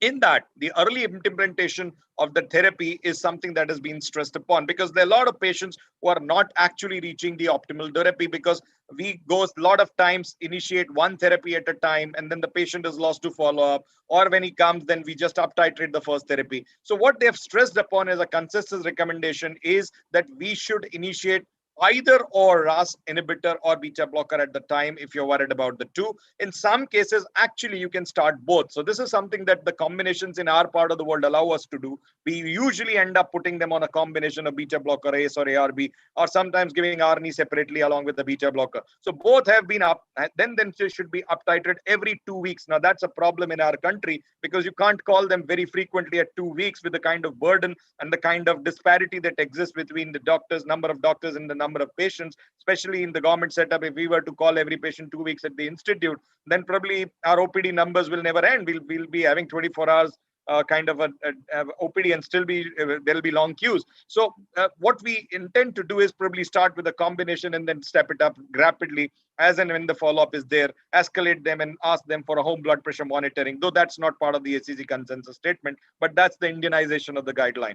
So algorithms have been that we all know stage C, you start with either ARNI, ACE or ARB, and then add an evidence-based beta blocker along with a diuretic agent. And if the patient's EGFR is more than 30, and creatinine less than 2.5 in males or less than 2 in females with no potassium, you can add an aldosterone antagonist as well. In patients who meet the EGFR criteria in class 2, you can still add now the other favorite therapy, which is SGLT2 therapy, which is post DAPA HF and post Emperor reduce, is so robust that you even need not look whether they are diabetic or not. For patients with persistent volume overload, of course, diuretics can play the role, but then of course, remember that you've exhausted SGLT2 and then added this. And in patients with persistent or who are black, symptomatic, or where there is contraindication of getting an ACE, which is commonly what we use in patients with high creatinine or renal failure patients where you can't use ACE, ARB or ARNI because of the EGFR being very low. Good choice and alternative, or in symptomatic blacks, would be in class 3-4 patients to add hydralazine with isosorbide dinitrate. In patients with high heart rate more than 70, and if they are already on fully tolerated beta blockers, class 2 and 3 patients, we can add ivabradine. So key changes in the treatment now have been that ARNI is preferred as the first-line RAS inhibitor in patients with heart failure with reduced ejection fraction. Those in whom ARNI administration is not possible, only in them that ACE and ARB is being talked about. So SGLT2 are added, of course, as a part of the therapy in patients with chronic heart failure, reduced ejection fraction, already on beta blockers, ARNI and aldosterone antagonist if not contraindicated. So what are the evidences? Let me talk about why did ACC talk about this. The evidences we know have been derived from Paradigm HF, and there are data from which I talked about DAPA HF and Emperor reduce, and the recommendation for optimization from the consensus statement have been to achieve maximal benefit of guideline directed therapies. Should be initiated and titrated to maximally tolerated dose, and the target dose are associated with best outcome, and titration should cover even if the patients appear stable or their symptoms and or the ejection fraction improve. So don't stop ARNI, don't stop SGLT2 if their so-called symptoms are now class 1 and or their ejection fractions have started improving, because once you withdraw them, again, the worst thing is there. So the guidelines do talk about continuing the therapy even if the improvements are there, because withdrawal it can be worrisome and you may not get the same benefits once you reinitiate the therapy. Beta blocker dosage should be adjusted every 2 weeks in patients with no evidence of decompensation. Initiation of ARNI and dosing, if previously on ACE, you'll have to stop at 36 hours before. If the dose is to be equivalently adjusted for presence of valsartan or enalapril with 50 MD BD, and then you go up to 100 BD for the corresponding dose of less than 10 or more than 10 of enalapril, or less than 10 or more than 160 of valsartan. And in 2 weeks, you'll try to reach the maximal dose of 200 BD. And you have to monitor, of course, the blood pressure, renal function, and electrolytes. Of course, the indications remain as of now. Anybody whose ejection fraction is less than 40, for the preserved ejection fraction or mixed range, mid-range ejection fraction, the data is not so robust and so potent, which we know from the other trials, but which is beyond my talk today. The class 2 to 4 all are included, administered in conjunction with the standard care of therapy, replacing ACE or ARNI. And ACE and ARNI should be considered only if the ARNIs are contraindicated, not tolerated, or not available, which is very, very rare. So once the therapy is started on ACE-ARB, again, you'll have to do the same 2-weekly monitoring. For beta blockers, bisoprolol is a therapy that I usually prefer because it's easy to titrate, because bisoprolol 1.25 going to 10 is much easier. Carvedilol 3.125 usually most of the patients will be stuck on that dose for lifelong, because otherwise recommended dose is 25 BD, and most of the data is on that dose, which people don't achieve. Once you have started with the dose, metoprolol is preferred when there are patients of arrhythmia. Of course, there are no add-on comparison between the three, except COMET trial, which compared carvedilol with metoprolol and found some superiority. Again, it's got some controversy. If we have time, we can discuss that as well in discussion. And increasing dose of beta blocker, again, every 2 weeks, you can monitor heart rate, blood pressure, and congestion. And with no evidence of decompensated patients, it's a therapy that must be initiated. SGLT2, of course, I think I need not be talking in such a learned forum about it, which you all are much more aware than me. EGFR cutoffs for DAPA was 30, for AMPA was 20. In the two important trials, the DAPA-HF and EMPEROR reduced. And this is when ACE, ARB, or ARNI plus beta blocker were already used. This was the standard care. On top of that, it was started. And then in conjunction of that, we need to optimize. Diuretic should be added for symptom congestion, because barring MRA, no other diuretic group is known to reduce mortality in heart failure. If doses is excess of 80 milligrams of furosemide are needed, then you'll have to either different loop diuretic or a thiazide addition has to be considered. And if heart rate is more than 70, as I said, ivabradine can be added. So in general, to speak, medication adherence has to be assessed regularly. Interaction help with the adherence include patient education, medication management. A lot of times we see similar sounding drugs being replaced, changed. Simple example I would give: metoprolol succinate versus metoprolol tartrate. Now, most of the data exists for metoprolol succinate. Metoprolol tartrate has got pretty bad reputation as far as at least heart failure is concerned, because that's where it lost out in COMET trial with carvedilol. So choosing the drug, not just prescribing the brand, but also what drug and what salt the patient is taking, is also imperative for the physician to be dealing with the patients, to educate them, to stick to the kind of drugs that they should be on. Goals of care should be addressed during the course of illness, and team-based is critical in optimizing the guideline-based therapies. Case discussions, let me just, for an example, give you a case: 60-year-old female teacher who's already on ACE, MRA, and beta blocker with EF of 30, NT-proBNP of 250, blood pressure 120, EGFR of 60. I would usually switch the patient to ARNI. The reason being that it's now recommended with ACC 2021 as the first recommended line of therapy. Changing over has also come now in the European guidelines that patients who are still unstable on ACE-ARB can be switched over. Of course, not class 1, but based on evidence, the ARNI has expanded from the 2017 guideline also because of superior efficacy and de novo therapy, which is in patients who are naive, and rapid improvement and reverse remodeling, which is happening irrespective of the background ACE-ARB. Paradigm HF and Prove HF trial were two important trials. Paradigm HF clearly showed 20% reduction in primary outcome of CV death hospitalization as compared to ACE, which was enalapril, and Prove HF, which showed in reverse remodeling and improvement in NT-proBNP at 12 months with this combination. So results from Prove HF further substantiated by Evaluate HF, which shows improvement in echocardiographic parameters as early as 12 weeks, which we very commonly see in our practice. You look at their size, very bad LVs, with regurgitation, first thing that will happen, that ejection fraction doesn't improve. First thing, the regurgitation starts decreasing. Then the LV size starts improving. And it's only later on that the EF starts improving. So the early phase, you will very often find improving as soon as 3 weeks or 3 months. So superior outcomes were also seen in Pioneer HF, where initiating ARNI with and decompensated was feasible and superior to enalapril. So in acute heart failure also now there is emerging data. Transition study where about half of the patients would achieve the target dose within 10 weeks, so at the time of discharge. So the fear of up titration not being possible is no more true. In patients with newly diagnosed heart failure, inpatient initiation of ARNI has greater reduction in the peptide concentration comparable to safety profile and improving in the clinical outcome in Pioneer HF.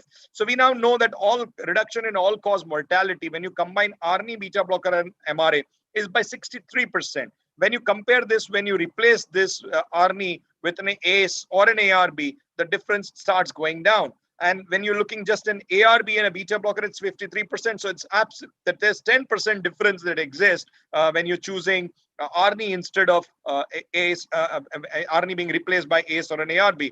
ACE, for that matter, with MRA only 43%. So either of the therapies is not sufficient, and because of such totality of data, direct to ARNI approach is what is recommended. SGLT2, which have shown efficacy in both diabetes and without diabetes, should be added on therapy irrespective of diabetes, as was touched upon in various other talks. SGLT2 are added as a part of therapy in reduced ejection fraction, already receiving the 3 class of the therapies.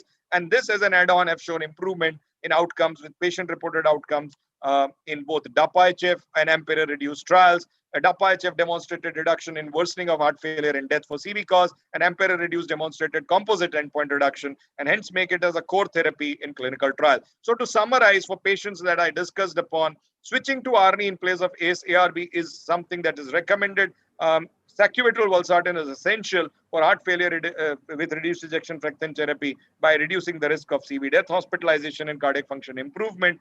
The consensus also recommends use of ARNI, evidence-based beta blocker, aldosterone antagonist, SGLT2 inhibitors as first-line medication, and novel therapy like SGLT2 is administered in conjunction with a background of heart failure reduction. So, do you agree with this consensus? Is something that I will open to the forum. We can all discuss whether you believe that this is true and what would you be choosing. I mean, I'm not only de novo patient, I would of course go ahead with an ARNI. I would discuss with your elite panel that whether you would cost will still be a consideration and would make you choose ACE or ARNI. And will you switch from reduced ejection fraction patients already on ACE ARNI to ACE or ARB to ARNI?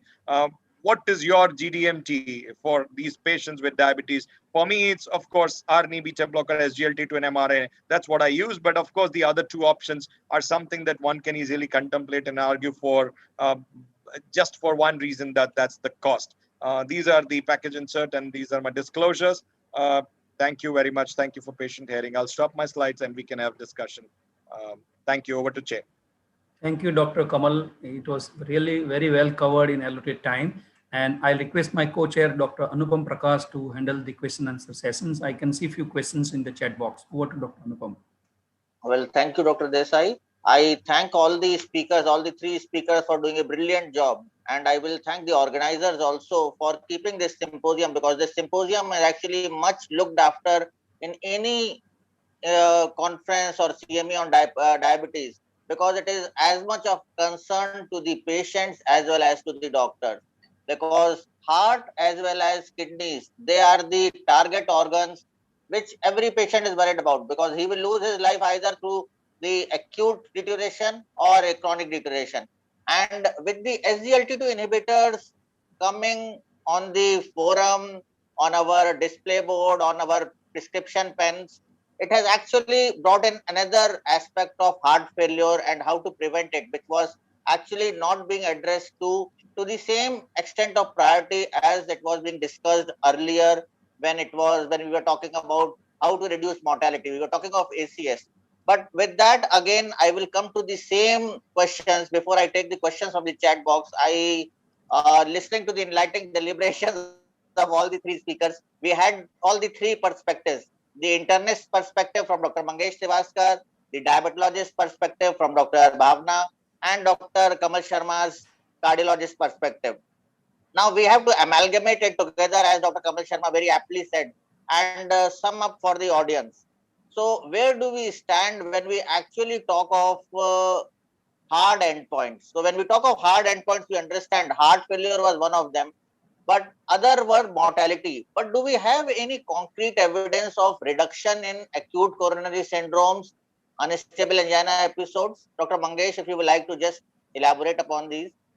Yeah, now there are quite a few trials which are already on as far as the acute onset situations or the use of acute in the acute clinical scenarios, like immediately post myocardial infarction or immediately post intervention. In fact, Kamal would be in a much better position to comment as far as the role of SGLTs, because and there is a definitely positive evidence which is going to come and getting published as far as the use of even SGLTs in an acute medical situation as well.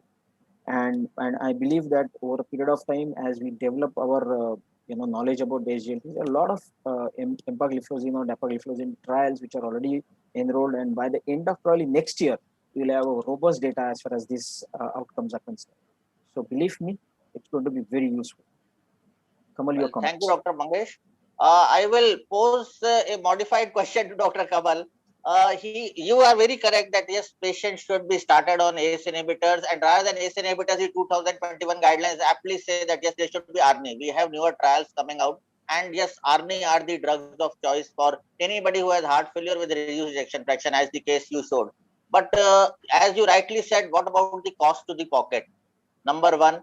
And number two, if you want to add something else, what would you like to add? Do we add an SGLT2 inhibitor to that patient, or we add a, as you said, beta blocker or MRA type agent? Good question. I'll answer the first one first. So the cost. Now, cost of hospitalization is, if you count in India, barring that you are a My Yojana or Pradhan Mantri Yojana empaneled hospital, otherwise it's much more than 1 month of therapy of ARNI. Number two is the Indian jugaad of cost of ARNI.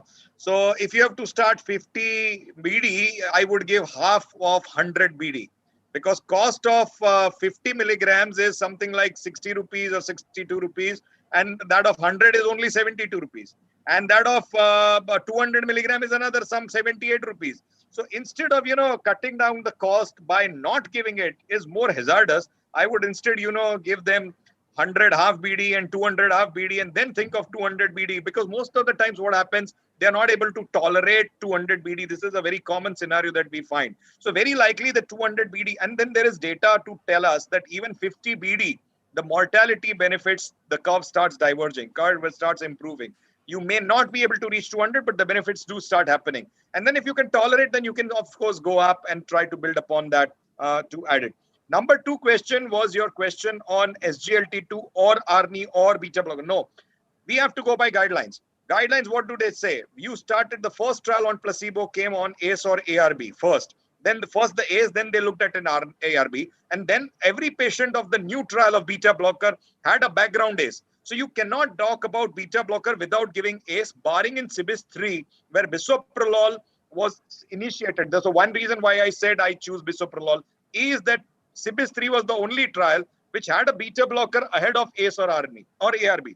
That you did not give ARB or ACE first and you gave beta blocker and worked. Now, whether it works for other beta blockers, whether it can be generalizable because it's a very small study, we don't know. So you have to choose the background therapies first. Same will happen with SGLT2. You cannot say you cannot give ACE or ARB or ARNI and then choose alternatively SGLT2. Number two, in SGLT2, both the studies, 30% of the patients were either on device therapies, and there were good substantial 15 to 20% of the patients already on ARNI. So if you ask me what was given first, it was ARNI given first, and then you had an SGLT2.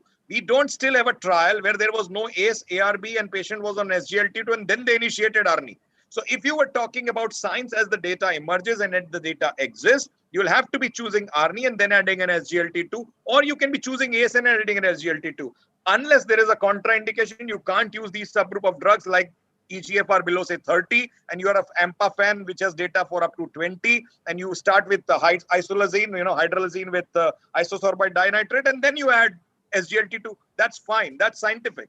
But otherwise, barring that small range of 20 to 30, because now ARNIs are also okay. Previously 60, then came to 45. Now there is data emerging even for 30 of eGFR for ARNI. So with ARNI data up to 30 and SGLT2 data up to 30, I don't think there is much of a choice. You probably will. It's like you cannot have a fight won only by Air Force. You'll require foot soldiers to come in. You'll also have a submarine firing a nuclear missile. So you'll have to go with all the three together to win a fight against heart failure. It can't be either or. So this question of either SGLT or ARNI, I take it, no, it has to be both. You can't go with either of them alone.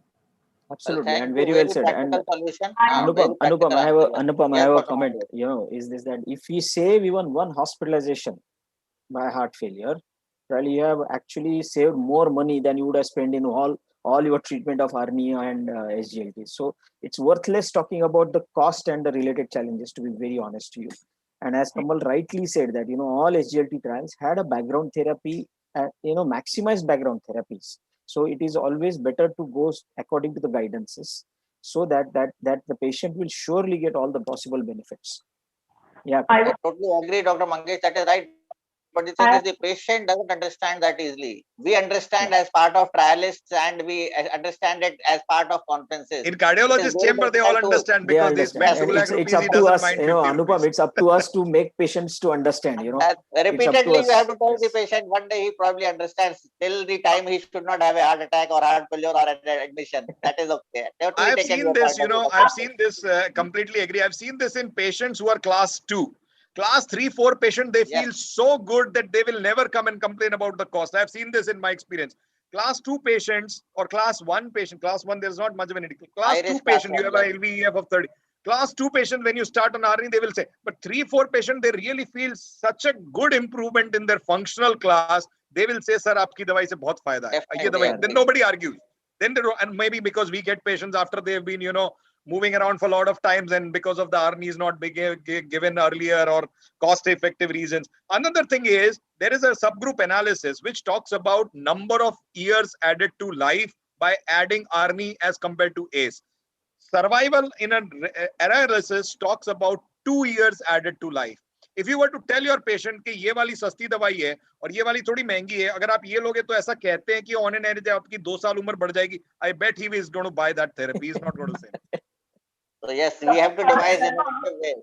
I would like to ask that, do you think ARNI will be the next ARB? Like now for a diabetic patient, the first drug of choice for antihypertensive is ARB. So you think ARNI in future would be the first drug of choice? So then we prevent, getting we reduce the cardiovascular risk. Do you think that would be the future? But ARNI has already, Kamal, but ARNI already has a ARB on the board. Valsartan is already there. So, it does have a sure shot benefit. So, for sure. And as a matter of fact, I understand what you are trying to ask. But I'll tell you that, this is one of the most wonderful ways of putting it. And honestly speaking, I have a question for Kamal. How about the role of ARNI in preserved ejection fraction? Now, is there any role which has been coming up as far as the preserved ejection fraction outcomes are concerned? Yeah, good, fantastic. Both. I think I'll discuss the Dr. Mangesh's point very well. The Paragon study. So Paragon actually looked at the mid-range and the preserved ejection fraction subgroup, and they found out that the improvement was there in certain soft endpoints, not the hard endpoints. It did not reduce mortality. It did improve functional class, 6-minute test, quality life, BNP levels, etc., but it was not so drastic. So the patients who are most likely to benefit are the sicker patients. At least those patients we should not be. This is how across the spectrum how it looks. There is another subgroup analysis from the Paradigm HF which looks at the blood pressure ranges. We have this feeling, jiska 140 BP usko to bahut acha rahega. 90 you're fearsome to start this therapy. The patients who benefit most are the patients whose blood pressure ranges were lower, not the one whose blood pressure range was higher. Absolutely. So if your patient's pressure was 100 to 110, they had higher mortality reduction as compared to somebody whose blood pressure was 160 because you think this is going to be a fantastic antihypertensive. Let me choose this drug because blood pressure. It's going to benefit there also, but it's not so much here. Other thing is, Dr. Ruqaiya was asking and talking about, is this going to be a therapy? Yes, I tell you why. Because ARNI has shown that need for insulin is reduced in diabetes. I'm sorry, this was not the topic that I was to talk about. Insulin initiation in diabetic patients when this therapy was used was much, much lower as compared to patients on ACE and ARBs. Number 2, in heart failure patient, development of new onset diabetes was further reduced statistically significantly by patients on ARNI as compared to ACE and ARB. I think these are very important perspective from a diabetologist point of view. And that's why I really feel that at least in heart failure, there is no question. And even in non-heart failure patients, with data like Paragon emerging, and if you have a patient whose blood pressure is not getting under control, if it's pretty much advisable, or maybe there is nothing wrong if you choose in a patient with a metabolic syndrome this therapy as an antihypertensive with a diastolic heart failure, because it is not, at least it is non-inferior to the placebo arm. With ACE and ARB, it was non-inferior. So you're choosing as an antihypertensive drug in preserved ejection fraction is well justified because it's same as ACE-ARB, but on top of that, you're getting 2 benefits. Development of new onset diabetes is low, quality life improves, and if you're diabetic, need for initiation of insulin is reduced. So that's why I think it's matter of time. Right now, you cannot say, like Dr. Mangesh was saying, that you cannot straight away say, no, stop ACE-ARB to all non-heart failure diabetics, but really that's where we are headed. I think, yeah, exactly. Dr. Bhavna pointed out that we need a new specialty where it is diabeto-cardio combination and the hand in glove which she was talking about. I No, in remember, fact, I always say this, old timers when we were kids studying, physicians would write diabetologist and cardiologist. We are back to those days, every yes. MD physician used to be a diabetologist and cardiologist. And we were so primed and we were so foresight seeing that we knew that these two are interlinked. These two are so Yes. closely knit.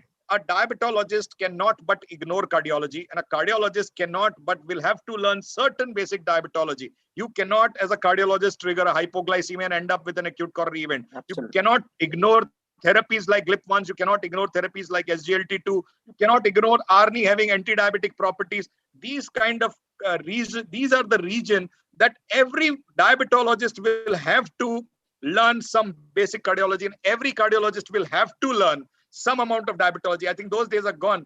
And I think hats off to Bansi Bhai and organizers of Diabetes India, all the panelists, that you create a forum where guys like me who are outsider in a cardiology forum and come and talk about something in a forum in diabetology or Diabetes India about a therapy which we can amalgamate and create togetherness. Yes. But she will say So that can I add you one are thing? always Can I add required. one thing?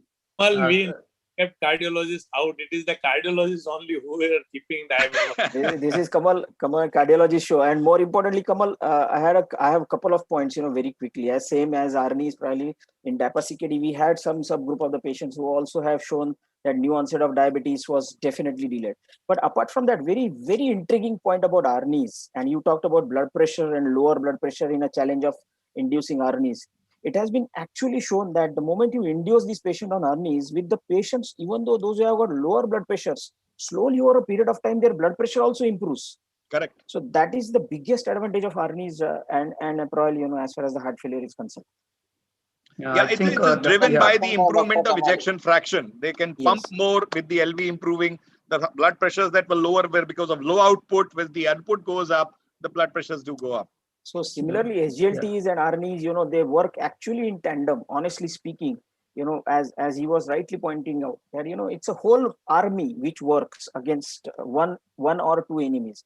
And in fact, SGLTs or ARNIs are these kind of drugs where, you have physicians, cardiologists, nephrologists, endocrinologists agreeing to one point and to agree to one situation. How many times you have seen this happening? So these are the group of the drugs which have brought all these specialties together and stand on one forum and talking about the one area. So that is wonderful. Thank you, Bansi, for this. I would just add one thing at the end, that at least at the end, it is the physician who will decide what the cardiologist or the nephrologist or the diabetologist has prescribed, because he might be prescribing 3 different SGLT2 from 3 different groups. And that is why the physician has to decide one of the SGLT to be continued. I think the burden is so much and the doctors are so few that disease like diabetes and heart failure will have to be treated practically by everybody. Even then the patients will be undertreated. The burden is so much. 7.7 crore patients as per the 2017 guideline of diabetes, more than 1 million patients of heart failure. We don't have that many doctors to actually write prescriptions for them. Forget about being competitive. So you're right. I think we'll have to end at one point, which Diabetes India is doing to do, is to include MBBS also, because they will have to be treating these kind of therapies to these kind of patients, which otherwise we'll not be able to reach for the care for the masses.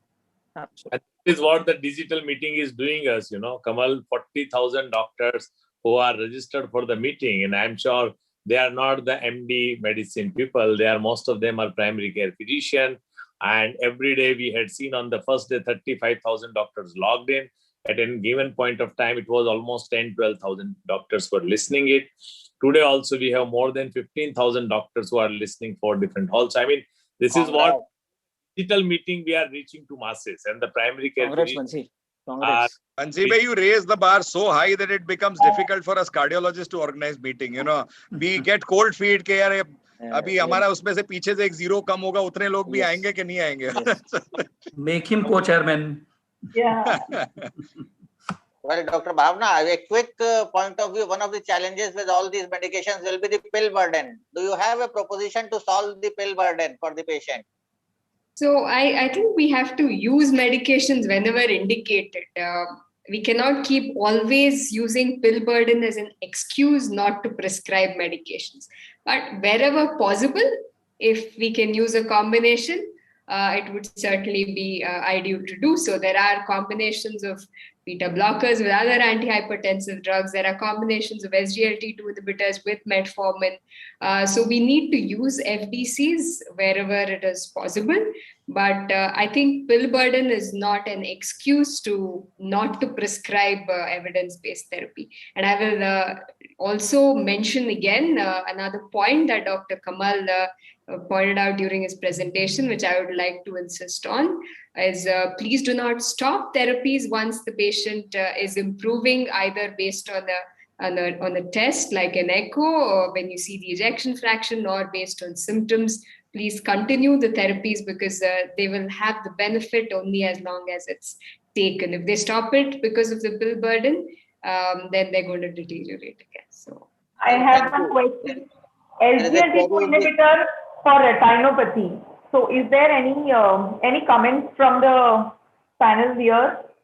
SGLT2 inhibitors for retinopathy. Yeah, So does it? Yes, thank you, Rukia, for that question. And there are a couple of papers which are going to come surely, even though do not have outcome-based trials, but surely there are a couple of papers which have been recently published.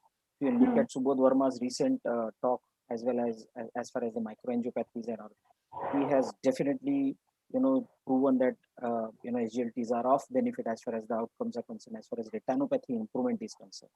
Now, one more point that I wanted to ask Kamal, and this is very intriguing in a scenario where you have got EGFR cutoffs of 30 for ARNI, 30 for SGLTs, or even probably lower.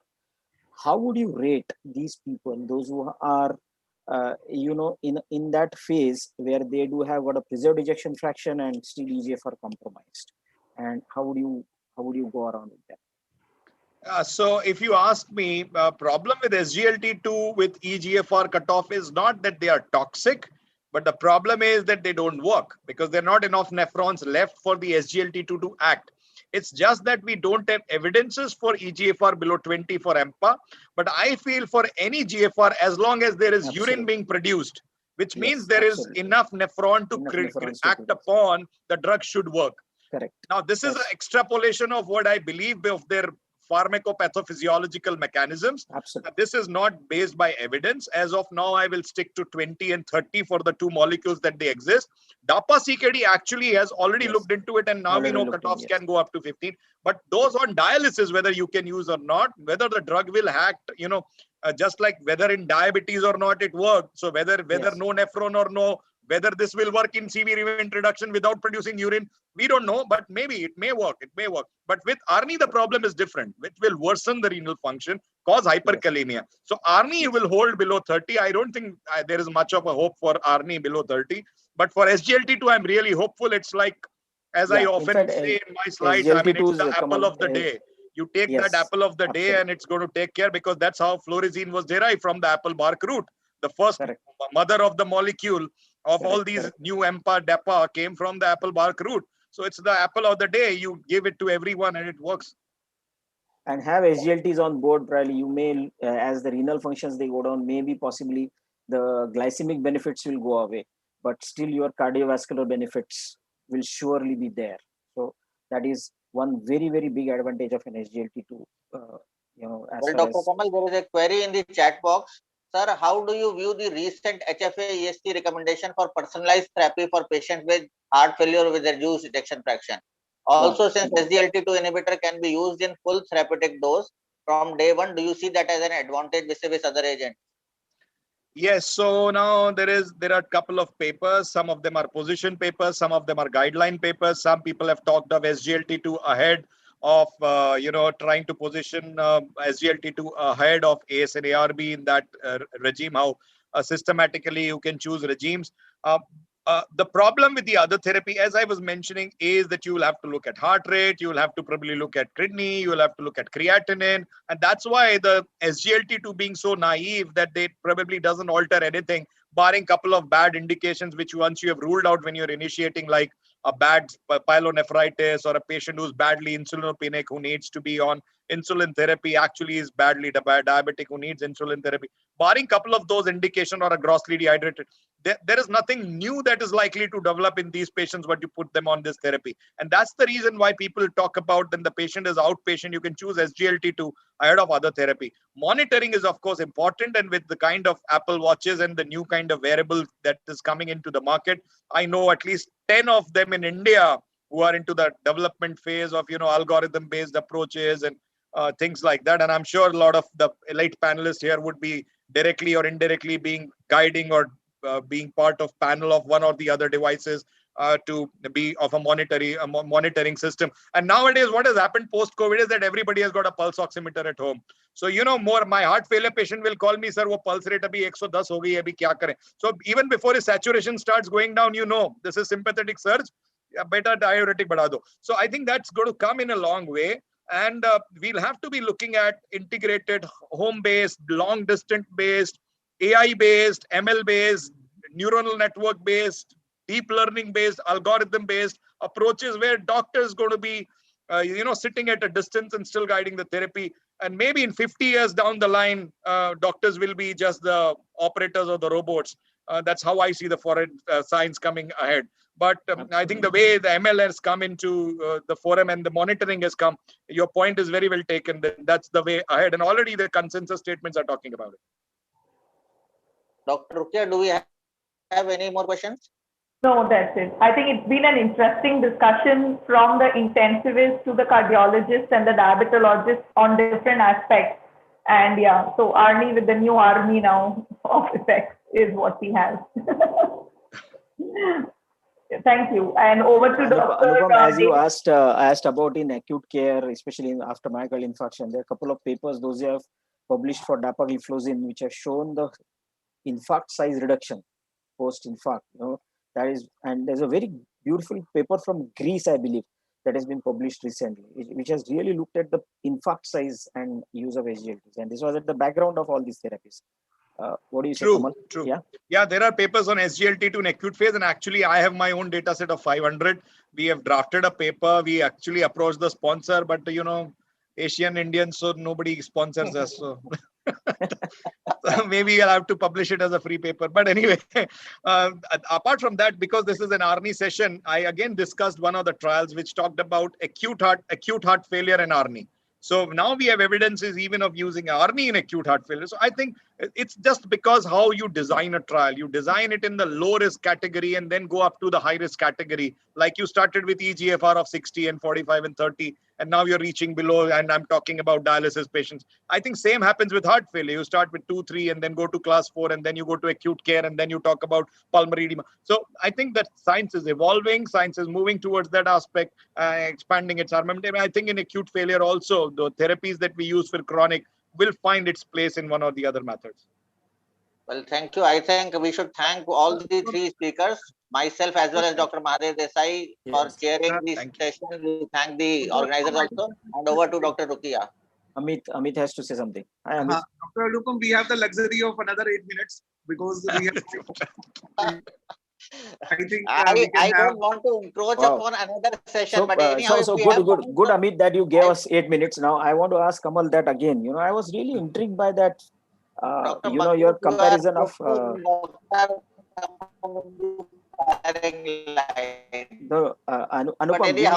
Anupam.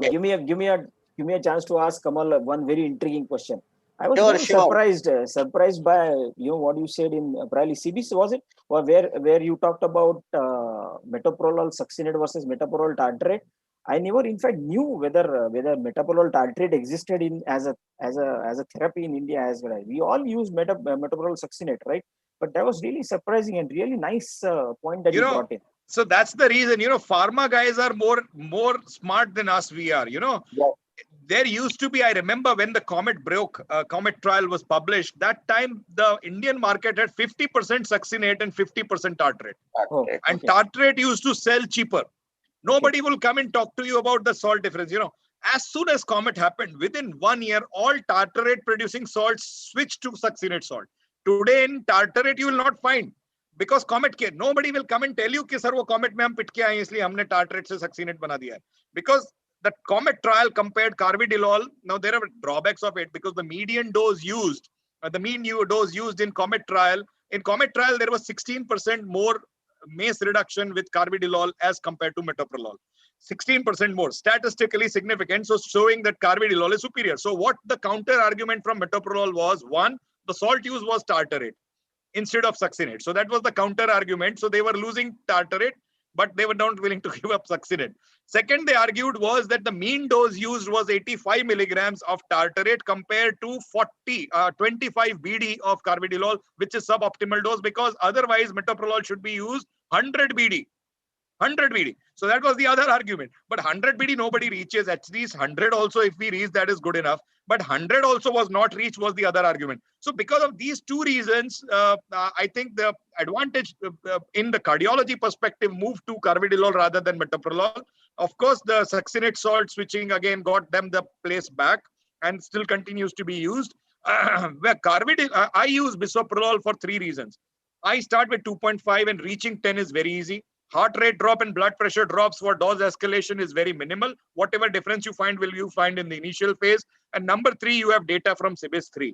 CBIS-3 talks about ACE, ARB, ARNI naive patients started beta blocker upfront, because otherwise all the trials of beta blocker, whether you're looking at Capricorn, whether you're looking at metoprolol trial, Merit-HF, or whether you're looking at Comet, all of them had a background ACE or ARB.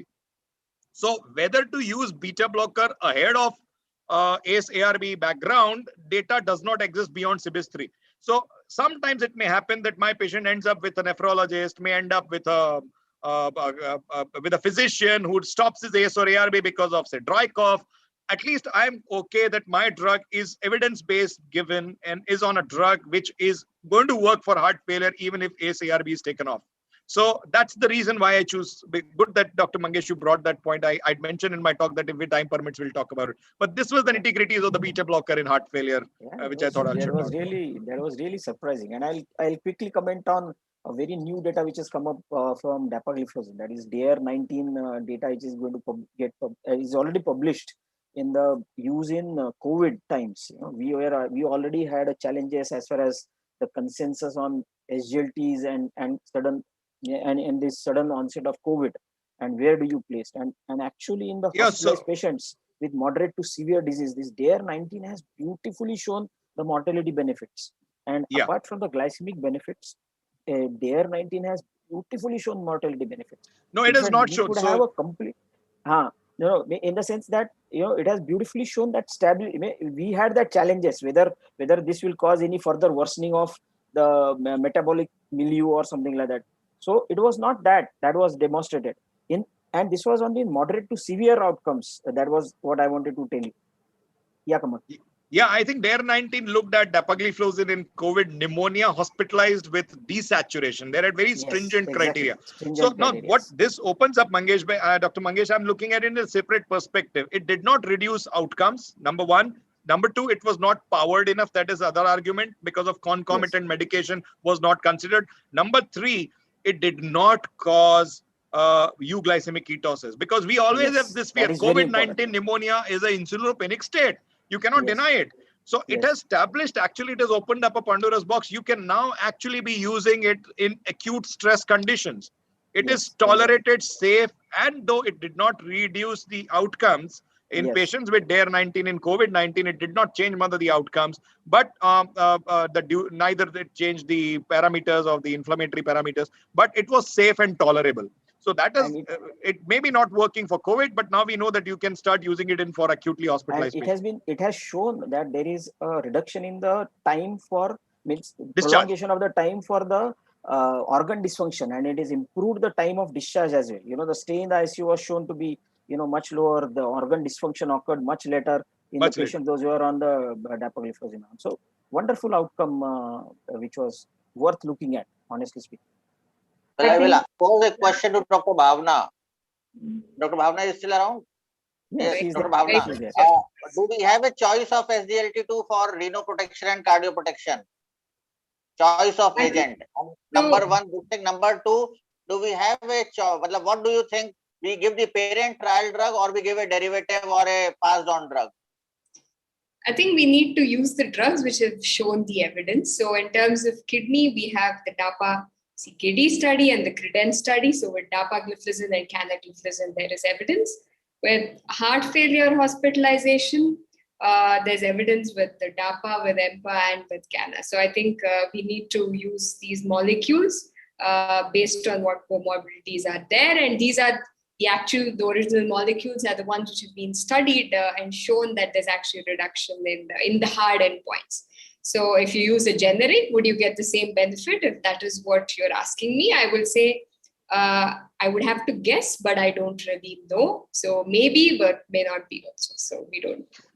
My question to all the diabetologists on the panel, with semaglutide coming as an oral salt now in the market, how do you see this changing the whole game? Now you will have an oral GLP-1 analog with SUSTAIN 6 data already in place. You have evidences emerging. Do you think it's going to kill or hit DPP-4 more, or it's going to hit SGLT2 more? No, honestly speaking, it's as you said, it's again going to be a part of the army, to be very honest to you. And of course, being the similar molecule in DPP-4 arm, naturally, the moment semaglutide comes in, DPP-4 are bound to go out, because similar acting drugs cannot be used at one therapy. So naturally, the market probably, if at all the semaglutide has to make its place, right, definitely it will take a place of DPP-4, that is for sure, because it's the similar group that it belongs to. But as far as the benefits are concerned, maybe probably, we'll have again one more friend added in an armamentarium, one more weapon added in an armamentarium to manage. Now here, it will more better address atherosclerotic, or probably with unstable plaque, with probably compromised renal function, EGFR. You'll have one more armamentarium added for even heart failure, even for diabetes or the glycemic management. Now, what I meant, because the cost is going to be high, and you'll have SGLT2 cost also coming in. So, people will tend to, not use too costly drugs and instead give this and not give the patient that. Is that more likely to happen, or actually patients will be given semaglutide instead of DPP-4 being initiated in not the heart failure per se or high CV risk patient themselves? Yeah. Oral semaglutide has several more and diverse advantages than gliptins. So definitely gliptins will go off if people are using SGLT2 inhibitors. There is no role of gliptins anymore if we have oral Bhavana has I wouldn't say there is no role of gliptin, because the cost of semaglutide is so high. Not everyone can actually afford it. So I think there'll definitely be a role for gliptins. So we'd have to just see what happens once the drug actually comes, because the cost is going to be much higher than any of the drugs we currently have in the market. So, So with the data of Carmelina and Carolina, trial, do you think that between the DPP-4s, you would always be switching or be aligning with one molecule, or do you still believe it's a class effect? A class effect for what? DPP-4s. For DPP-4. For CV safety, CV outcome, with Carmelina, Carolina data being more renal safe, more renal improvements being preserved. Ultimately, renal outcomes are linked to cardiovascular outcomes. Right. So there are differences between the DPP-4s. They're all not the same. Both linagliptin and sitagliptin are safe in terms of CV outcomes, CV events. But if you're looking at what can I use without having to check the creatinine and GFR every single time, then it's only linagliptin. Because even if you use sitagliptin, the dose has to come down. So you could give it a lower dose and still use it safely. But if the patient is not willing to come back for frequent follow-up GFR monitoring, then the choice becomes linagliptin in that situation. But Kamal, in this, linagliptin trial, actually, it is rather than linagliptin, sulfonylureas have ended up as being a very happy molecule, even in comparison to linagliptin. Honestly, what you choose as a comparator matters, because there are trials now SGLT2 versus Lina, and that shows how bad Lina are. I mean, not bad, but how superior SGLT2 are. Lina is like placebo, and you have SGLT2 is doing much better. But when you compare it with SU, and then you do much better. Yeah, sorry, I'm interrupting. Yeah, we are not over our time, and the other participants are waiting. And there is a whole session on DPP4 and SIMA, so we can have a lot of questions over there. So thank you very much, each one of you, for joining today. And it was an absolute diabetocardio and a renal symposium in two ways.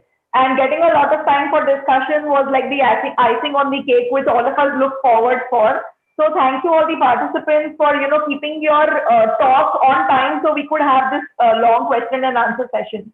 So over to Dr. David for the next session, the cardiovascular CVOT session. Thank you very much. Thank you, everybody. Thank you. Thank you, Amit. Thank you. Thank you, Dr. Rukia. Good evening, all. We are moving to the next session. In this session, we were discussing about the cardiorenal outcomes. So moving on to the next session is the CVOT and real-world evidence symposium. And for this, we have got two eminent speakers to chair this session along with me. That is Dr. Aravinda Jagnesh from Bangalore and Dr. Subhash Kumar from Patna. I invite both these chairpersons for this meeting. Thank you. Over to you, chairpersons. Thanks, Dr. Ashwin. First of all, I thanks Dr. Bansi Sabu and Diabetes India team for giving me this opportunity to chair this session.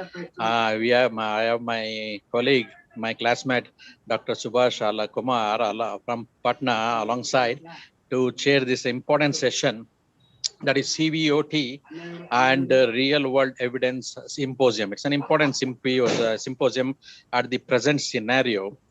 So we have an interesting topic lined up today, and we have three esteemed speakers, respected Dr. Sarita Bajaj and my friend Dr. Rakesh Sai and Dr. Sanjeev Shah. The first talk will be from Dr. Sarita Bajaj. Madam, she will be speaking on perspective on CVOT in diabetes. Do we really need CVOT? There is an important topic. Madam is from Prayagraj and a well-known endocrinologist in India. Over to Madam for your talk and presentation, please.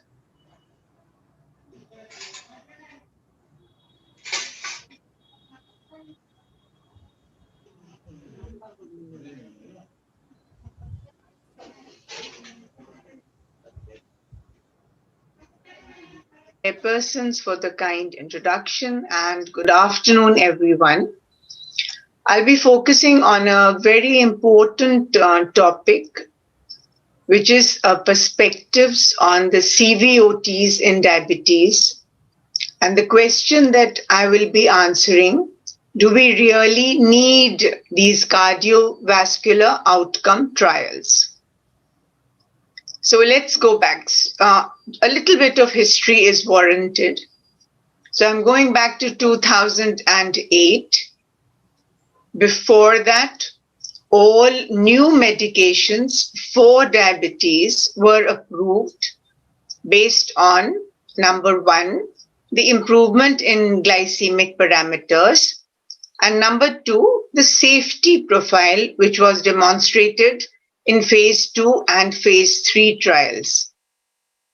Existing cardiovascular disease was usually an exclusion criteria.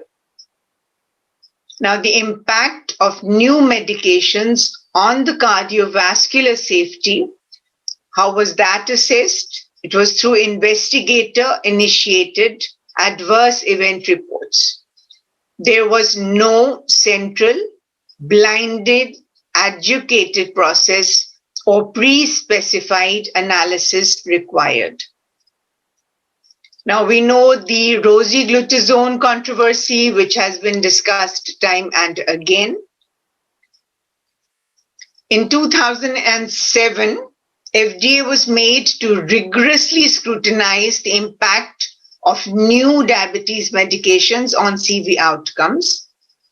And in July of 2008, the FDA's Endocrinology and Metabolism Drugs Advisory Committee voted in favor of recommending a long-term CV safety trial or any other equivalent evidence to rule out unacceptable CV risk for all new glucose lowering agents. So what was the guidance for the industry at that point in time? The pre-marketing interim outcome data should rule out a hazard ratio of 1.8 for major CV events. That was CV death, non-fatal MI, and non-fatal stroke.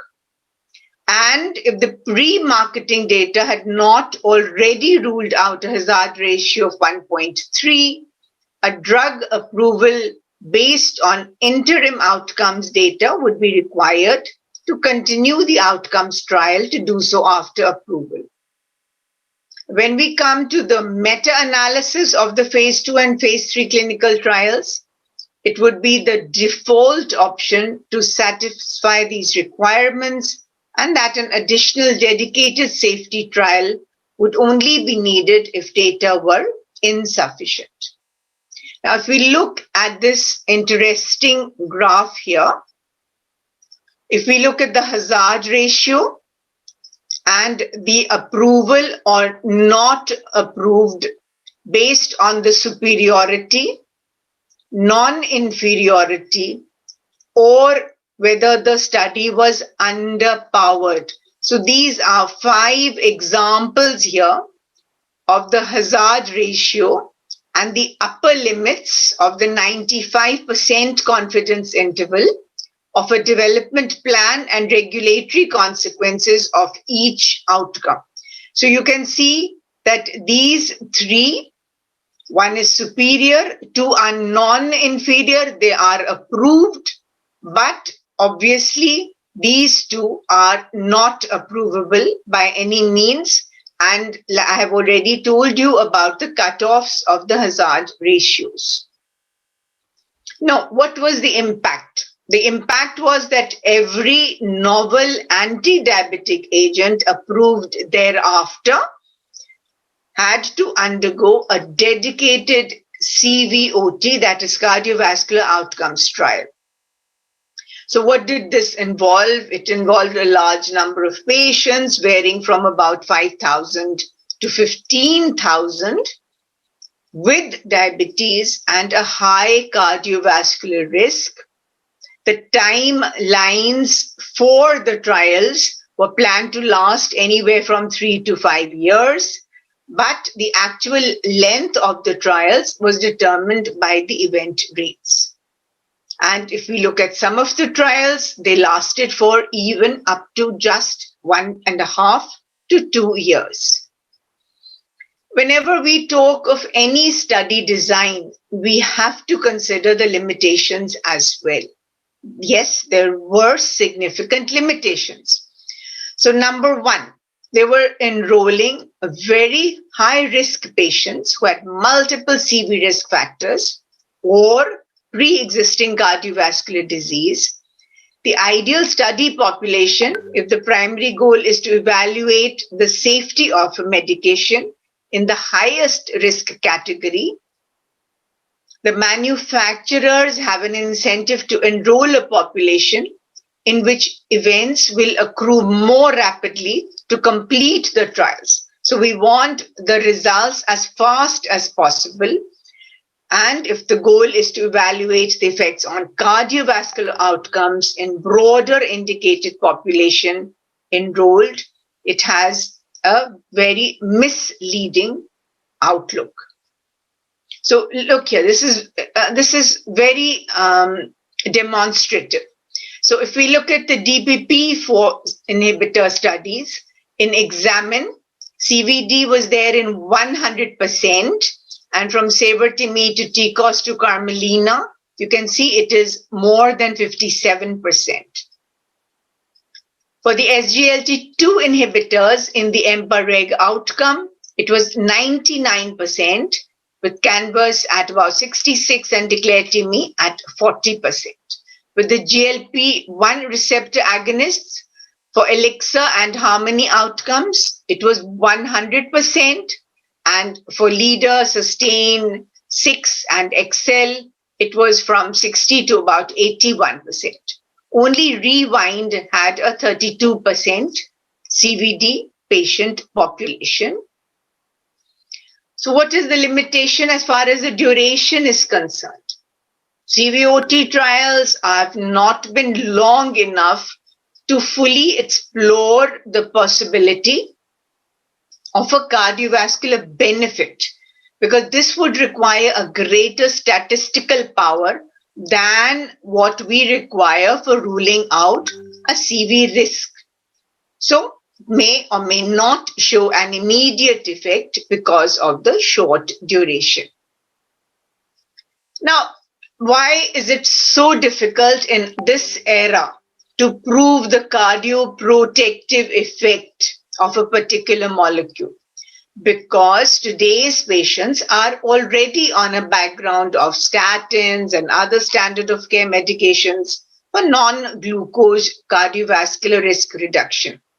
And if we are talking for treat to target study design, patients in the placebo arm are more likely to receive more intensive treatment with other glucose-lowering agents.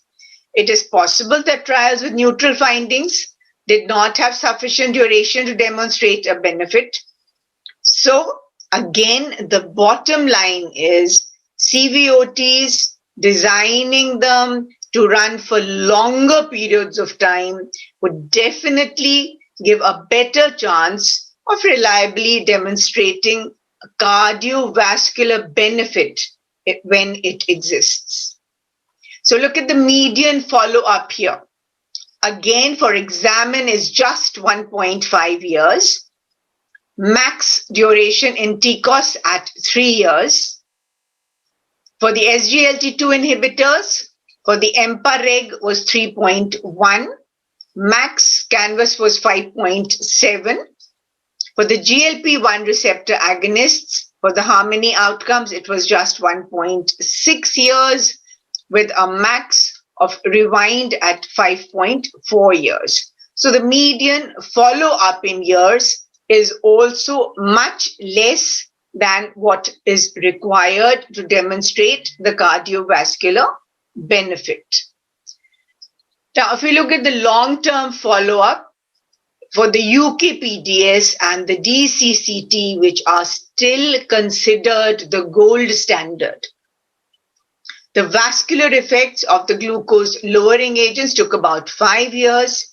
Other events, if we talk of cancer, if we talk of fractures, would also probably take a similar period to be evident compared with placebo or comparators. Going cardiovascular outcome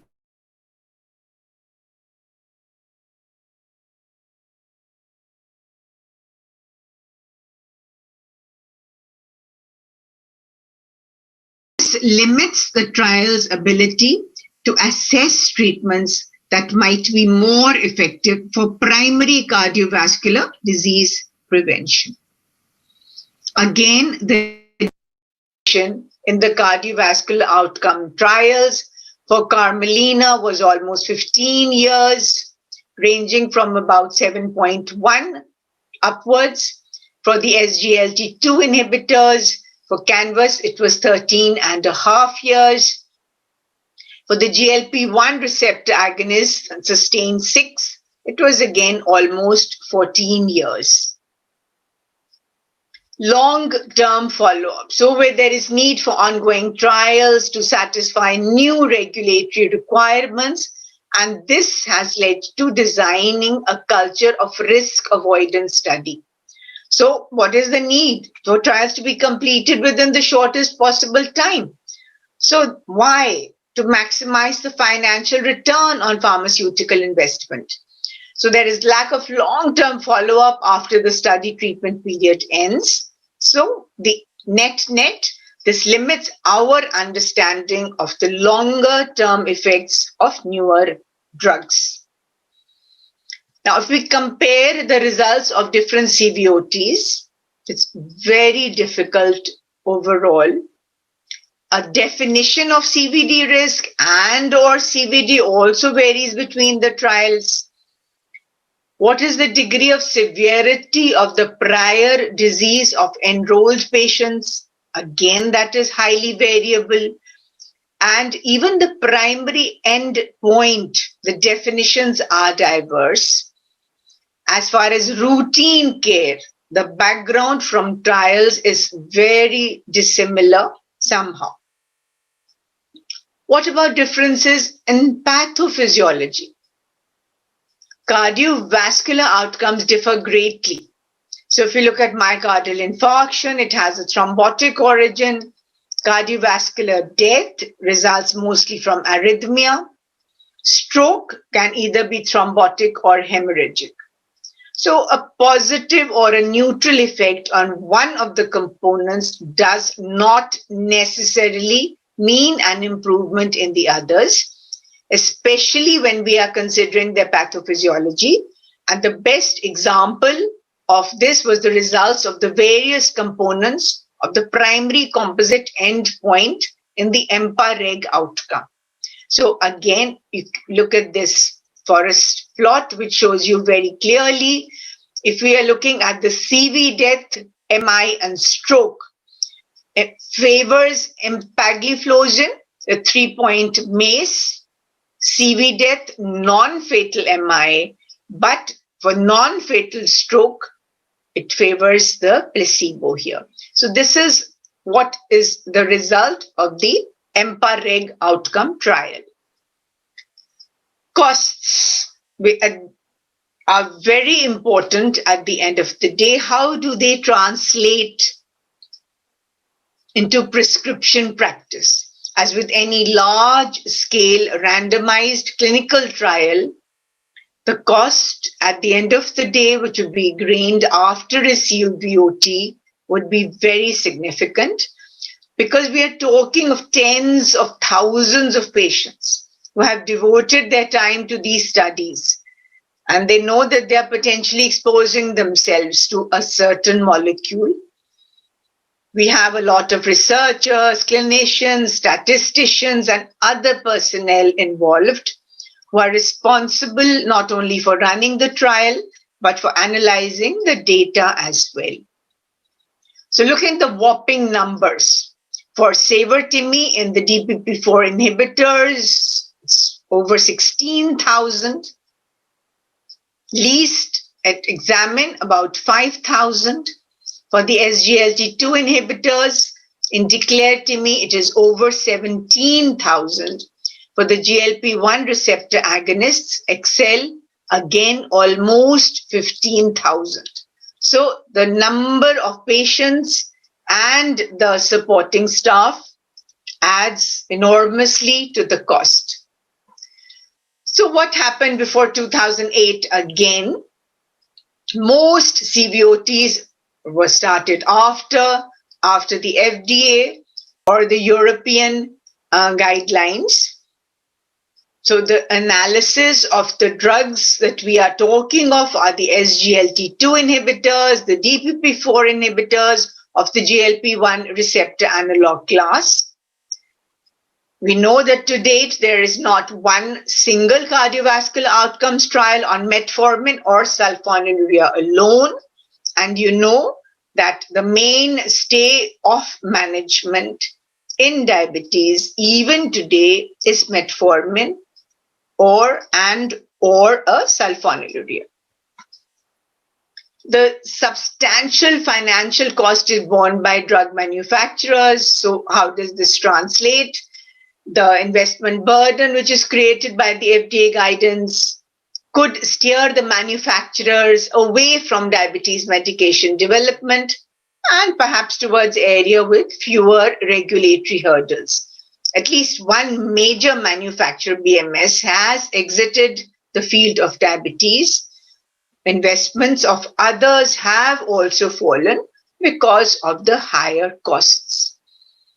So these are the clinical trials. If we look from 2000 to 2017, you can see that the industry sponsored, this is the watershed year.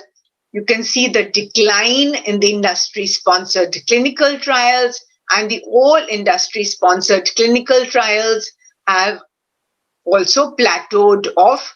Again, the time period is from 2000 to 2017. Now, if we look at the sub-analysis of the number of type 2 diabetes clinical trials initiated each year, separated by the trial phase, again, you can look whether it's phase 1, 2, or 3. After the watershed year, there is a considerable decline.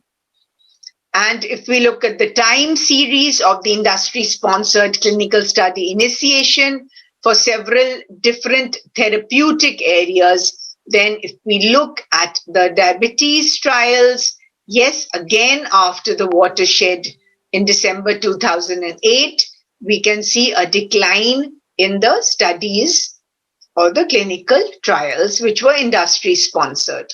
As far as the patents are concerned, again, the number of US patents filed for anti-diabetic agents started declining after 2008.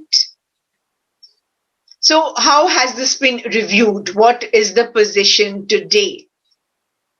FDA has reviewed the results of several CVOTs conducted to meet the December 2008 guidance recommendations.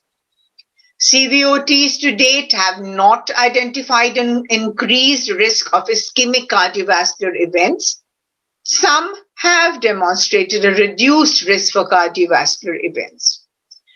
Coming to October 2018, the FDA's Endocrinologic and Metabolic Drugs Advisory Committee voted very narrowly, 10 to 9, to continue the CVOTs. Most panel members also recommended some changes to them, including requirements for safety data beyond CV events. So the new draft guidance does not contain recommendations that sponsors of all new therapies for type 2 diabetes uniformly rule out a specific degree of risk for ischemic cardiovascular adverse outcomes.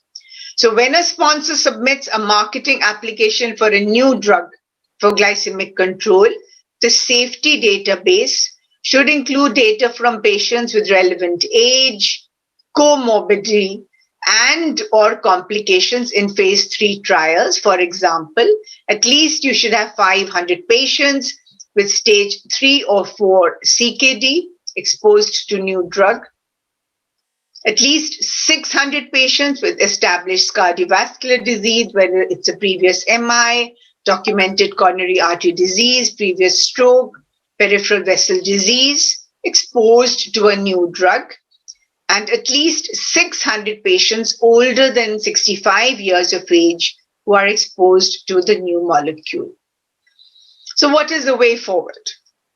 I've tried to highlight the fact that CVOTs are far from perfect and they may be considered on a case-by-case or trial-by-trial basis.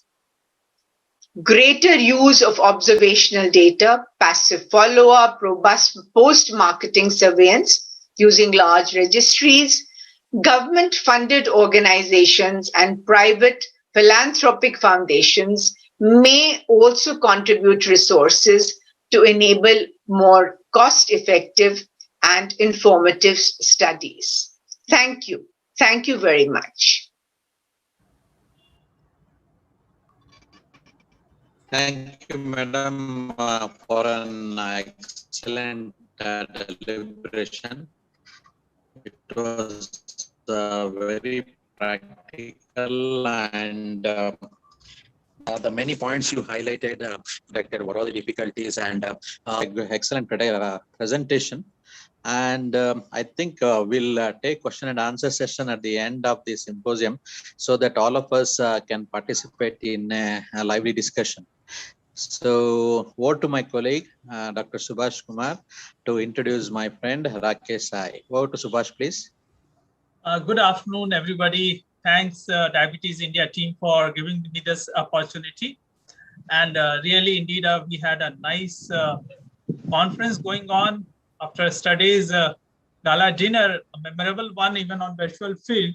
And it is a great honor to introduce one of the most senior endocrinologists of the country, Dr. Rakesh Sahai, We have been seeing his lectures, attending his talk, especially when I was at Hyderabad, Jubilee Hills Apollo. I used to admire his acumen at the level of his clinic and presentations. And the topic, what we are going to discuss is very important one, evidence-based medicine.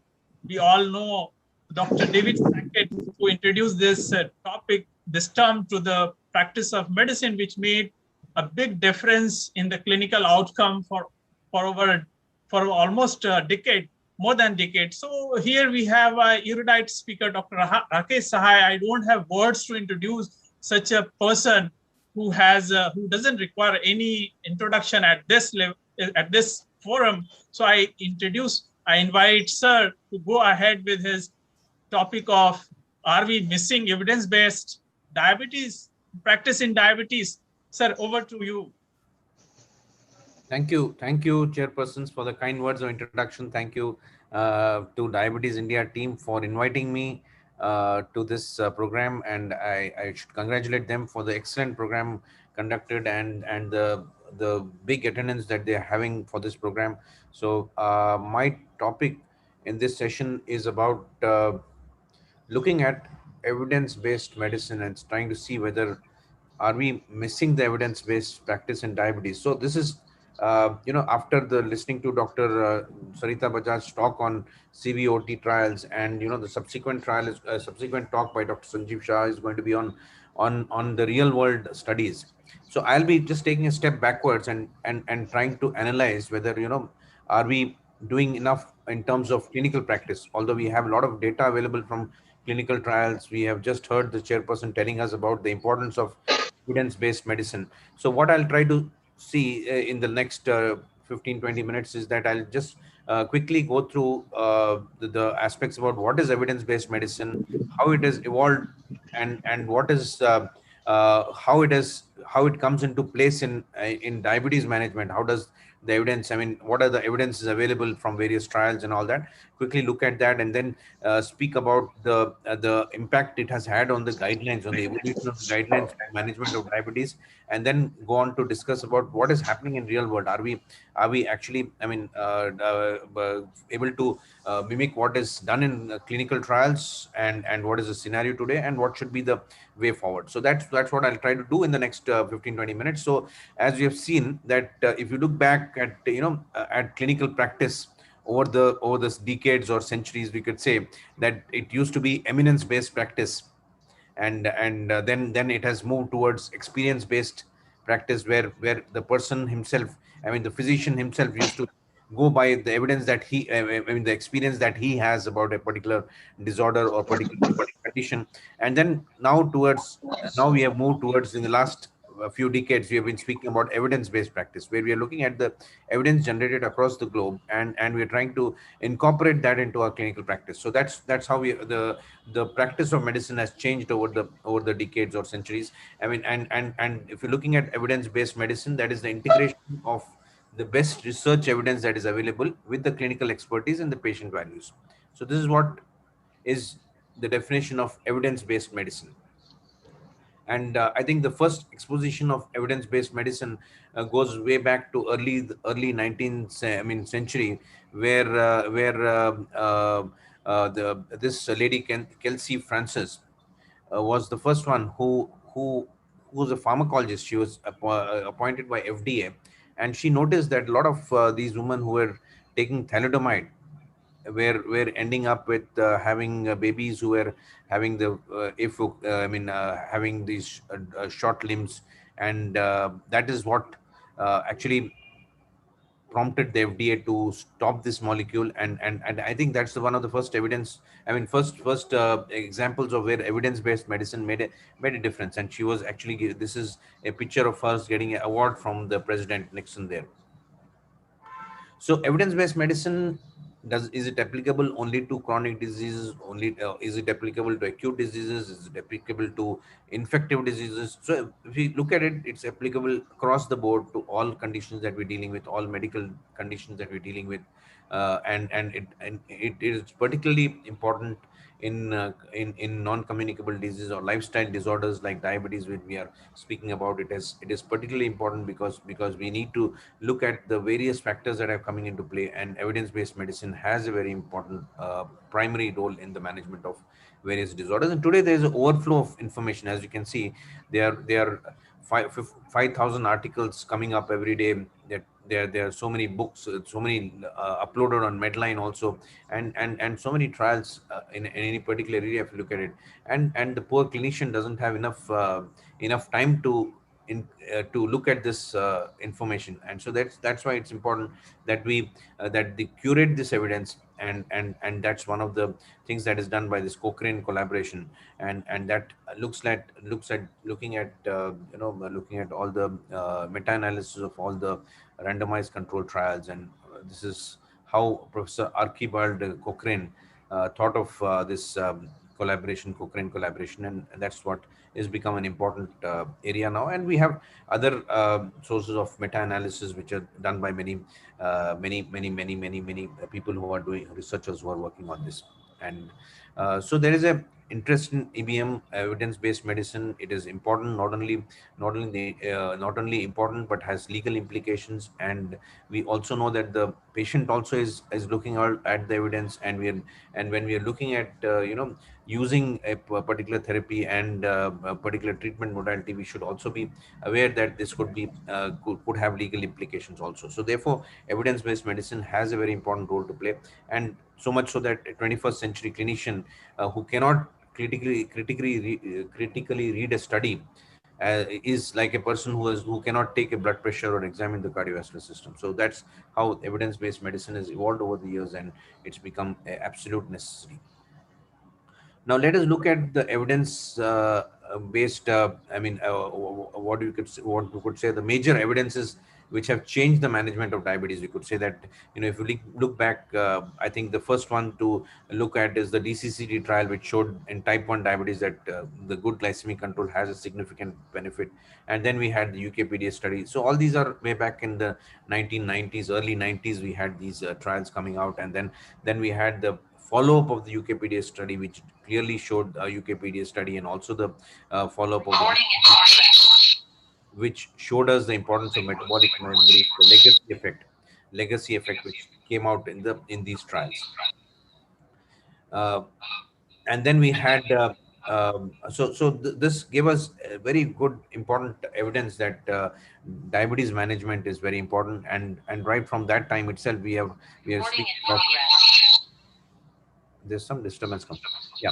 So right from that time, we are speaking of a HbA1c target of 7% as being important for all our patients with diabetes. And although we have had a lot of discussion on that subsequently also, but more or less, the target that was seen at that point of time still holds good. And we also speak about the data from the VADT study, and the other studies which have looked at the important effect of hypoglycemia and how hypoglycemia causes a problem. So going from all that, we have also moved towards the importance of multifactorial intervention in diabetes, which was clearly brought out by the STENO2 study, which followed a small cohort of patients, but when they followed them up for 10, 15 years, almost 20 years, they followed them up and showed the importance of multifactorial intervention in the management of in prevention of all the microvascular, not only the microvascular complications, even macrovascular disease. They've clearly shown that these 5 interventions, looking at these 5 different targets of you could see the difference in terms of all the complications.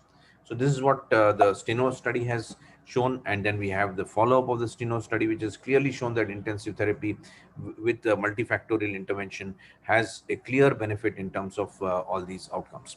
Then came the era of CVOT trials in 2008. From 2008, after the effect of, after the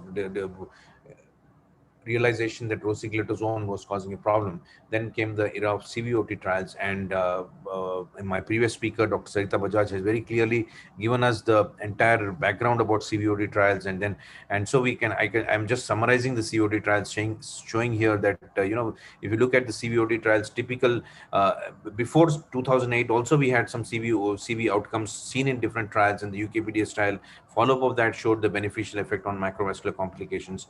That is, and if you look at the other trials like the VADT, Accord, and the Advance, they were neutral. They didn't show any significant cardiovascular benefit. But if you look at the other CVOT trials, the typically fashioned CVOT trials, which Madam has just spoken about, if you look at the last decade, you see that we have had the neutral results from all the DPP-4 inhibitor trials and some of the GLP-1 analog trials like the Alexa study. But if you look at the other ones which have clearly shown a benefit, the EMPA-REG trial, Canvas trial, Leader trial, Sustain 6, all of them have shown a clear benefit or a superiority of the use of these medicines in terms of preventing the cardiovascular outcomes. So this looks at the subsequent CVOT trials that was looking at the earlier CVOT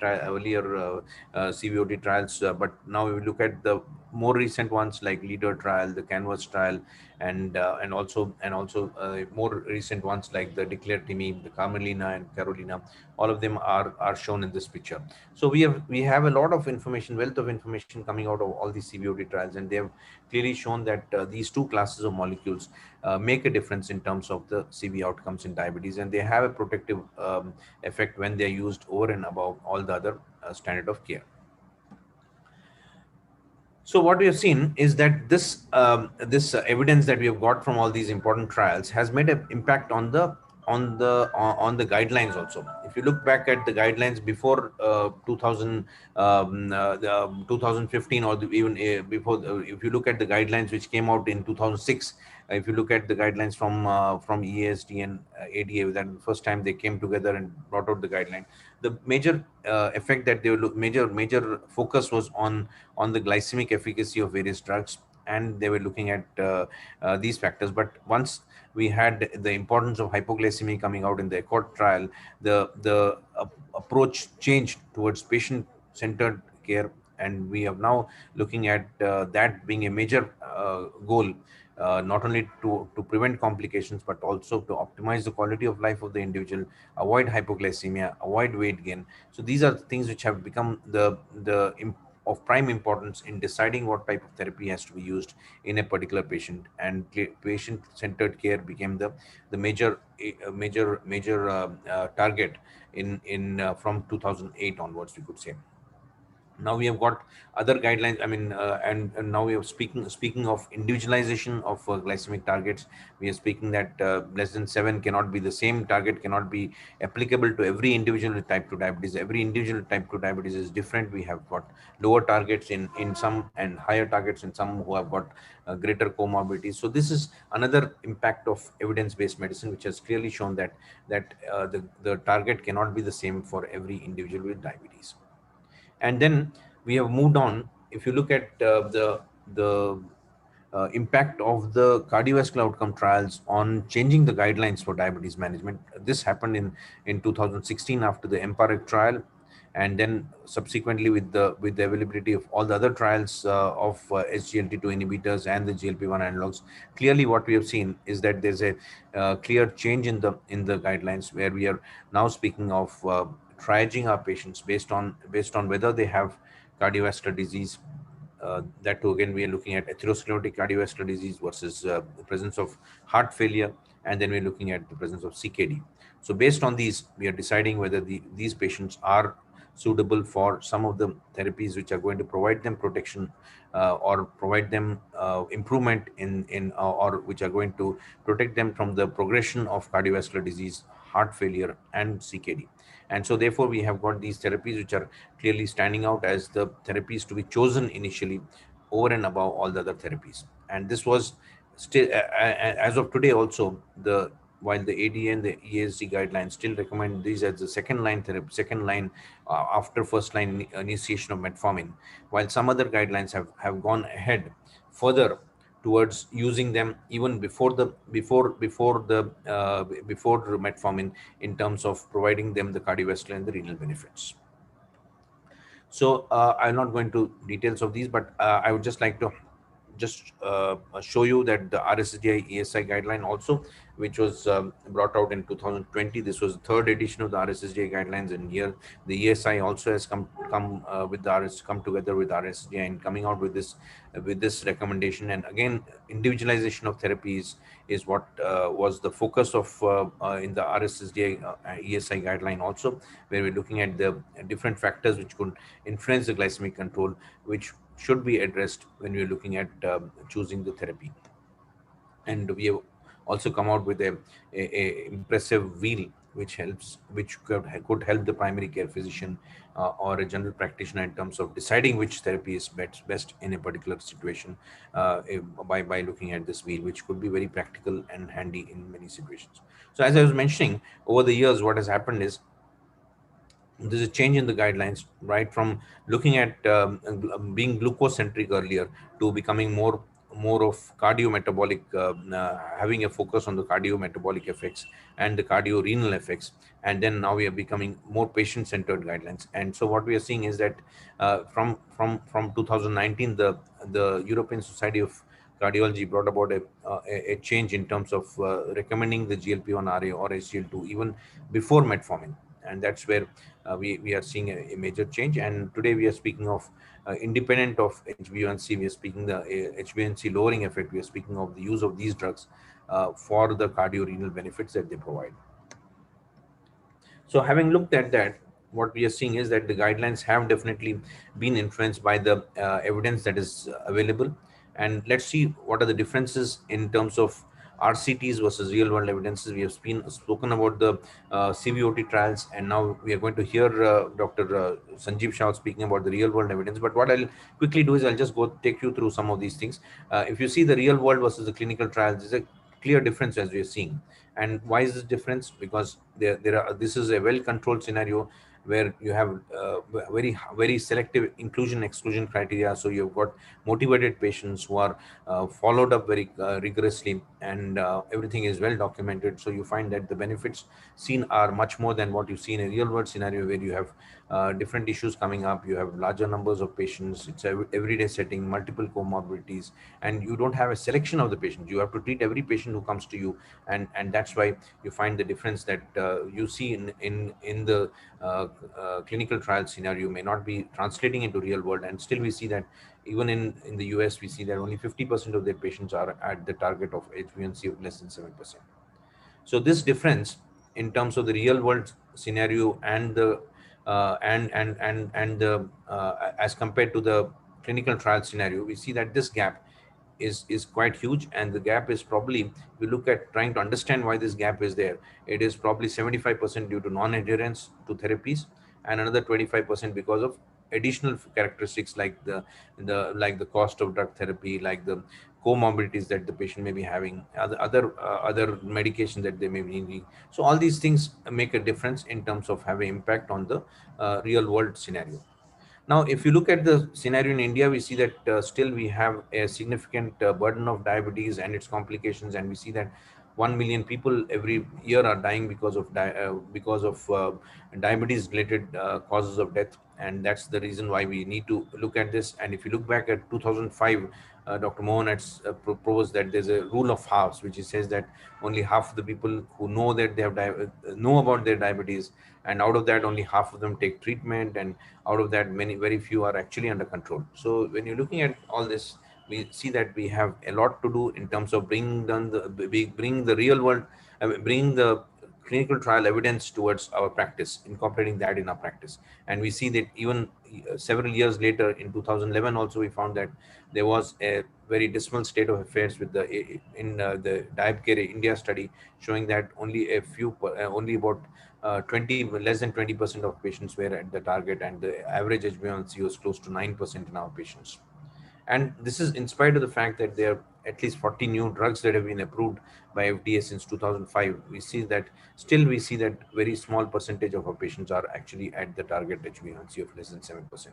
So there's a lot to be done. And we see that diabetes is one of the major cause of macrovascular disease, major cause of microvascular complications, and 25% of diabetics have kidney disease. So this is a dismal state of affairs, and we need to see why the guidelines are not being implemented. So this is one interesting study called the CAPTURE study, which looked at people with established cardiovascular disease. We just said that we have got very good, impressive cardiovascular outcome trials. We have seen the benefits of these of these medications, and then we see that if out of all the people who have diabetes, this study found that 1/3 have cardiovascular disease, and out of that, 9 out of 10 of these cardiovascular disease, those with cardiovascular disease had atherosclerotic cardiovascular disease, and only 2 out of these 10 people were actually taking the medicines required. They were not on the GLP-1 analogs. So 8 of them were not on the therapies. Only 2 of them were receiving the therapy required. So that's the gap that is there. And what are the challenges which we see, which is causing this gap? It is probably several factors are playing a role, but the multifactorial etiology and heterogeneity in presentation, the fact that we have several factors which are influencing the disease manifestations, disease progression, and then the fact that we have got several different options for management, and the financial aspects coming in, the patient's socio-cultural aspects coming in. So all these factors actually are limiting the implementation of the guidelines at a clinical practice level. And so we could just summarize these factors by saying that they could be the lifestyle issues, the cultural practices, the psychosocial issues which have a significant interplay, the financial status of the individual, and the fact that there could be there's a very huge heterogeneity in terms of the disease presentation itself. We know that diabetes has different clusters. Even type 2 diabetes is not a homogeneous disease, and the same principles of management may not apply to every individual. There may be changes in terms of their presentation and the rate of progression of the disease. So with all this, we need to put in more effort and time. If you look at this, this is a strategy which was taken by the American College of Cardiology when they came out with their guidelines. They've looked at different strategies in terms of seeing the implementation and seeing that the guideline gets implemented and practiced. And so they have looked at not only at the policy level, but also at the provider level and also at the patient level. What are the strategies that have to be used to overcome all these hurdles that are there in terms of the implementation of the guidelines? So the way forward should be that we should overcome the misconceptions that are there in terms of understanding of evidence-based medicine. Today, still a lot of physicians who are managing patients with diabetes feel that the guidelines are not serving the purpose. So they need to understand that this is the best available evidence for the care of patients. Clinical judgments must be decided. These must be applied in terms of deciding which is the best form of therapy to be used. And this is not just numbers in vacuum, but the evidence must be individualized for each patient. So we should go through these 6 steps of applying this evidence-based medicine for the benefit of the patient. And the most important thing is we should measure the outcomes, and that this is what is going to help us in differentiating the success from failure. And what we should understand is that we need to incorporate this best research evidence along with the clinical expertise. That's a very important aspect, and look at the patient values while you provide them the best evidence-based care. So understanding the evidence base on which any recommendation regarding management of diabetes is made is very important. And then we need to understand the realities and circumstances under which we are working, integrate the evidence-based recommendations with a logical empirism, and provide the best benefits to patients. So we should move beyond evidence-based medicines towards excellence-based practice. And what evidence-based medicine provides us is it provides us an opportunity for change. It provides us an opportunity for better treatment. Thank you all. Thank you for the patient hearing. I'll be happy to take any questions during the discussion. Thank you, sir. It was an excellent disposition of the topic. If I tell in Hindi, it is Gagar mein Sagar. So much of evidence-based medicine actually. Maybe we have a lot to go ahead in terms of evidence-based medicine, especially when it is a COVID era and most of the evidence has been given for a toss. So we need, and especially when this commercial aspect of pharmaceuticals come in play, we have to be very strong when we play evidence to the patient, and the patient aspects are also important, which we often miss at time. So a great discussion, a great talk by a great personality, Dr. Rakesh Sahai. Thank you, sir. And over to my batchmate friend, Dr. Arvind Jagdish. Thanks, Subhash. And thanks, Dr. Rakesh, for bringing out a very important subject. That was an excellent deliberation, because at this point of time in this corona pandemic, where evidence has gone into a toss, I should say, because there are so many babas have come into the picture and criticizing the evidence-based medicine and the way of treatment.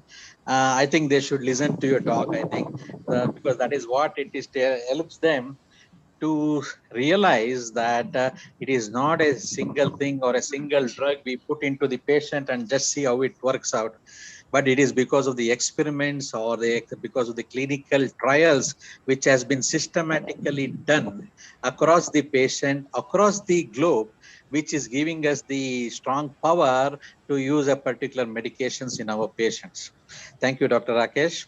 And another important aspect now is the importance of real world evidence, because we know what is happening is all these clinical trial are done under a strict protocol, because there will be a certain things to be monitored, certain tests to be done accordingly. The patients are followed up regularly, where they are asked to come regularly to the follow-up and see what are the tests to be done, and the criteria are followed in the trials.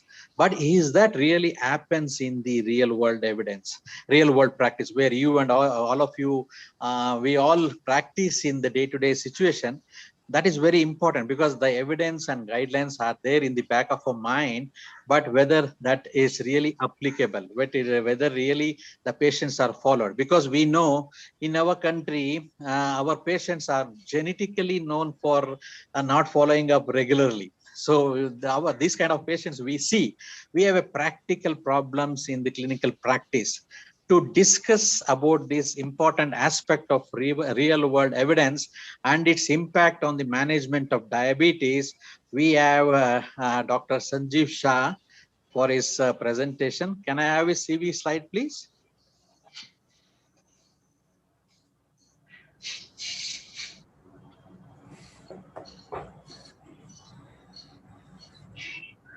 Yeah. So thank you. So Dr. Sanjeev Shah is from Mumbai. He is a senior consultant in the diabetology and endocrinology at Nanavati Max Super Specialty Hospital. He is having a rich 38 years experience of global trials and private practice. He took extensive training in PG course, advanced ICMR and Steno course. He is a speaker in many national and international conferences. Over to Dr. Sanjeev Shah for your deliberation on the real world evidence and the impact in the management of diabetes. Thank you, Dr. Jagdish.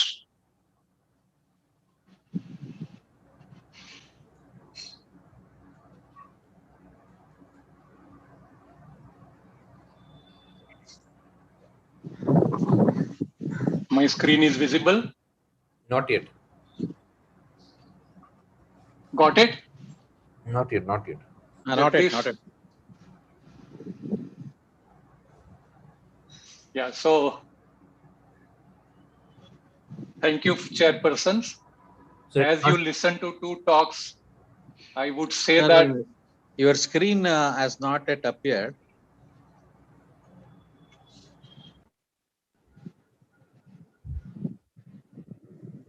You can start sharing, sir. That will come.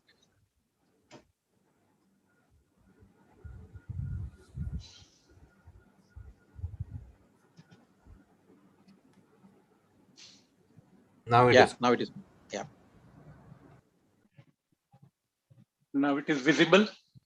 Yeah. Yes. Now, ideally, I should have been a second speaker. It was wonderful to hear Dr. Rakesh, who should have followed after me. Dr. Sarita Bajaj gave you an overview of a randomized clinical trial. I would rather take you a little backward a step into the thinking process. There is no conflict of interest for this particular lecture. One of the part in the title is decision making in treatment. Does any of this trial have an impact on clinical decision making? Relatively, CV outcome trials had been only last 10 years. The previous decade had been more of a randomized clinical trial, and RCT actually evolved to prove that the drug is effective, in particular in glycemic efficacy, antihypertensive agent, and lipid lowering agent, but RCTs were used in all therapies across medicine. When I put it, we have evolved from few drugs to multiple drugs in recent 2 decades. And how do we take a decision? It had been a complex decision. Large majority of the practitioners listened to pharmaceutical detailing. The guidelines also came up in the recent times. There had been no guidelines in diabetology for a long initial 2 decades when I practiced. So the guidelines are relatively new, and they are changing almost every year. Now, how is randomized clinical trial different? If I have to give you a small idea, there is a random allocation of patient in 2 groups. They are called comparative groups. The idea is to have all confounders equally divided in both the groups, so that both the groups are matching in terms of age, duration of diabetes, body mass index, and all background therapy. There are very strict selection criteria applied when patients are selected. And the most important, there is lack of external validity.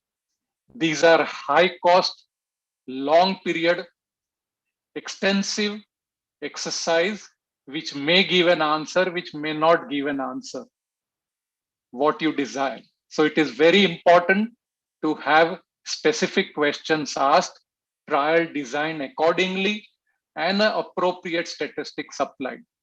The sad story is that large majority of the clinical practitioners fail to understand and interpret clinical trial.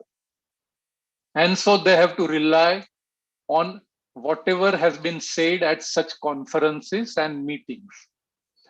This was a very interesting paper in March 2021 by 2 big experts, Julio Rosenstock, who is a trial master in diabetology for 3 decades, and Ferranini, who is a clinical basic scientist investigator in diabetology.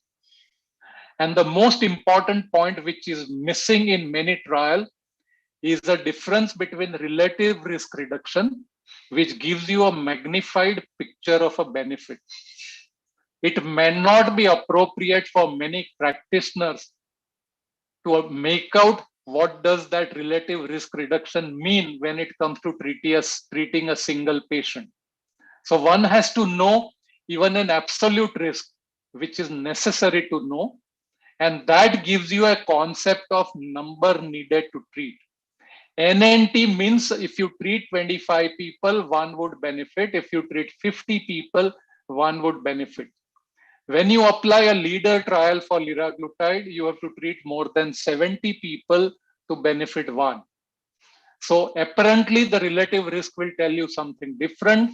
Absolute risk tells you what to do in practice. And most importantly, this absolute risk could be different based on the baseline risk of an individual. It doesn't apply to all the people. Most important lesson in RCT, that findings apply to the kind of population which has been selected in that particular trial. Now, if I take you to real world experience, you have a people of different age group, different BMI, different duration of diabetes. People have different severity. So real world experience, many papers got published in relation to efficacy of a drug, that in real practice in a standard setting, the drug was similarly effective, and Dr. Rakesh highlighted the gap between what is seen in a trial and a real world. He also highlighted poor adherence was one of an important factor. The other things is the different medications which are being consumed in real world, and they are not highly controlled. There are large majority of sicknesses and comorbidities, and compliance being a big issue. In a recent times, now we have learned a new thing called propensity score matching. So in real world, when you take one group and you compare with another group, the investigator who is trying to analyze the data, these are not well-designed trials. These are database which have been subjected to statistics, scrutiny, and analysis, and they try to match certain features between the two groups. They're trying to mimic the experience and finding of a clinical trial, which was randomized, and trying to get answer in a real world data. So if I take you through impact on decision, I am going to show you the three kinds of experience. When it comes to metformin, an age-old drug, which is used in every single patient as a first drug, there are multiple observational studies which have been published over multiple decades, and they have all shown that there is significant reduction in CV outcome, which has been observed in metformin studies. I am not here to discuss in terms of efficacy of a metformin or a SGLT2 inhibitor. But whether metformin was compared with no treatment, lifestyle intervention, or sulfonylurea, they were cardiovascular friendly. Now I take you to another recently published paper in Diabetes Care 2019. And this is a Medicare and two commercial claim database, which looked between 2011 to September 2015. Matching of two groups was done by propensity score matching for 120 confounding factors. These are type 2 diabetics between 40 and 85 years, and they have been initiated either on linagliptin or glimepiride, two commonly prescribed drugs. And they looked at cardiovascular outcome based on the trial Carolina. What they used the primary endpoint, they applied in the real world setting. And what are the findings? Both the groups match reasonably well in laboratory parameters. It showed that glimepiride caused a higher incidence of hypoglycemia compared to linagliptin, hazard ratio of 2.38. That is obvious for sulfonylurea. As far as linagliptin is concerned, there was a marginal benefit in relation to end-stage renal disease, hazard ratio of 1.1, but you can see the confidence interval is pretty large, so it doesn't make a statistical significance.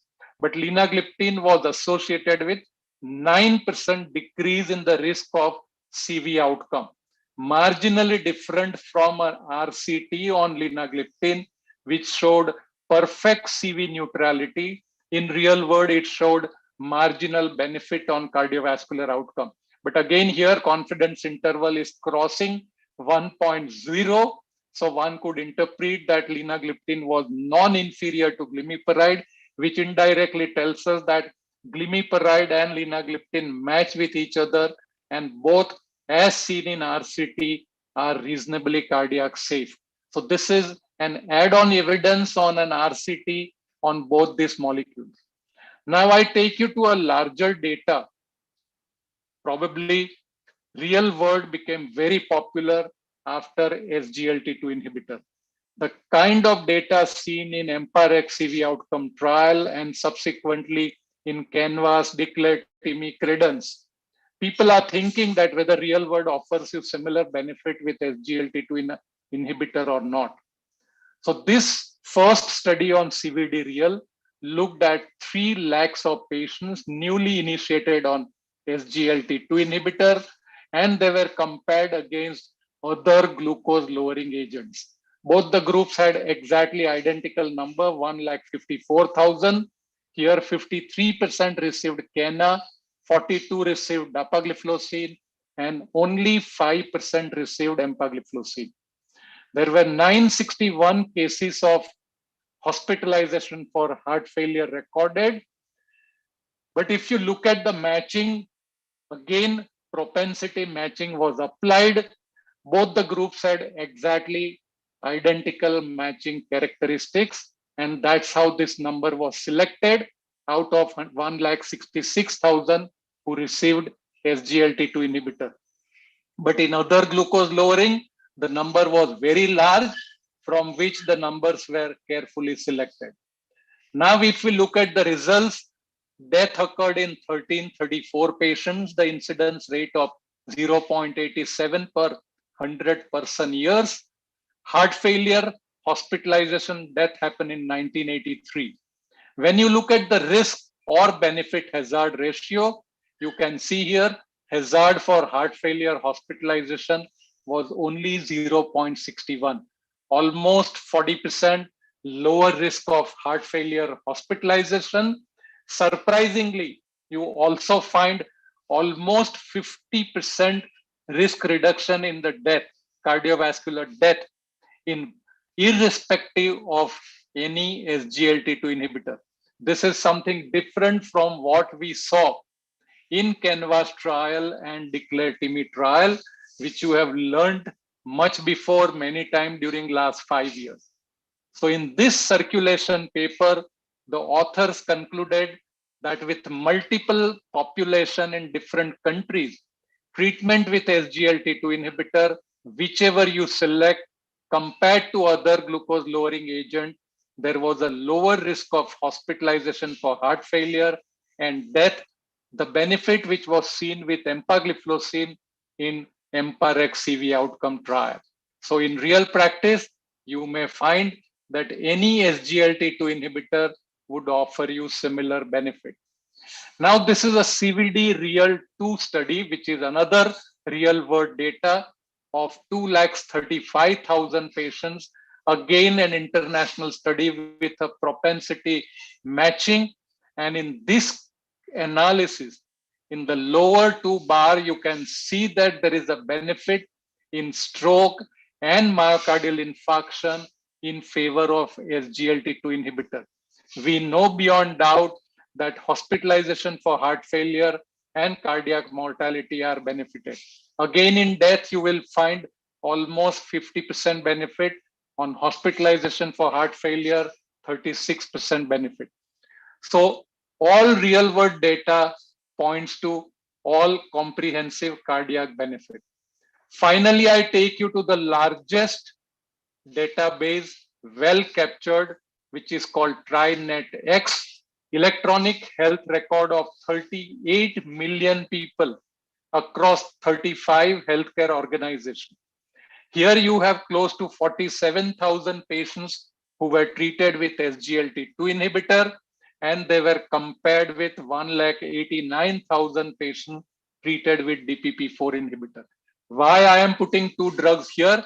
Because for a long period of time, we were practicing SU as the second add-on agent to metformin.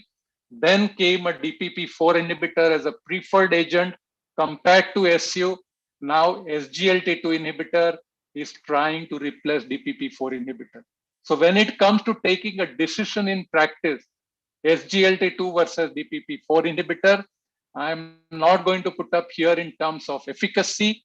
There are different real world data, and most of the RCT also have shown that SGLT2 inhibitors are more potent than DPP-4 inhibitor in glycemic efficacy. Here in CV events, they have taken stroke and myocardial infarction occurring after 3 years. I have carefully selected stroke and MI because heart failure and CV death are well known. And in this particular huge population, patients were divided across 5 different confounding factors: elderly, hypertensive, kidney disease, co-medication with metformin, and co-medication with insulin. So in 5 different substrata, the benefits were being analyzed. What are the findings? As you can see here, 1667 patients, 3.6% in SGLT2 inhibitor develop stroke or MI. If you look at a DPP-4 inhibitor, you find the incidence being 5.6%. So the risk ratio was 0.63%. So there is a significant reduction of a stroke and MI with SGLT2 inhibitor compared to DPP-4 inhibitor. When you look at a potential confounding risk factor, that ratio was 4.9% lower if you consider a group of metformin users. And in patients with CKD, which is a high risk population, that risk was 12.5%. So in all the strata, difference in risk of experiencing a CV event was in favor of SGLT2 inhibitor, anywhere from 0.62 to 0.81. Finally, decision on dapagliflozin versus DPP-4 inhibitor, whether you take a death, heart failure, myocardial infarction, or a stroke, everything is in favor of dapagliflozin. Previous study, TriNet-X, looked at all DPP-4 inhibitor, but in India, dapagliflozin is currently used more extensively since last 7 months. So I'm showing you dapagliflozin versus DPP-4 inhibitor, and I'm also showing you dapagliflozin and death based on the general practice, population-based retrospective analysis published in Diabetes 2018. Here you have a 22,000 type 2 diabetic patients in which 4,400 were exposed to DAPA, 17,000 unexposed. When you match with age, sex, BMI, type 2 diabetes duration and smoking, dapagliflozin were still significantly less likely to die. And the risk reduction here was almost 50%. So across multiple studies, we found that SGLT2 inhibitor, in particular DAPA, reduced mortality by 50%. So if you look at, for a clinician, do they make out relative risk versus absolute risk? NNT versus number needed to halve, hazard ratio versus confidence interval. Clinician need to know all this if he has to make out a sense out of RCT or a real world data. Finally, an interesting concept which has come out in recent time when the Kaplan-Meier graph is shown, which is separating. You can see the graph from EMPA-REX CV outcome trial. There is a better way of analysis, which is making sense to a clinician, is a restricted mean survival time. And here a calculation was shown that it added only 0.7 months per person for 4 years treatment with empagliflozin, simply 21 days on an average. So many times what you see in the graph is not what you really expect or translate into clinical reality when you are looking for survival over a longer period of time. So how do you take a decision? Dr. Rakesh very beautifully said that guidelines have taken into account all kind of evidences. So we have been practicing evidence-based medicine, and that is most important thing. We have moved from expert group recommendation to guideline approach, and we are still away from practicing precision medicine. But India, what is more relevant is a personalized approach. We have to take into account the compliance element, we have to take into account the cost element, and we have to also see that availability of the drugs and knowledge with all kind of practitioners. Diabetology is practiced in every street. Every primary care physician claims to be a diabetes specialist. So it is so difficult to expect a high standard of therapy for every diabetic patients. What is observed in real world is congestive heart failure, CV mortality, and decline in kidney function. What is less impressive is myocardial infarction, atherosclerotic disease, and stroke. You have to remember clear-cut benefit with SGLT2 inhibitor. And as Dr. Rakesh said, diabetes is so heterogeneous that what kind of a patient you are treating would decide your outcome. Finally, in real world, there is a gap between efficacy, safety, CV outcome trial, and personalized factor. With this, I would end because my 18 minutes are over. Real world experience is many times a best teacher. Thank you. Thank you, Dr. Sanjay Shah, for an excellent deliberation. So that was very apt, actually. Like as you pointed out, we had a very good discussion today regarding the three important aspects by Professor Sarita Bajaj, Professor Rakesh Sai, and Dr. Sanjeev Shah. Now we have one question in the chat box. I'll just read it out. The question is from Dr. Balaji K. The question is like, is glycemic targets also varies in children? Dr. Rakesh? Yeah, I think glycemic targets in children also have to be individualized, in the sense that, you know, if you've got a child who has got wide fluctuations, a younger child, particularly pre-pubertal child, we are not very keen on keeping them at very tight control, because we know that, you know, the pre-pubertal years, the glycemic control does not have a significant influence on the risk of complications, whereas post-pubertal control is very important. I mean, the post-pubertal duration of diabetes has a very significant impact on the complication. So that is one aspect that varies, and there could be other factors that could vary between children, and therefore I think we can't say that every child is the same. There could be some variations. There are those with the lesser degree of glycemic fluctuations, and they can be kept at a lower HbA1c as compared to those with, you know, much wider fluctuations in their glucose levels. And then, you know, use of devices like the continuous infusion with the pumps have actually helped a lot. But again, you know, there are limitations, and therefore I would say that children also have different targets with at different ages. Now we have Professor Ashok Kumar Das also in the picture now. Sir, your opinion on CVOTs and real world experience in this present scenario, sir?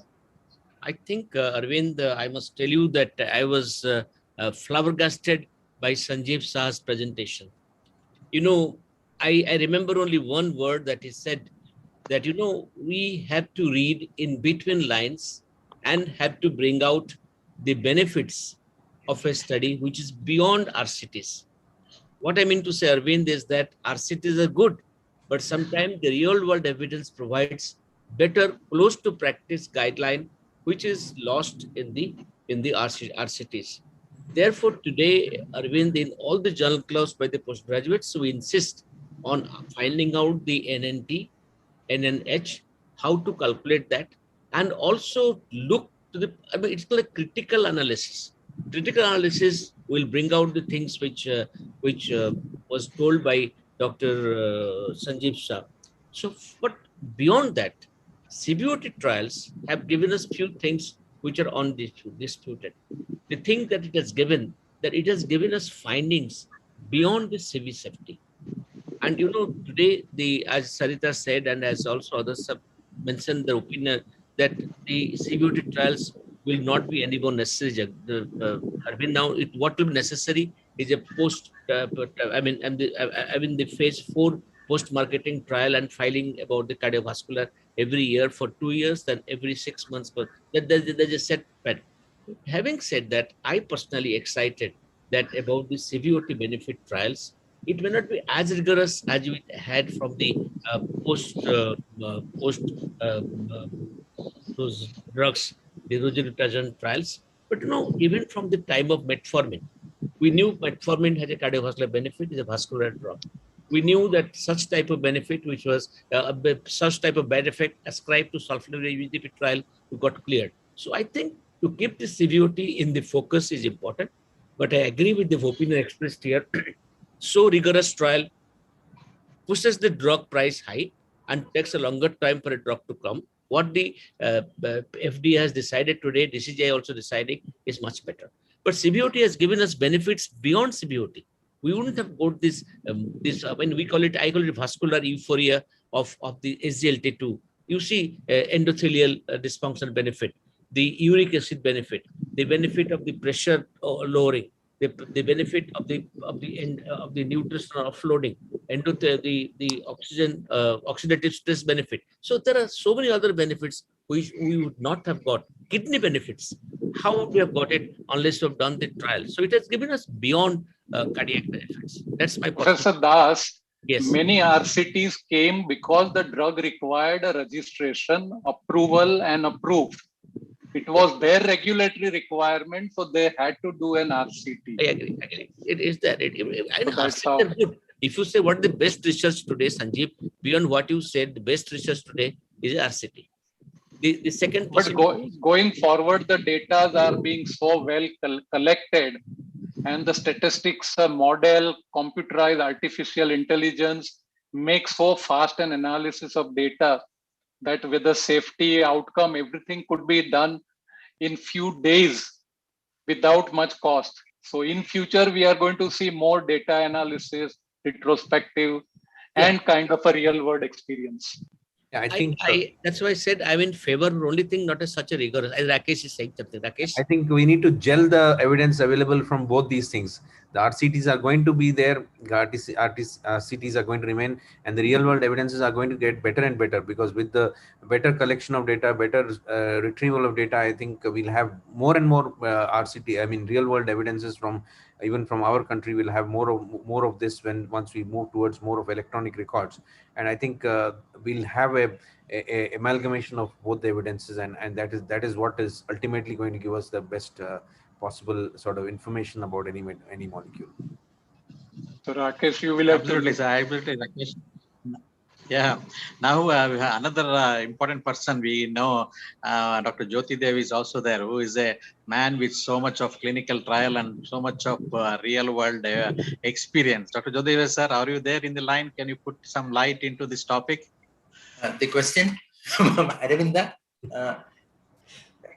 Nothing, sir. Regarding the real world evidence as well as the CVOTs in the present scenario, because you have done so much of data with you, can you share some light into this topic? I think starting from Stevenson's revelation on cardiovascular disease in diabetes, which is initially attributable to a drug. Later on, somehow the CVOTs have proven that this is something new in diabetes medicine. And we have been trying all these new medicines, and I have found that SGLT2 inhibitors are far, far better. Please remember, Dr. Aravinda and the team, if you try to replicate the same CVOT, we may not get the same results. So that is the point here. So even if you are trying to replicate EMBARAC, you may not get the same results, because now majority of the patients are already on the proven drugs, already on SGLT inhibitors. Many are on GLP-1 receptor agonists, which have proven cardiovascular benefits. But I think the real line of demarcation when we are choosing a drug in clinical practice will be whether this drug has proven just a reduction in the major adverse cardiovascular events, or in addition, there is a reduction in cardiovascular mortality or all-cause mortality. So all these trials have shown subtle differences between the members of the same class. So probably the real world evidence later on, because we need to, from India also, we need to gather the real world evidence to find out the subtle differences between the members in the same class. So that is my opinion. Thank you very much for giving me this opportunity. Now we have Rizwan sir also with us. He's currently done a study on remogliflozin. So his evidence and his idea about real world. Sir, can I have one or two words? Can I just say one thing? I think your comment on Remo is very, very significant. We recently wrote about the comparison of RCT and RWE. I think Sanjeev is here and Jyoti is here, Rakesh, and you are here, Rakesh is here.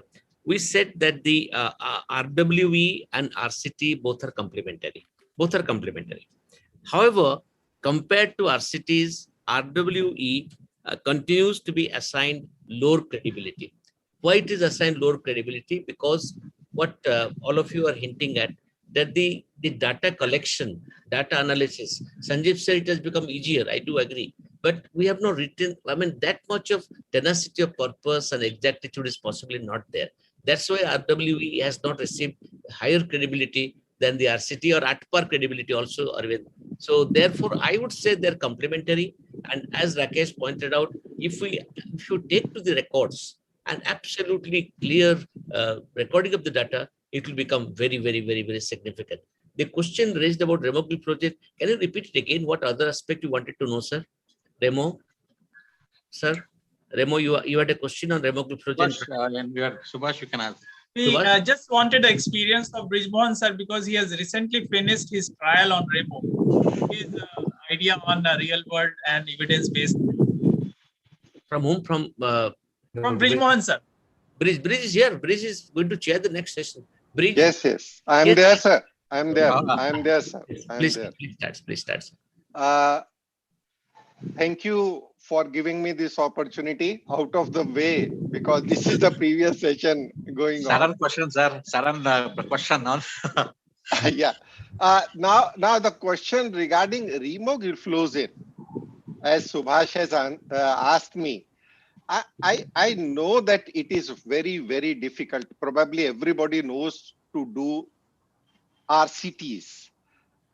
It is superior as already pointed out by Dr. Ashok. It is superior because in that you have a very closed atmosphere. You cannot deviate from the what is already written on the protocol. While in real world, the issue is there are so many co-founding factors going on at the same time, which are out of your control. Even best of the data, you have all EMRs with you, but still the double-blind placebo-controlled trials, active comparator, like we did with Remogliflozin. Initially, it was with Dapagliflozin. Now, with Remogliflozin and Vildagliptin combination, as compared to Empagliflozin and Linagliptin, we have done, and that clearly proves, as Subhash has pointed out, that actually glycemic efficacy of Remo plus any other agent is as good as Empagliflozin or Dapagliflozin plus. Thank you, sir. I think, Arvind, you start the next session. Yes, sir. So we are running out of time. Sorry for that 5 minutes delay. We'll thank for the opportunity. Now we'll move on to next session. Before that, I thank my co-chair, Dr. Subhash and Dr. Ashwin David. Ashwin David, your final comments, you can send it to the panel members, please. Thank you so much, sir. Thank you for the wonderful session. We have seen the importance of RCTs and real world evidence and the importance of that. So thank you so much. Thank you so much for this wonderful session. Over to Dr. Brijmohan for the next session. Thank you. Thank you very much, Dr. David. First of all, good afternoon. After this wonderful post-lunch session on CVOTs, now it's time to move to innovations. And the topic and the session given to us is 100 years of innovation in diabetes, and it still continues to wonder us for many years to come. Now, the chairpersons of these sessions needs no introduction. They are the stalwarts in the field of diabetes and endocrinology. So I request Dr. A.K. Das sir and Dr. Brijmohan sir to chair this session on 100 years of innovations in diabetes, and it continues, and take the session further. Over to you, sir, please. Thank you, Brij. Thank you very much. To save time, I'll start, then hand over to my esteemed friend, Brijmohan. Dear friends, we are discussing today a very, very important thing regarding the 100 years of innovation in diabetes, and it continues. So it has been said, as Dr. Brijmohan said, we call it today a relentless advance against a relentless disease. Arvind, you are here. A relentless advance against relentless disease. So it is a relentless innovation against diabetes, which is also relentless in its complication. That's what Brijmohan has said. So we have a relentless advance. So to discuss this advance today, we have four stalwarts, and the first of them today is Dr. Jyoti Dev. He needs no introduction. Arvind called him out of the blue. I will just say one thing. He has excelled in diabetes care, diabetes research, diabetes technology, COVID and diabetes, and many, many fields. You know, I'm very closely related to him in the sense that today he has got a new accolade when the AACE has quoted his paper. I must give a big hand to Jyoti quoted his paper on the real-time blood glucose monitoring and the CGMS. The AAC has quoted his paper and taken his opinion into consideration. Jyoti, thank you very much. If I say, I must tell you one sentence that he has excelled in his field. I wish him Godspeed and more success. His center in Trivandrum is one of the state-of-the-art center. 5 of them do COVID care across the country, from Delhi to Jaipur, and of course, Trivandrum. It is great. With these comments, I must invite Jyoti to speak about a very important topic. He'll introduce the topic. I must tell you that he's going to talk about the faster acting insulin. Over to Jyoti.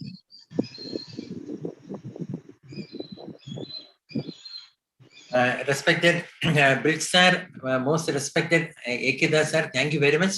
Thank you very much for this kind introduction and for the nice words of encouragement. Let me also thank my dear friend, Dr. Banshi Saboo, Dr. SR Aravind, and the group for giving me this opportunity at the Diabetes India. So my topic is on a revolution with respect to the mealtime management of diabetes.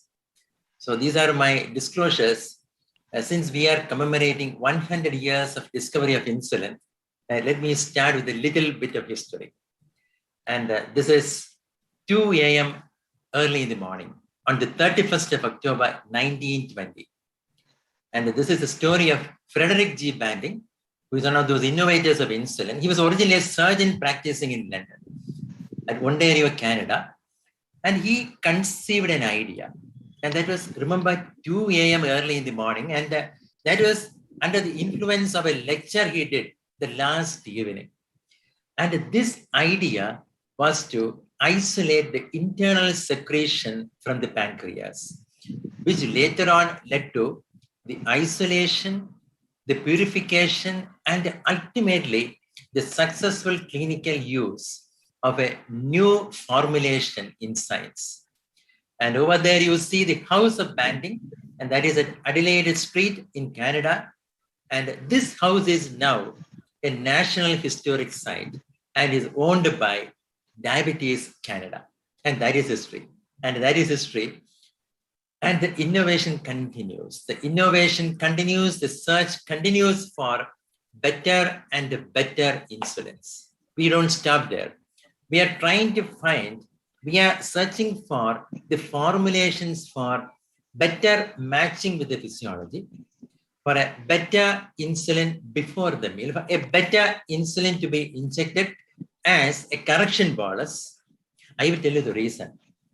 Last week, I was lecturing to an Indian Medical Association group of doctors.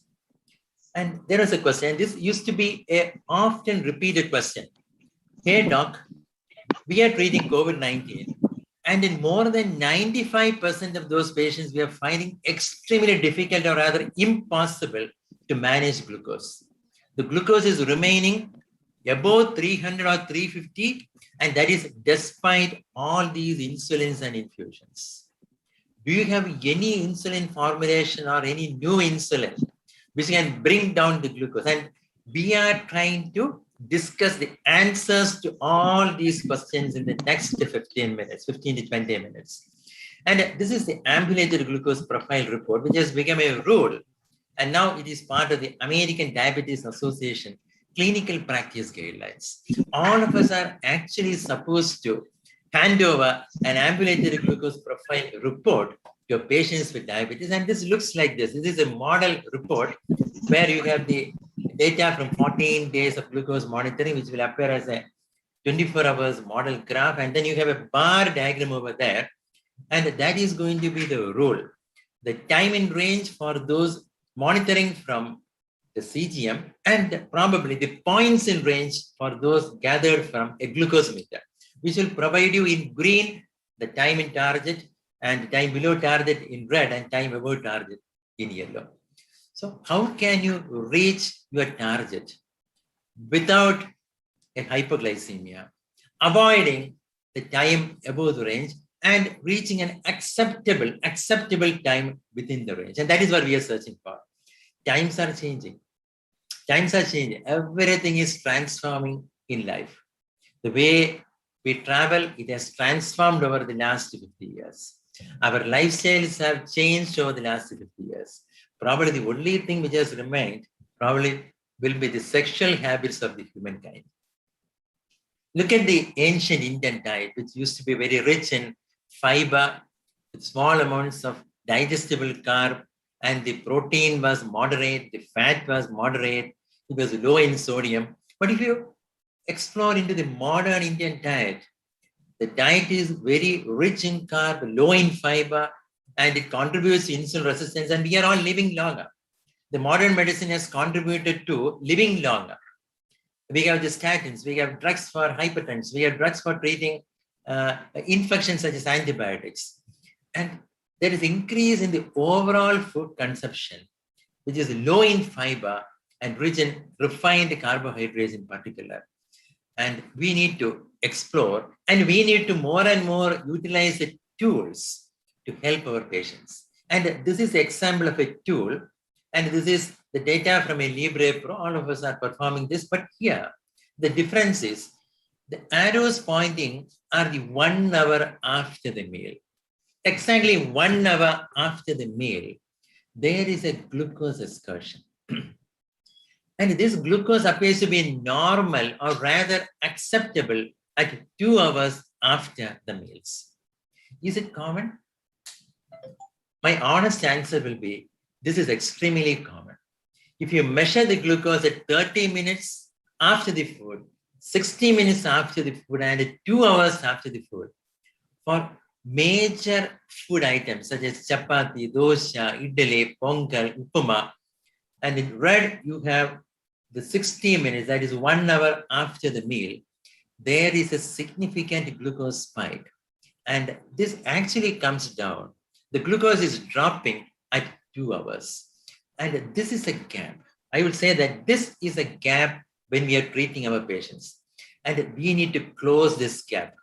We need to close this gap, bringing down or normalizing the glucose spikes at 30 minutes and 1 hour after. Because why is it important? It is important because postprandial glucose excursions are well known. This is a Saint-Louis Gonzalez diabetes. So from all these studies, we now are very well aware of the fact that post-meal glucose excursions invariably result in cardiovascular events. A while ago, in the previous session, we were speaking on cardiovascular outcome trials. So in diabetes, we are all scared of cardiovascular events, and postprandial glucose excursions are a major phenomenon where even 1 hour PPG could be more dangerous than the 2 hour PPG. Why is 1 hour more important than the 2 hour? 1 hour is more important than 2 hour because if you look at the continuous glucose monitoring data, in more than 70% of our patients, 1 hour PPG is significantly more than the 2 hour PPG. And almost all these clinical trials and the experiments were originally performed by none other than Antonio Sciariello. 1 hour PPG, it results in increase in the arterial stiffness, LV mass, LV diastolic dysfunction, and the oscillating glucose values going up and down. And this has been again demonstrated by Sciariello Ariel, and he has demonstrated the oscillating glucose values even in the absence of diabetes with clamp studies in normal glucose tolerance, resulting in significant endothelial dysfunction. And hence, our treatment and our strategies need to be modified. We need to probably utilize the newer modalities and therapies.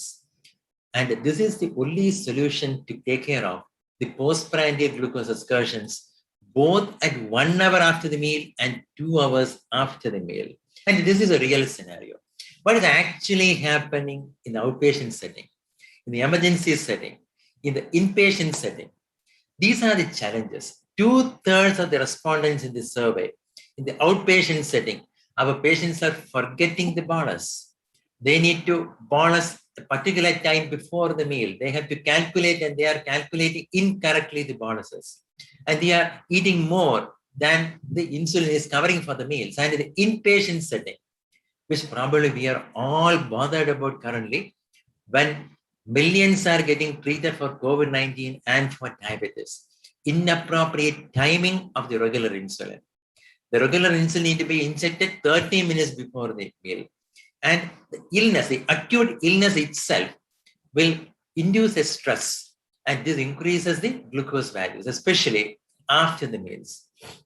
So these are the PKPD limitations of some of the popular insulin, such as the regular insulin, with a very slow absorption, and then it is unpredictable with a fairly long duration of action. The insulin need to be injected 30 to 45 minutes before a meal. So a lot of planning is required before injecting a regular human insulin. Look at the ideal scenario. So the ideal scenario will have the rate of glucose appearance like this, and the rate of glucose disappearance matching with that of glucose appearance. And that is with the right insulin dose, and that goes along with the right injection time. So this is a scenario when there is too little insulin dose or too late dose, when there are chances of either a lasting hyperglycemia or a post-meal hypoglycemia. So we need to avoid all these unnecessary situations and challenging scenarios with the help of a newer insulin. So remember, our quest continues. Our search continues. We haven't stopped at 1920s. From the discovery of insulin, we have been exploring better and better and better solutions until for a mealtime insulin, we have invented the ultra fast acting insulin aspart. And why insulin aspart? The insulin aspart was necessary. An ultra fast acting insulin was necessary, and it was made possible with the result of several experiments. So earlier we were trying with sprinkler needle, inhale insulin for a rapid acting insulin. With other additives we are trying, and injection side we were applying the heat to increase or to hasten the absorption of insulin. We were using other chemicals such as hyaluronidase or treprostinil, which is a prostaglandin analog. Some of these were successful, but with Fiasp, it has been a tremendous, it was a stupendous success to have the most successful fast-acting insulin. So let me compare the popular existing analog insulin, such as Lispro, with human regular insulin. So what has happened with analog insulins? It allows for faster dissociation of hexamers so that the monomers get absorbed into the circulation very rapidly. And with glulysin, when compared to human regular insulin, it provided better physiological postprandial control with a similar mechanism of action. Of course, the only surviving inhaled insulin, that is Afrezza, has a rapid onset of action and a quicker offset of action with a shorter duration of action compared with both human regular and the existing rapid-acting insulins. So what about the popular aspart when compared to human regular insulin?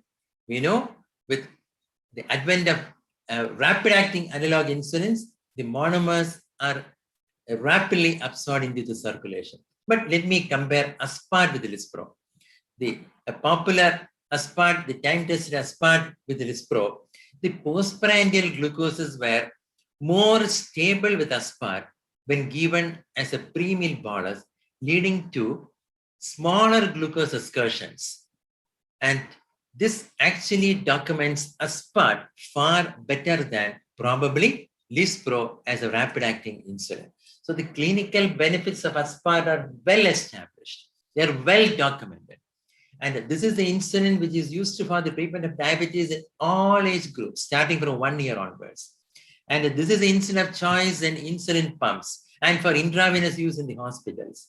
And for in-hospital, it reduces the in-hospital mortality. It reduces the cost of hospitalization. And this is a preferred insulin in the presence of pregnancy in elderly because it retains the PKPD property. So we are now searching for a better opportunity. We are searching for a better opportunity to very closely match the first phase of insulin secretion in type 1 diabetes and to replace the early insulin secretion which is lost in type 2 diabetes. Look at this graph. comparing the physiological insulin secretion, which is depicted in blue, compared to the dotted colors over here, and that is ultra fast-acting insulin. So the ultra fast-acting insulin profile is again shifting towards the left when compared to the popular rapid-acting insulins. And it is very closely matching with the physiology thanks to the absorption modifier niacinamide and L-arginine, which is added for the stability of insulin. So whenever we are discussing a new insulin, the question is, why is it and how is it different from the popular insulin? Look at the advancement long ago, and this is in 1990s, when human insulin is compared with insulin aspart, when there is a 38% greater insulin action in the first 30 minutes after injection.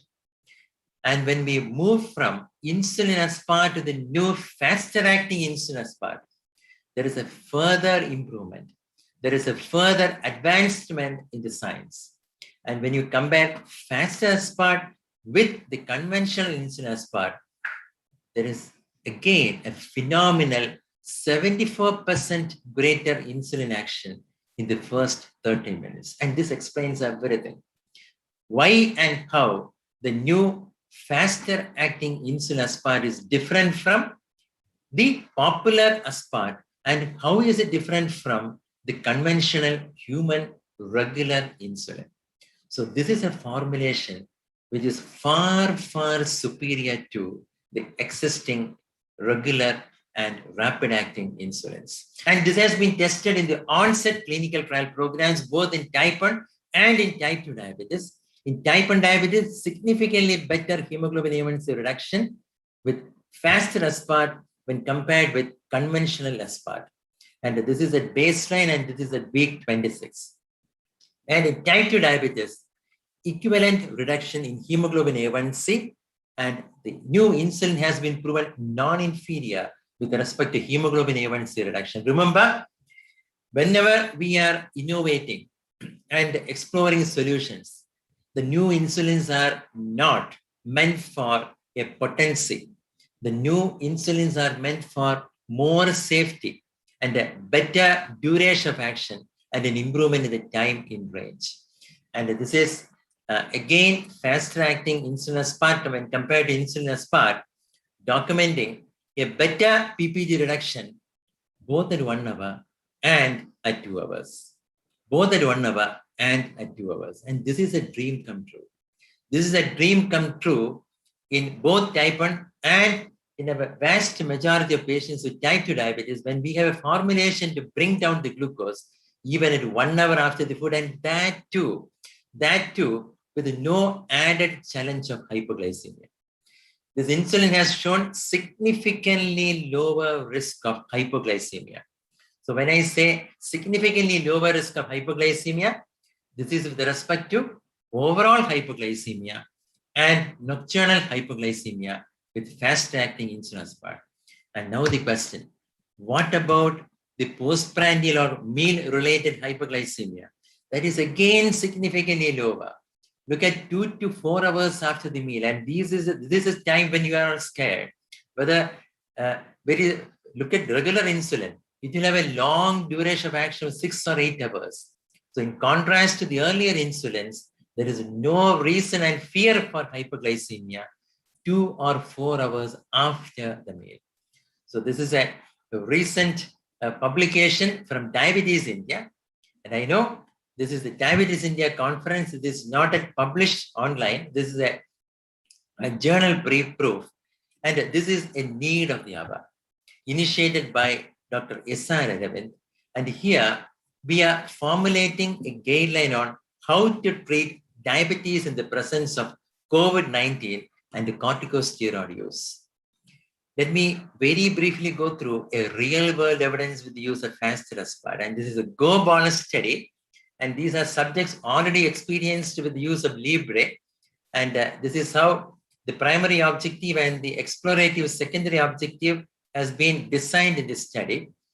All patients with sufficient data for analysis of FGM. And this is the hemoglobin A1C, but I just wanted to emphasize that with the use of faster acting insulin aspart, there was a significant improvement in time in range, because time in range is a new goal, and that is a new parameter, and that is a new glucose metric for determining the prognosis when we are treating diabetes. So when can we inject faster acting insulin aspart? This is the only insulin currently available in our country, which can be injected either 2 minutes before the meal or 20 minutes within the start of a meal. And already proven to be safe in the presence of pregnancy and diabetes, proven to be safe in children, associated with a significantly greater glucose lowering effect in type 1 diabetes, and can be used at all age groups, including in elderly and those with impaired renal and hepatic dysfunction. So these are my broad conclusions. A better insulin for control of glucose at 1 hour and 2 hours with improvement in time in range with a flexible dosing and a significantly lower risk of hypoglycemia. This is my last slide. And this is one of those presentations, an oral presentation at the ATTD last week on our virtual COVID IP care. And in our virtual COVID IP care, we have been intensively managing our patients with diabetes and on corticosteroid with as many as 10 to 12 injections of faster acting insulin aspart daily. And that was across a telemedicine based care. So I thank Diabetes India, and I thank all of you, my dear friends, for your patient hearing and for the opportunity. Thank you very much, Udasa.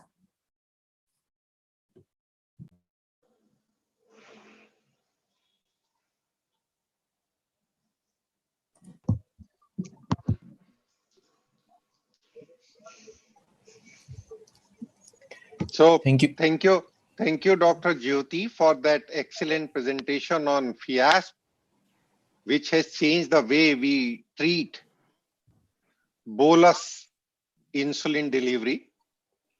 And I think we can move on to the next speaker, who is already visible on the screen, Dr. Sanjay Kalara, none other than him. And he's going to speak about flatter and safer than ever before. And that is going to be about basal insulin. Dr. Sanjay Kalara needs no introduction at all in this gathering of Diabetes India. He is a very renowned nationally and internationally figure, a past president of Endocrine Society of India. And over to Dr. Sanjay Kalara, although your name is visible as Bharti Kalara on the screen. That is my better half, sir, but thank you for the introduction. Yeah, I know that. I know that. Yes. And thanks to Dr. Jyoti Dev also for setting the ball rolling. Dr. Jyoti Dev spoke about the importance of good quality, effective, safe prandial insulins. But the foundation of diabetes care, the foundation of insulin usage, is actually based upon something much more humble, and that is basal insulin. So for the next 10 to 12 minutes, let's talk about recent advances in basal insulin delivery. We'll talk about why basal insulin is needed. We all know the reason though.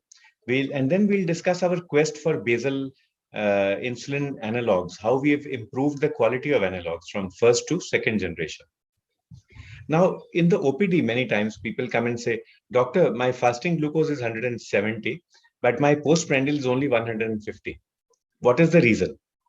To be honest, when I was in MD, when I was doing MD, we had only one differential for this. And that is that our laboratory was long.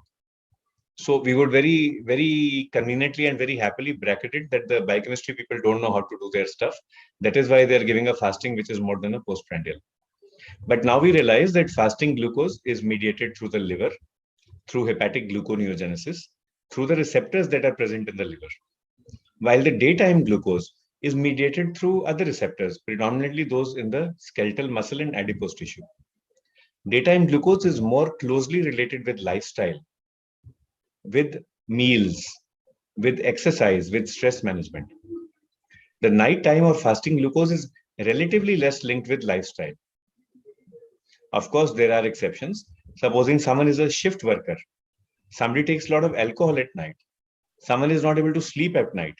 All these will be reasons for an impaired fasting glucose, a very high fasting glucose.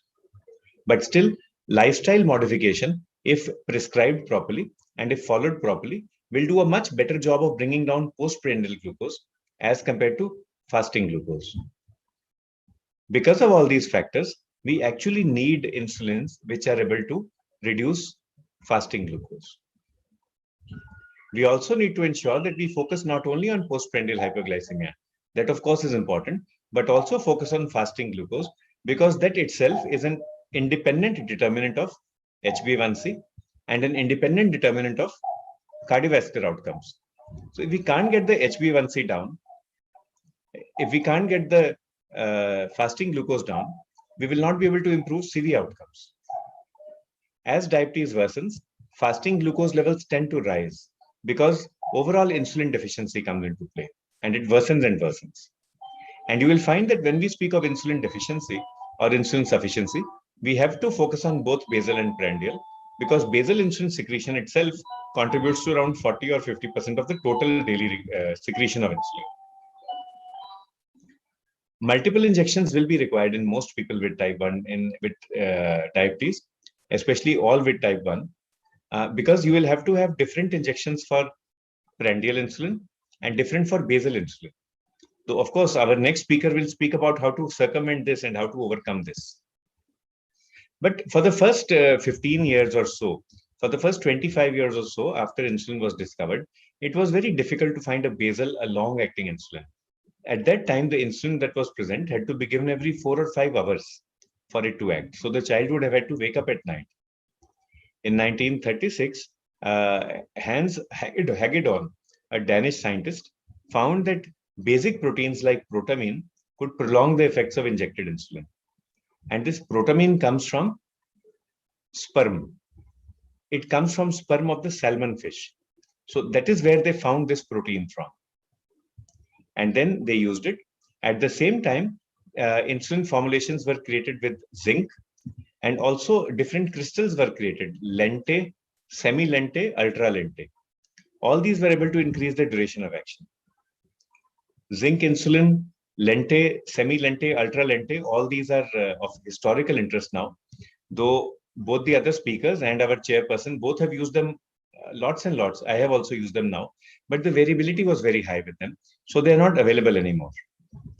NPH, which was actually produced in 1946 commercially, is still available today in India, and we use it frequently. It is enjoying a resurgence of sorts because it is a very good drug to use for steroid-induced hyperglycemia.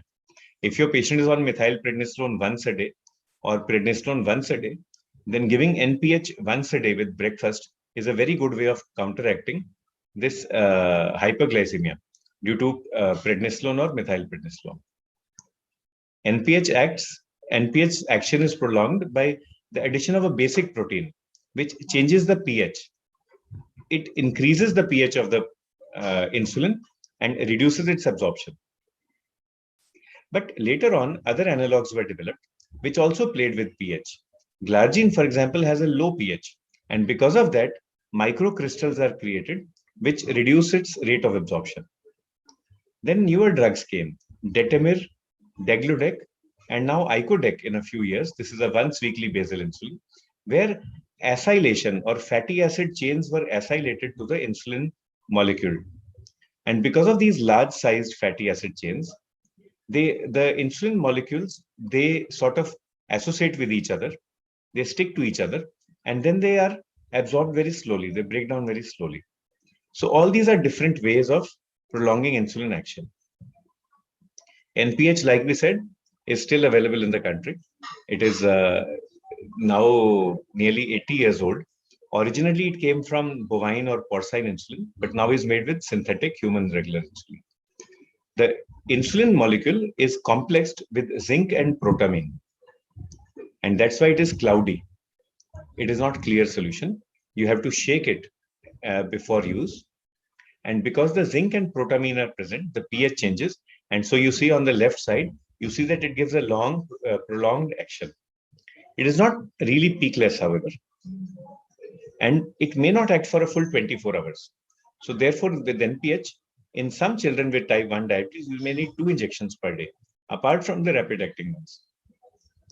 Basal insulin coverage may be insufficient. It may not be peakless. And of course, you need to resuspend the vial before using. And there is still a lot of variability. To overcome this, Glargine U100 was created. Like we said, this is now 20 years old, but it works at a low pH. Remember that Glargine U100's prolonged action is based upon the pH. In case Glargine U100 is injected into the muscle by mistake, the pH of the muscle is different. So these microprestates will not form in the muscle, and you will end up getting a rapid action. So if by mistake Glargine U100 is injected into the muscle, this happens very, very, very frequently in practice. You will keep on getting hypoglycemia because all the drug will act immediately. And this is something important. When you are prescribing insulin, you feel you are doing the best, but the results are not good. Ask your patient to bring the vials back, bring the cartridges and pens back. See what is happening. It is possible patient may be taking basal 3 times a day and rapid acting once a day. That happens. It is possible that the patient may be taking rapid acting and basal intramuscularly instead of taking subcutaneously. So check for the insulin technique as well.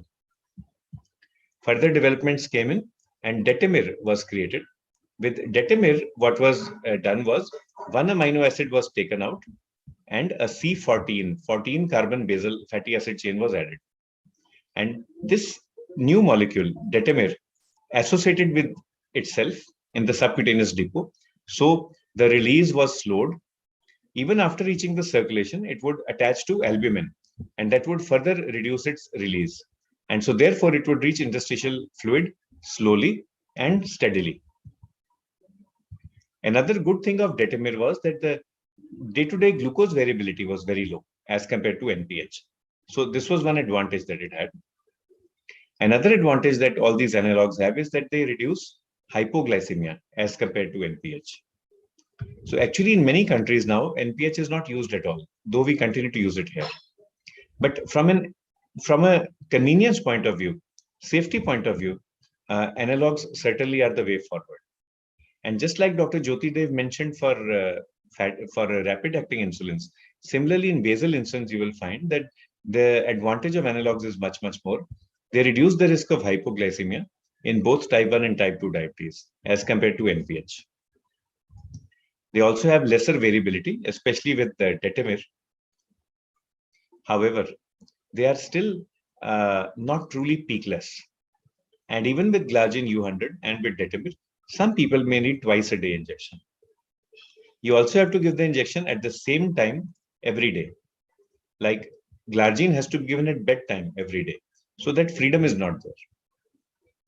To answer these shortcomings, to overcome them, insulin degludec was created. Now in this, 1 amino acid is taken out.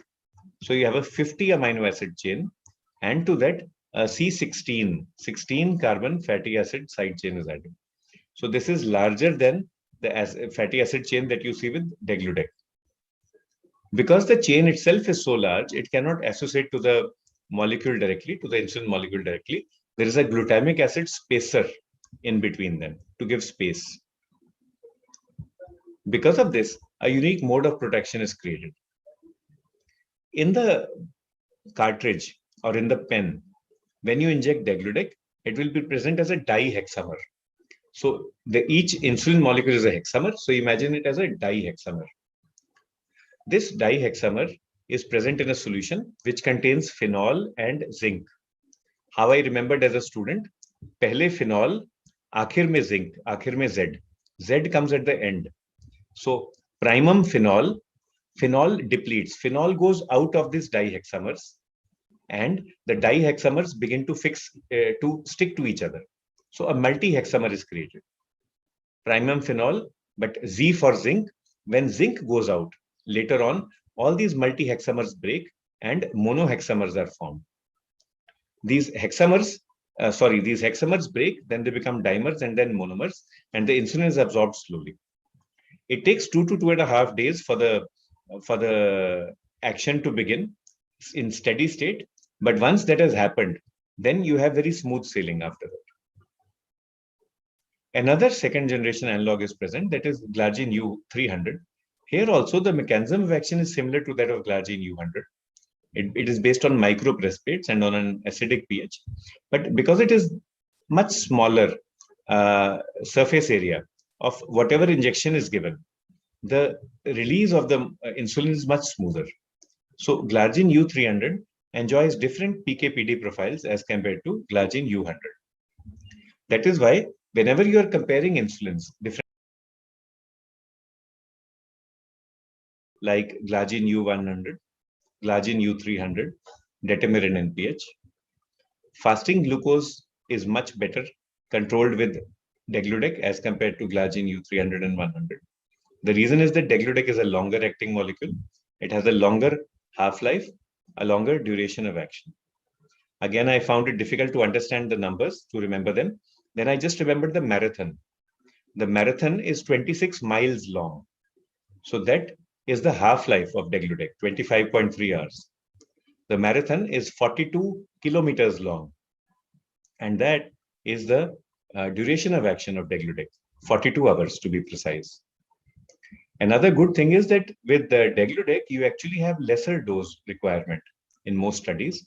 In my patients, when I initiate degludec, either as basal or as basal bolus, along with the molecules that Dr. Jyotidev had mentioned, I very confidently tell them, we will climb the mountain and then we will come down. And 20 days later, there will be 20% reduction in the initial dose of degludec.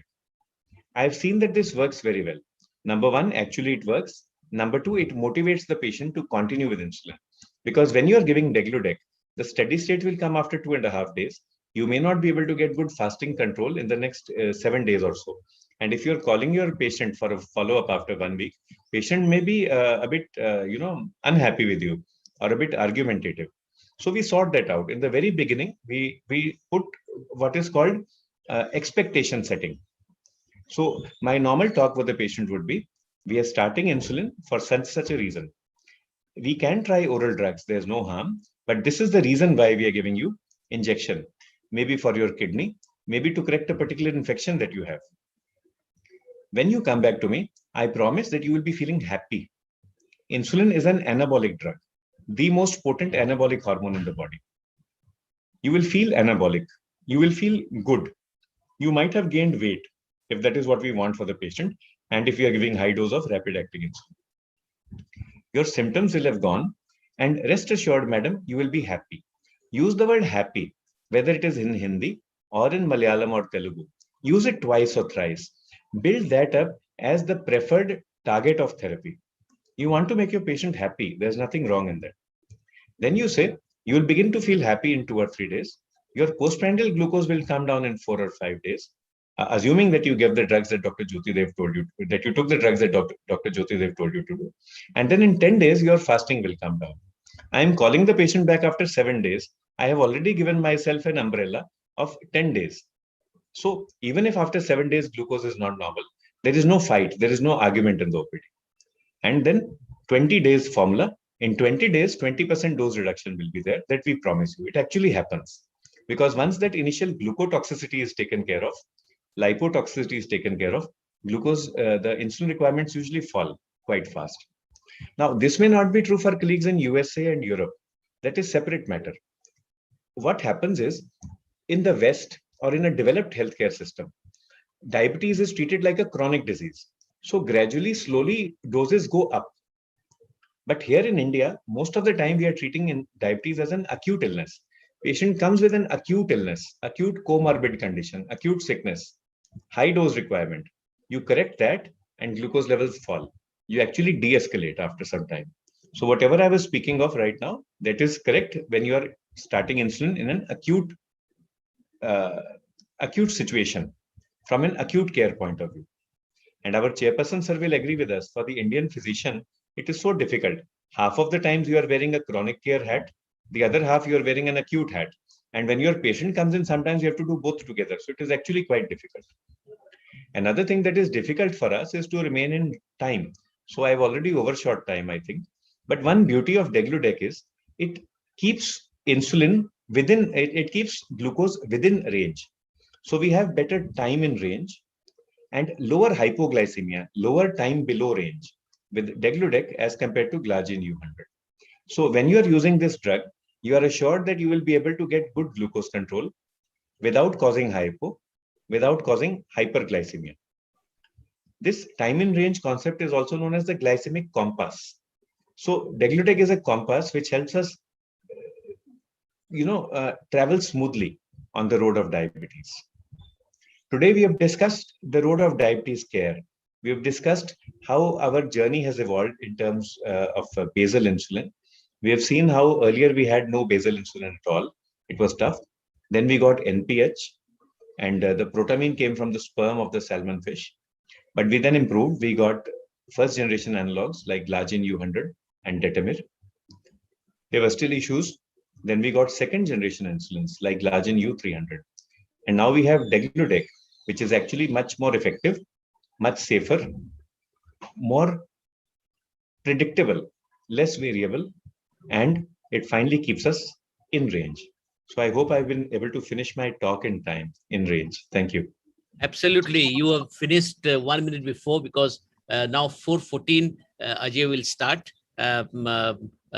Great, Sanjay, and you have given great insight combined with the personal experience about this flat and the flexible long-acting insulin. We'll have discussion at the end, and I must congratulate you. And Breach, I would like to mention that Sanjay is a legend of our time, and you have kept your fame.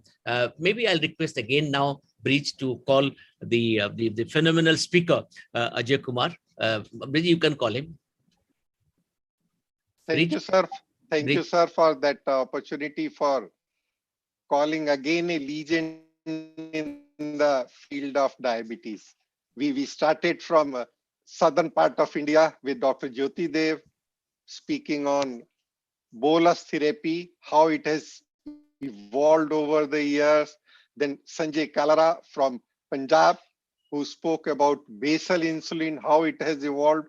And now we move on to Bihar, the son of Bihar, the doctor of Bihar, Dr. Ajay Kumar, a legend in the field of diabetes. He's going to speak about premix insulin, how it has evolved, how we have progressed over a period of 10 years.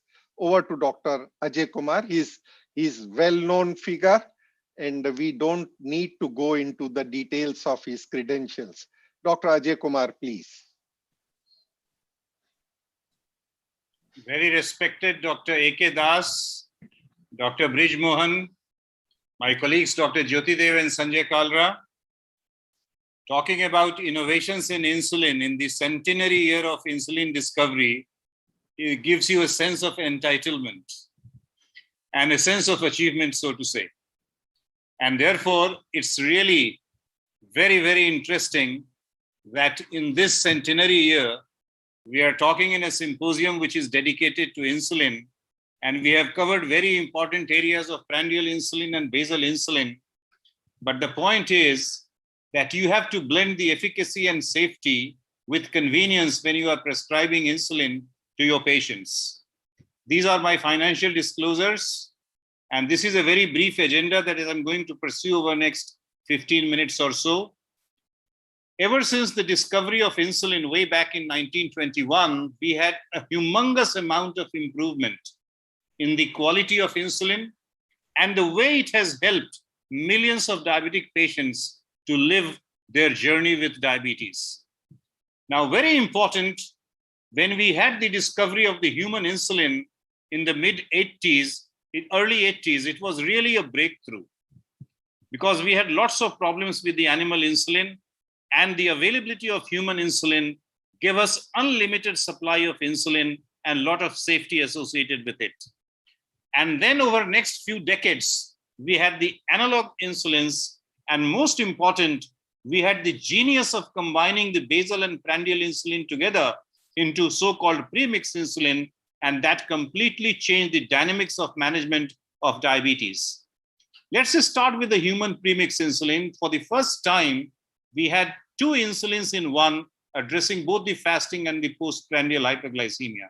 Obviously, it was simple and convenient, and titration was based upon the fasting, the pre-meal values for the nighttime insulin, the morning dose, and the morning recording, and for the morning dose, the evening recording. And you could easily start it with once daily and move on to twice daily. In fact, subsequent studies give us the opportunity to use it even thrice daily. And because we knew that we are a carb eating country and the PPG load is very strong, so we also had 50-50 combination for attacking the postprandial hyperglycemia in a much better way. But we soon realized that the mealtime flexibility was not available and there was a room for improvement. And we also realized that the prandial component, the soluble insulin component, would take a lot of time to start exerting its effect. And therefore, the PPG control was not optimum. And there were room for improvement for all these situations. And that brought us to two combination insulins by two giants in the field of diabetes, Eli Lilly and Novo Nordisk. And when you compare the Eli Lilly premix insulin Lispro mix, which was a 75-25 or 50-50 combination with 50-50 and 30-70 combination of Novo Nordisk, there wasn't much difference. Basically, what we talked in the analog insulin combination was that we had the basal insulin, Lispro or Aspart, and what we did by some ingenious technology that we proterminated the Lispro or we proterminated the insulin Aspart. That increased the duration of action, but that was still 14 to 15 hours and did not provide us adequate 24-hour coverage. What happened on the clinical front? When you compare the analog combination with human premixes, one thing was very clear, that the A1C control was almost similar, except for one study in which the analog showed better result. But there was a real consistent benefit in better PPG control. And this was something which was extremely important. And there were some additional benefit, which I am going to talk in a minute. Now let's look at the Eli Lilly Lispro insulin. Once again, you see that the prandial increment was much better controlled by the Lispro mix as compared with the human premix insulin. And almost every single study clearly showed that the analog insulin combinations achieved much better postprandial control. Additional advantage with the analog combination was the mealtime flexibility. And you could clearly see in this particular study that when you inject BIAS 30 immediately before the meal, then it would provide a superior PPG control as compared to the human premix, which is injected 30 minutes or 15 minutes as recommended. Even when you inject this BIAS 30 after meal, that would still give you a similar glycemic control. So that mealtime flexibility was achieved by the analog combinations. And then coming to the most important issue, which actually dramatically changed the perception about the premix insulin, was that the analog premix insulin clearly reduced the risk of hypoglycemia, and that was demonstrated both by the Lispro mix and the BIAS 30. So clearly, while you achieve similar or better HbA1c control, you provide the mealtime flexibility, better PPG control, and clear reduction in the risk of hypoglycemia. That is what we achieved with analog premix insulin. Looking at all these clinical parameters, as I said, you achieve similar or better A1C, similar fasting plasma glucose control, much better PPG control, clear reduction in the risk of hypoglycemia, and clear benefit in terms of mealtime flexibility. But then there was some problem.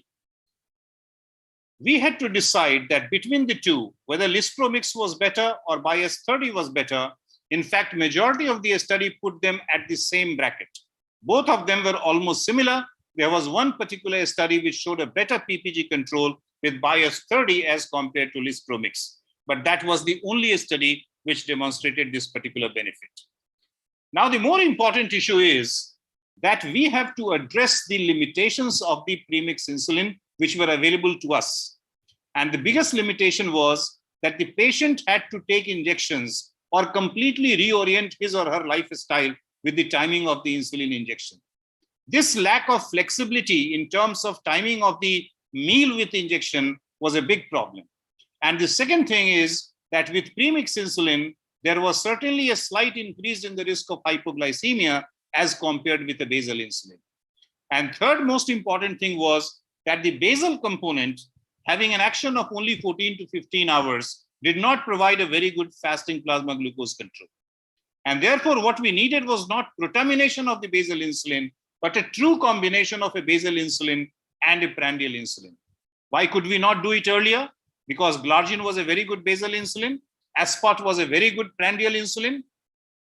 But we cannot combine the two because glargine is soluble at pH 4. And when you inject at the neutral pH, as you see here, it is supposed to microprecipitate. And the moment you try to combine it with insulin aspart, this will not give you an ideal biochemical solution. Similarly, when you try to combine insulin detemir and insulin aspart, they will form mixed hexamers with very erratic PK/PD profile and will not be again suitable for a combination insulin.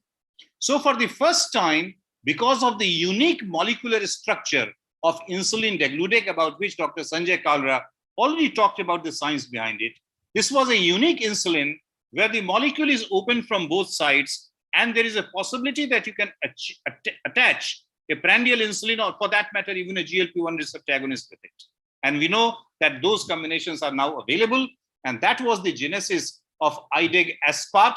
You can clearly see the hexamers of insulin aspart and the dihexamers of insulin degludec are combined together in a single syringe, and both of them have a clear, peaceful coexistence. You can see here 70% of degludec, the blue dihexamers, and insulin aspart hexamers in the orange color. Now, when you inject this into the subcutaneous tissue, aspart will dissociate very quickly because it has to take care of the postprandial insulin. It's a lighter molecule, and the long chain of insulin degludec, which forms a multi-hexamers after injection into the subcutaneous tissue, as you can see here, will lead to very strong bonding of these dihexamers with very, very slow release of insulin degludec monomers. And that is the beauty as to how it provides the 24-hour basal coverage. And this is important that because of this protraction method, which happens at different level, already Sanjay has talked about it, I will not go into that. But what is important that we have to convince the clinicians that when you combine aspart with degludec, they do not interfere with each other pharmacokinetics. And this is a very simple experiment called size exclusion chromatography. And that clearly shows that aspart, being the lighter molecule, moves forward, and they are in the in the pen and also after the subcutaneous tissue. So you can see different peaks of degludec and aspart here. When you inject, aspart, being the lighter molecule, moves forward very quickly. The monomers are released very quickly, and degludec follows, being the heavier molecule. It releases its monomer extremely slowly. How does it help our patient? When you give IDEG asp before one large meal of the day, that large meal's postprandial excursion is very nicely covered by the aspart component here. And then you can see here that the basal component is there for 24 hours. It is unlike NPH.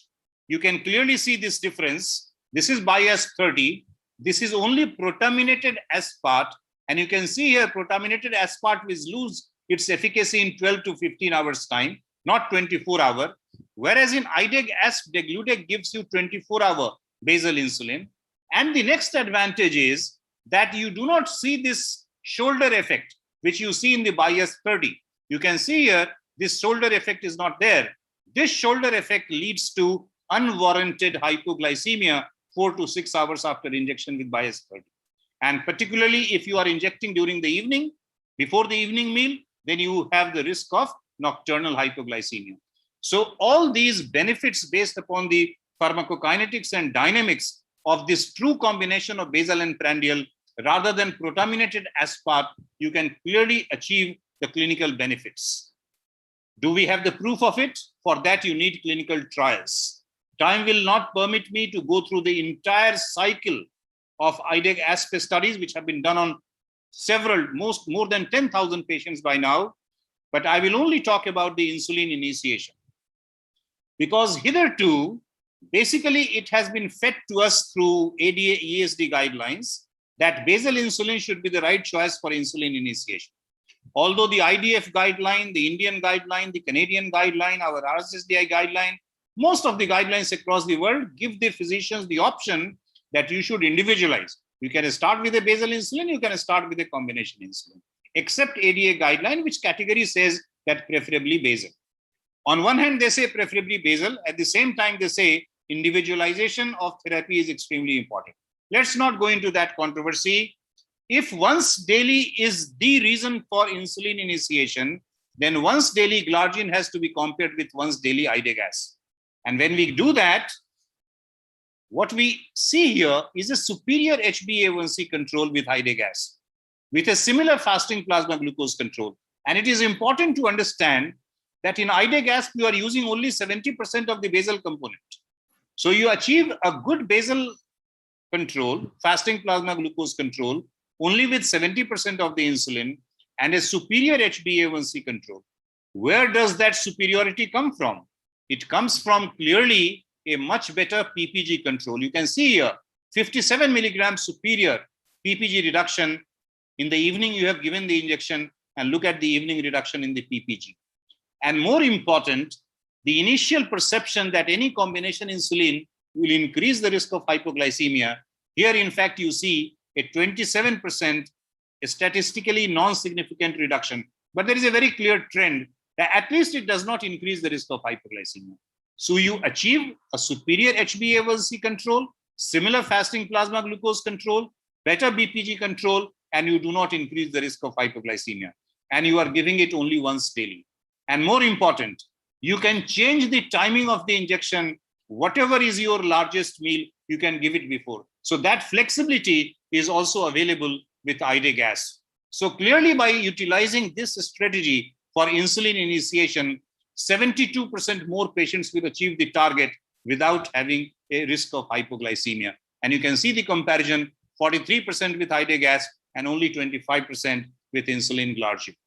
Can we give this combination to patients who have got renal and hepatic impairment? Yes, because both the components show a clear superimposed values in presence of mild, moderate, and severe renal or hepatic dysfunction.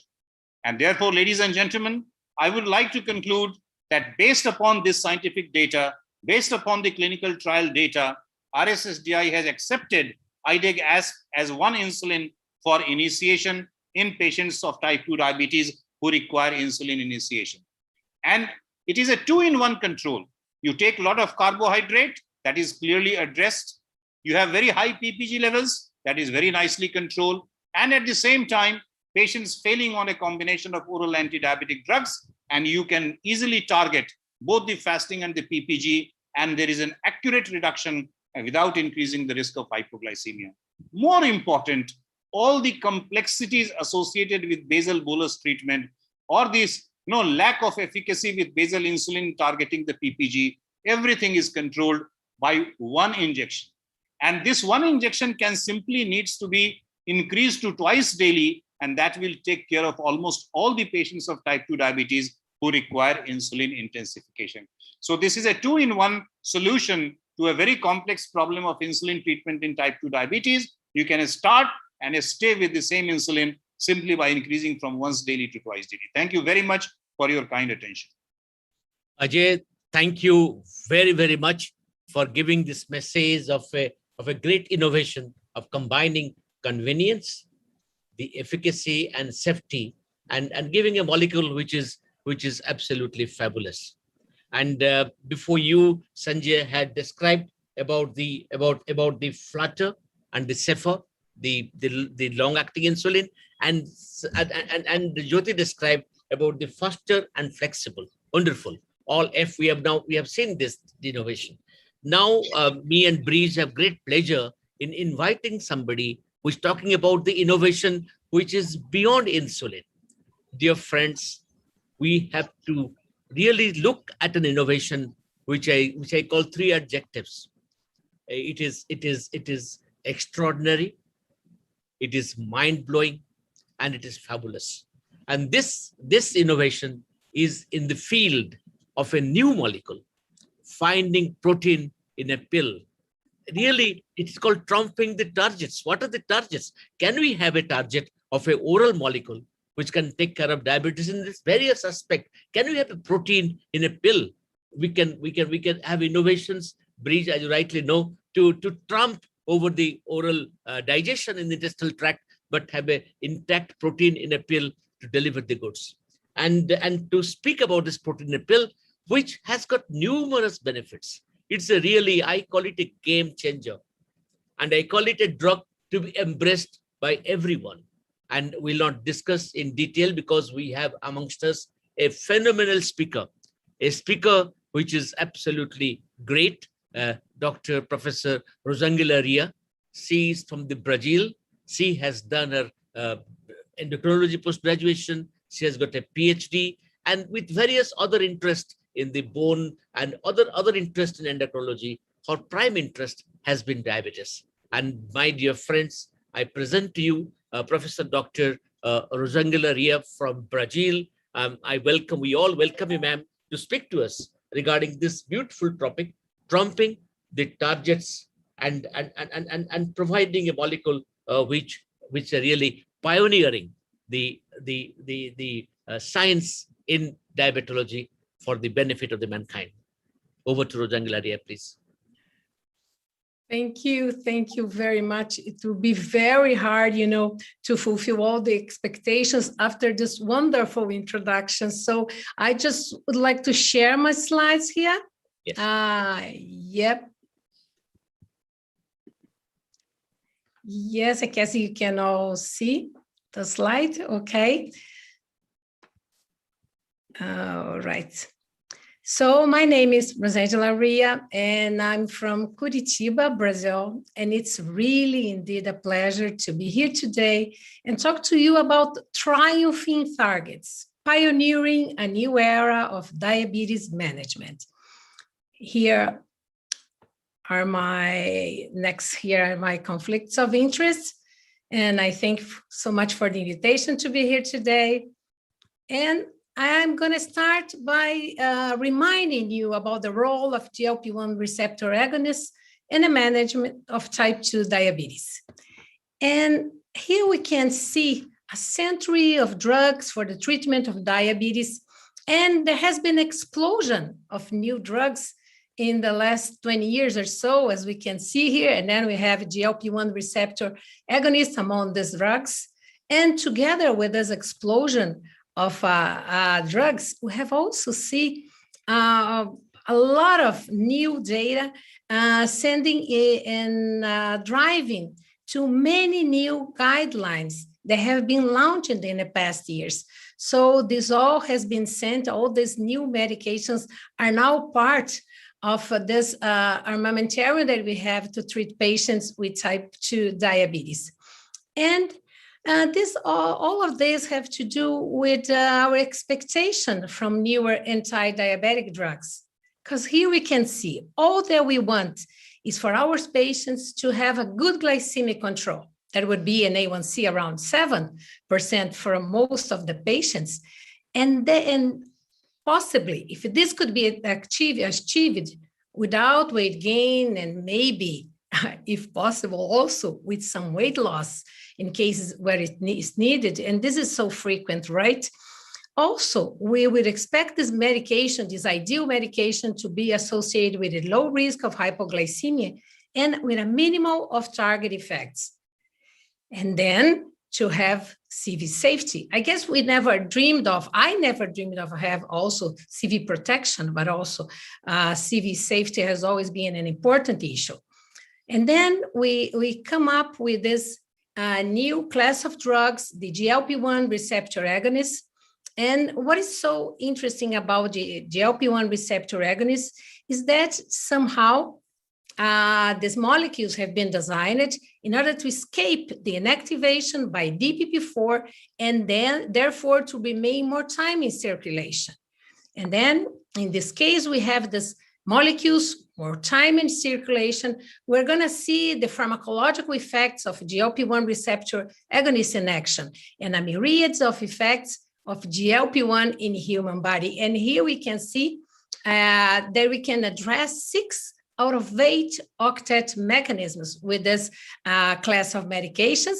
And in the liver, it's been shown recently a reduction in steatosis together with other effects. And the heart, so important, cardioprotection and vascular protection. In the brain, reduction in body weight and increase in satiety. This is also very important for most of patients. And this is also very well known in pancreas, and decrease in glucagon secretion together with an increment in insulin secretion. And this is all done in a glucose-dependent manner. This is so important not to cause hypoglycemia. And then in the GI tract, some slowing in gastric emptying, and in the kidneys, natriuresis, the important nephroprotection, and in muscles, an increment in insulin sensitivity. So a lot of good actions, a lot of expected actions for the benefit of our patients with type 2 diabetes. And this has been translated somehow in some real-world clinical evidence. Of course, I've participated in a lot of clinical trials as a principal investigator, so I'm very fond of RCTs. But this is very important also, to have some real-world evidence. And here we have the pathway, the results of the pathway to oral anti-diabetics. And we can see here how it's been constructed. We have outcomes that were following treatment intensification with either GLP-1 receptor agonist, oral anti-diabetics, or insulin in patients with type 2 diabetes already on 2 oral medications. And then the cohorts were based on using pairwise propensity score and 2 different cohorts, one on weight and in the other one on A1C. And here we can see the results. Everything that is up here in light blue favors GLP-1 receptor agonists. And so in comparison, we had significantly more patients reaching A1C target with adding GLP-1 receptor agonists instead of another oral medication or insulin. Also, significantly more patients, no weight gain or a loss of 3%, more than 3%. And also significantly more patients were able to discontinue 1 or more oral medications. So there in the end, significantly more patients achieved composite targets along with discontinuation of at least 1 baseline oral medication when GLP-1 was added to the treatment. And this is definitely good news, because then among the most effective medications for type 2 diabetes are then the GLP-1 receptor agonists that have been shown to reduce A1C, body weight, and here we can see also in real-world data, composite outcomes, and even pill burden. You know, I have some patients, I do have some patients that when I mentioned this new class of medication, the GLP-1 receptor agonists, and when I used to say that they were just injectable, some people would say, oh, good, because I already have to take so many oral pills every day. So of course, this can be nice, and at least in the beginning for many patients. But we know that the very challenge, you know, it's been so long, is that these peptides are large molecules, so they had to be injected. And then, as you can see here in the left, the fear of injections may still be a barrier to the use of GLP-1 receptor agonists in both patients and physicians. And as I would say, it's not really a barrier usually for the beginning of the treatment. Some patients accept it, they want to lose weight and all of that. But what I see usually is that they are really they wonder when they're going to end up using it. They don't see themselves as using it forever. And I really compare it to insulin. I think that most of the time when patients don't want to start insulin, it's because they don't want to stay on that forever. So the problem of dropout of patients on GLP-1 and injectable GLP-1 receptor agonist is a problem all around the world, is also here in Brazil. And here we have a global internet survey of more than 1,000 physicians who reported, let's say 26% of them agreed that having too many injections is associated with poor adherence to treatment in patients. Or so sometimes they would start that, but to go on using it's can be really a burden to the patient. So what do patients prefer? So here we can see what it's like understanding patient preference. So it would start like vial and syringe. Some people may find it okay and really don't mind, don't bother about that. But of course, tailored in engineered pen injectors, and we have seen a lot of new advances in terms of that. They have been well welcomed by the patients. But then, of course, oral tablet forms, they can really represent a new standard in terms of the treatment of type 2 diabetes with GLP-1 receptor agonists. So we are now pioneering a new era, triumphing targets with oral semaglutide. Let's see how it goes. Here, the rationale for oral delivery of peptides. So there are some unmet need for safe, non-invasive, and convenient mode of therapy. And what we're searching for is improved patient compliance and expand treatment options. Because you see, early commencement of treatment and can also be combined with better patient outcomes. And what I can see is that if I really propose for a patient, for a recent diagnosed patient, if I do propose an injectable for this patient is going to say, no, I'm not, I don't have that, that a serious disease, I've just started. I don't want to go and start with an injectable. So I think that one of the things that is going to do is not really just improve patient compliance, because I think they see the oral medication as safer. When they are injecting something, they are always asking me, are we sure this is not going to cause me any bad thing? So I think that having this option of the oral medication is going to really help even the compliance of those other patients that are on the injectable. And then we're going to have these two things combined. Patients really willing to start the medication earlier, and then also maybe this would be really the challenge to make a decrease in this high dropout rate of patients on GLP-1 receptor agonists. So it would address all the barriers associated with subcutaneous administration at the beginning and in the follow-up of these patients. So the question was why wasn't this done before? This is the quest for the first ever oral GLP-1 receptor agonist, is the challenge of having this.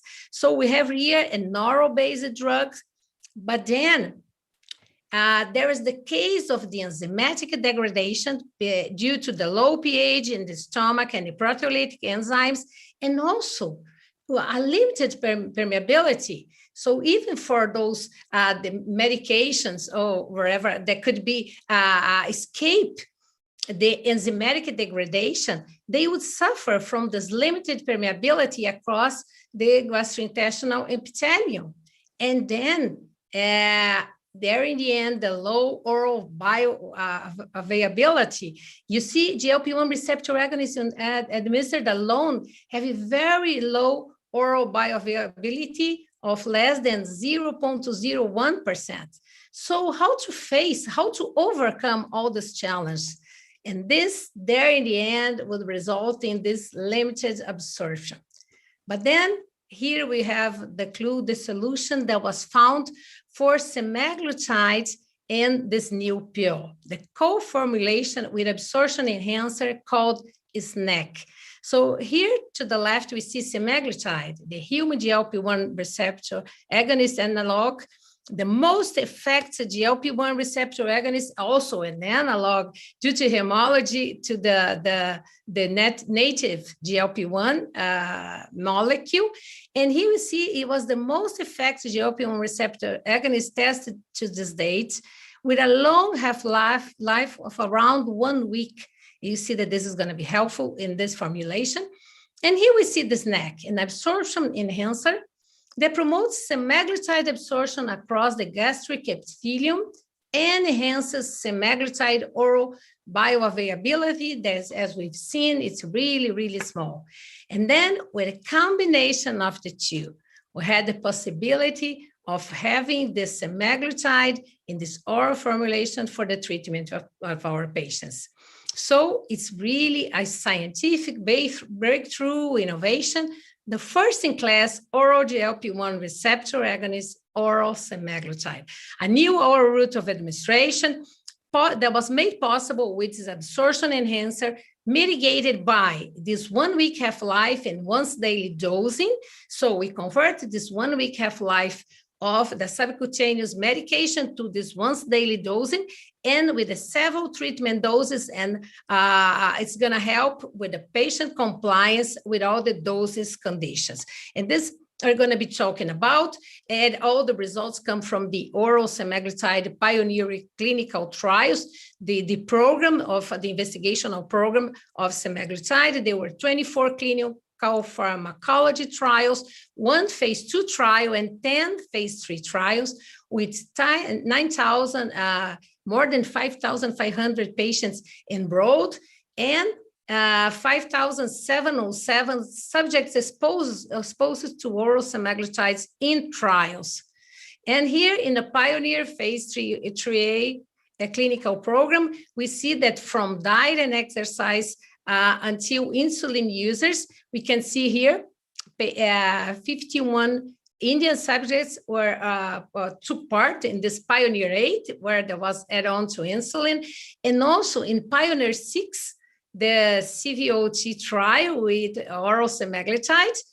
And then right now it's going on. I'm taking part as principal investigator in this trial. Now the superiority CVOT, with around 650 Indian subjects taking part too. So we see that people from all around the world take part in this clinical program of development of semaglutide, of oral semaglutide. And then the results that I'm going to show just quickly: change in A1C, body weight at the end of treatment. We can see in Pioneer 1, 2, 3, 4, 5. And then to the end, we have here the change and now in A1C that was seen up to Pioneer 8. Change in A1C, there was down to 1.5, and changing in weight was with a decrease of around 5 kilos. Oops. Wow, I have to come back here too. And yes, so all these global pioneer trials, oral semaglutide achieved good A1C reduction of up to 1.5% and weight reduction of up to 5 kilos. And then also an interesting data that was shown, it was a change in A1C from baseline for patients with an A1C above 9%. So here's an post-hoc analysis of oral semaglutide for 10 milligrams. You're gonna see that this is one of the doses, the clinical dose of use. And in this post-hoc analysis, when A1C, basal A1C was higher than 9%, oral semaglutide resulted in an A1C reduction of up to 2.6%, not just 1.5 as we saw in the previous slides. And then the results from oral semaglutide from CV outcomes trial, we already have the results of Pioneer 6, but then I have to remind you that this is a non-inferiority trial. And yet it achieved a 21% non-significant risk reduction versus placebo. And then when you see the observed change in A1C, we can see that it was a very potent effect. When we do these trials, we try to reach equipoise. We try not to have such a significant difference, but we can see that how potent this medication was, that even though there was more use of concomitant anti-diabetic medications in the placebo arm compared to the semaglutide arm. In the semaglutide arm, we still had this reduction in A1C of 1% compared to minus 0.3% in the placebo arm, and a reduction of 4.2 kilograms with semaglutide versus 0.8 with placebo, even though this trial was not really meant for weight reduction, but this is how the medication works in favor of our patients. And then when we pull all the outcomes for this cardiovascular results, here together, oral and subcutaneous semaglutide. We do have to remember all the time that this is this semaglutide. When you talk about oral semaglutide, this is still semaglutide. So everything that goes for subcutaneous semaglutide is also going to be good for this oral semaglutide. So here, when we combine both, we can see the semaglutide showed consistent effects on MACE.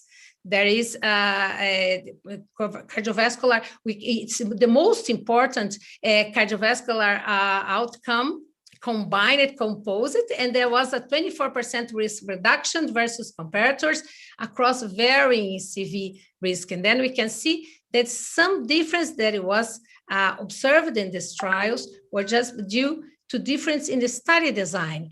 And then it's all about the study design that we're going to be seeing soon enough the results of the SOUL. But so far, the summary for oral semaglutide would be the nice results on A1C, on weight, and then the cardiovascular safety that was shown, that was confirmed in PIONEER 6 with a 21% non-significant reduction on MACE, and overall safety that was shown. It was 16 months in median, in average observation of these patients, and efficacy was established when given early in therapy, late in therapy, and regardless of renal or hepatic impairment. This is also so important. So see, this early in therapy is something that we might be changing with this oral semaglutide. And here then we see the SOUL trial design.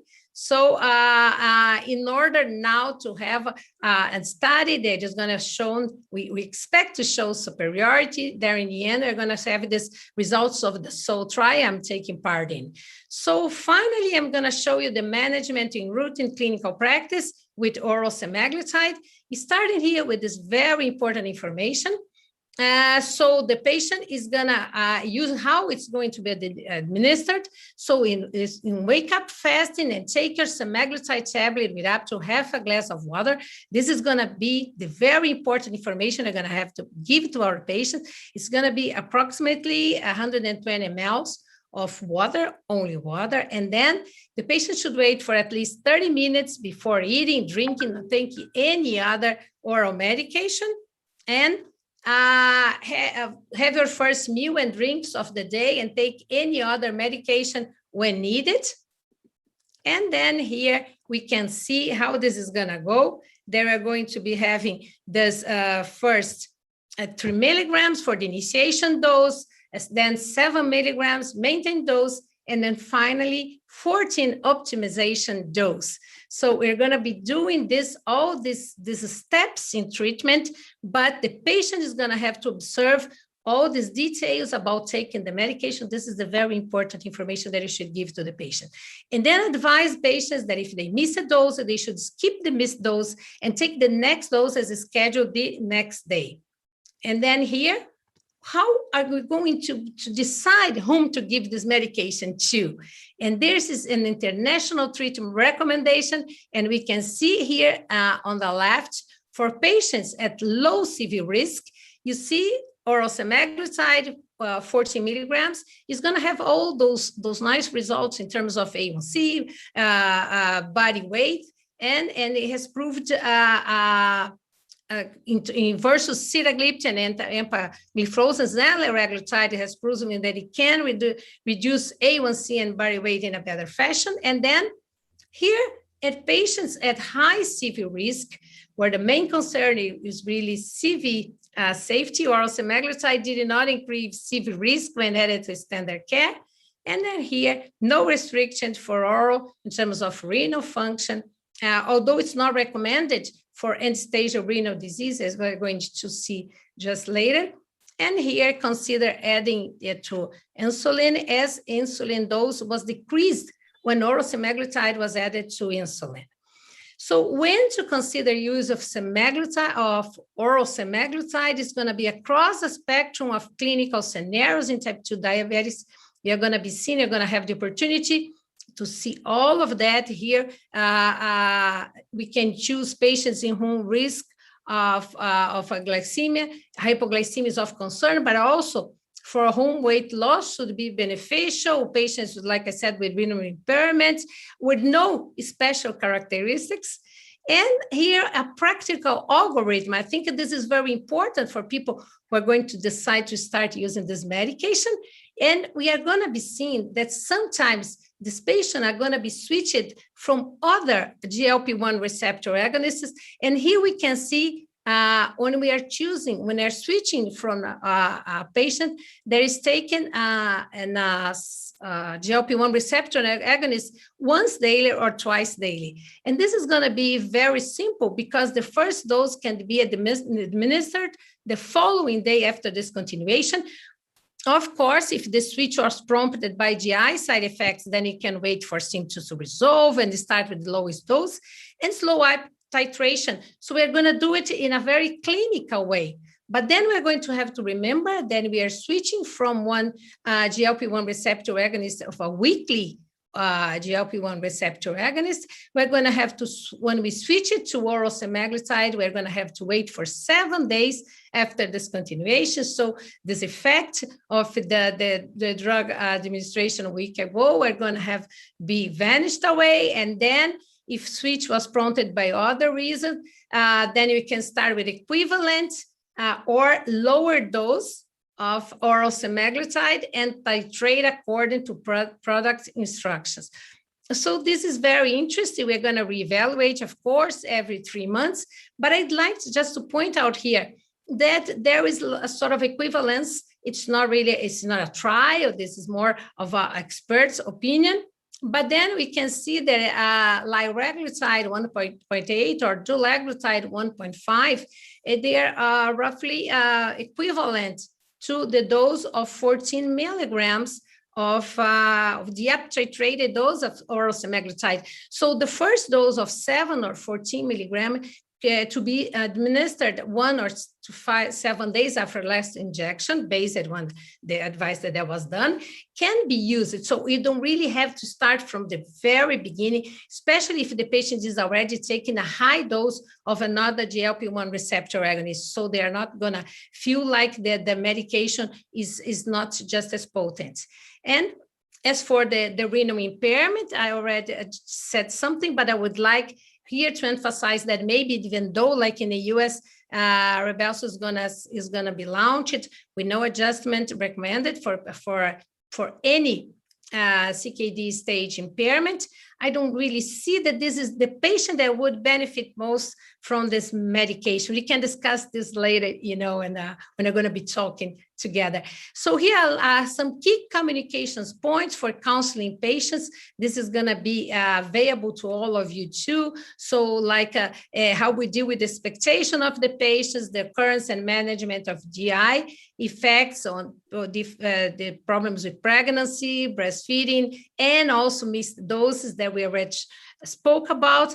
But maybe it would be very important to point out that when you talk about the occurrence and manage of GI effects, it's not any different from we had already seen with GLP-1 receptor agonists, because I have to remind you that this is semaglutide. It's just oral formulation.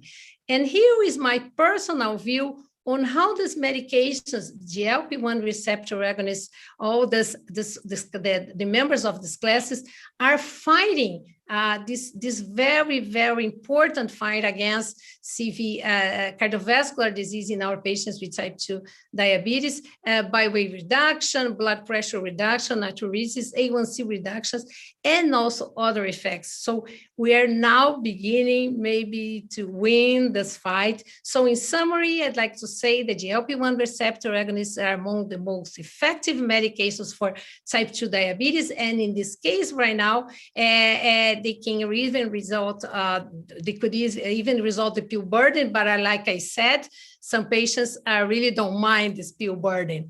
And then oral semaglutide is scientific breakthrough and innovation to bring efficacy to GLP-1 receptor agonists in convenient oral formulation, and across global pioneer trials has proven efficacy and achieved A1C reduction of up to 1.5% and weight reduction up to 5 kilograms, being found to reduce A1C more than ST1, 2 inhibitor and DPP4 inhibitor in patients with baseline A1C above 9%, as I've shown, or reduction up to 2.6%. And oral semaglutide has also proven CV safety in Pioneer 6, and along with a strong potential for CV death, as I tried to show in this cartoon. And then efficacy of oral semaglutide was established and given early in therapy, late in therapy, and regardless of renal or hepatic impairments. So here I have only to thank you for all your patience and for the kindness of the invitation to participate in this important event. Thank you very much. Dr. Rosangela, thank you very much for this very lucid exposition of a very new molecule. And I must tell you that in our country, we have got the approval to use this molecule already. We are just in the process of finalizing few other formalities before this hits the market. I must tell you that you have discussed about a molecule, which I really call a game changer because of the H1C reduction 1.5 minimal. And when the H1C is higher, like 9.6 and beyond, it can be up to 2.6 and beyond. You also spoke about the great weight reduction, 5 kg, which is itself is great. But I also saw in the lay press that it has been hailed as one of the most important weight loss medication of the century. You did speak about beautifully regarding it, the hepatic safety and the renal safety, and also presented data regarding the cardiovascular safety of this particular molecule, as every molecule today has to stand the test of time regarding the cardiovascular safety. And you did mention about its use in the lower GFR, eGFR compared to SGLT2, but you also hasten toward to be cautious in the EASD that we actually appreciate, but it can be used to a lower one compared to other drugs. And third, most important thing is the efficacy with convenience. You know, oral, weekly, you know, these are the issues which will, what should I say, tramp the barriers to the anti-diabetic therapy. So I really, again, must reinstate. And then also beautifully you said about the initiating dose, maintenance dose, and the optimizing dose. And the comparison between the 3, 7, and 14, and the comparison with everything you showed in the table, with the dulaglutide, and that was a beautiful revelation.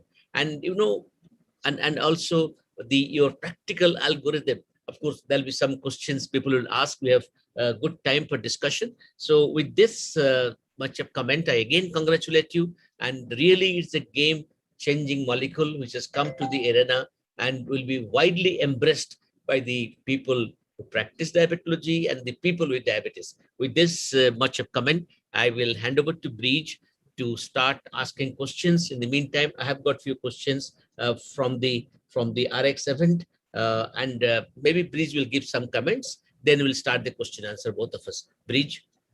The last session has been probably the most fascinating session of today's innovation in various insulins, and this was about GLP-1. This is what we have been dreaming for years together, of getting an oral drug which is effective, very effective, as well as safe. It is even superior to many of the injectable therapies currently available. So that is what everybody in the diabetes field has been dreaming for decades together, to get an oral drug to that extent. Now, over to Dr. Ashok for... Yeah, I have got a few questions, Breach, with your permission. I'll just start. I think I'll take the questions at random. That will be better than asking one person. Then, you know, we have, you know, I'm little excited to say I spoke about Jyoti myself, and I spoke about these two legends, Dr. Sanjay Kalra and Dr. Ajay Kumar. You know, I have no adjectives. I must tell you that Breach, that Sanjay, you know it, has become a professor, visiting professor at the Rishikesh AIIMS. Yes, professor I of endocrinology. I mean, it's a real honor. And, 550 publications.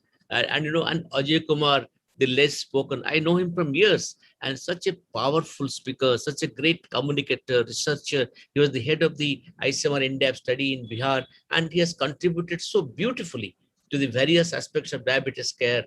And the way he conceptualizes, summarizes, and communicates, I just wish the divine to give him the Godspeed and longer life to contribute, keep on contributing, both the legends. I've just asked the questions at random instead of taking the specific questionnaire. But the first question, I just want to know, very practical question before the time runs out, that what Ajay, to come to you first, you will say patient profile for the benefit of the audience. Bridge, let Ajay say the patient profile where he will use this co-formulation Ryzodeg. It is for the people who are non-initiated, even for us. How will you describe the patient profile and the definite benefits of this co-formulation?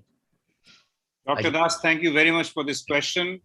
I think with 7 years of experience of using Ryzodeg in our clinical practice now, what I have come to a conclusion is that almost every patient of type 2 diabetes who has been optimally treated with oral anti-diabetic drug combination, and this is extremely important. When I say optimum oral anti-diabetic drug combination, I expect that the patient has taken 2 grams of metformin, at least 4 milligrams of glimepiride, or 160 milligrams of gliclazide, with or without pioglitazone, or with or without a DPP-4 inhibitor. I'm not one who would procrastinate starting insulin for 10 years in the life history of a diabetic patient. I would clearly recommend that if a combination of 2 or 3 drugs have failed, this is time to get the patient insulin on board. And considering that most of the patients of type 2 diabetes in India come to us with an A1C which is more than 9%, have both the fasting and the PPG which are sky high.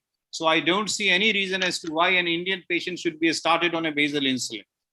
Of course, if we have a very select group of patients where the fasting plasma sugar is quite high, close to 200 or 250, and by chance, which doesn't happen really clinically, the PPG is not very sky high. That can be a very small group of patients where a basal insulin could be the reason to start insulin. But in majority of the patient, the profile which we see, I think most of the patients with type 2 diabetes, with the proviso that I said in the beginning, has been adequately treated with an optimum oral anti-diabetic drug combination.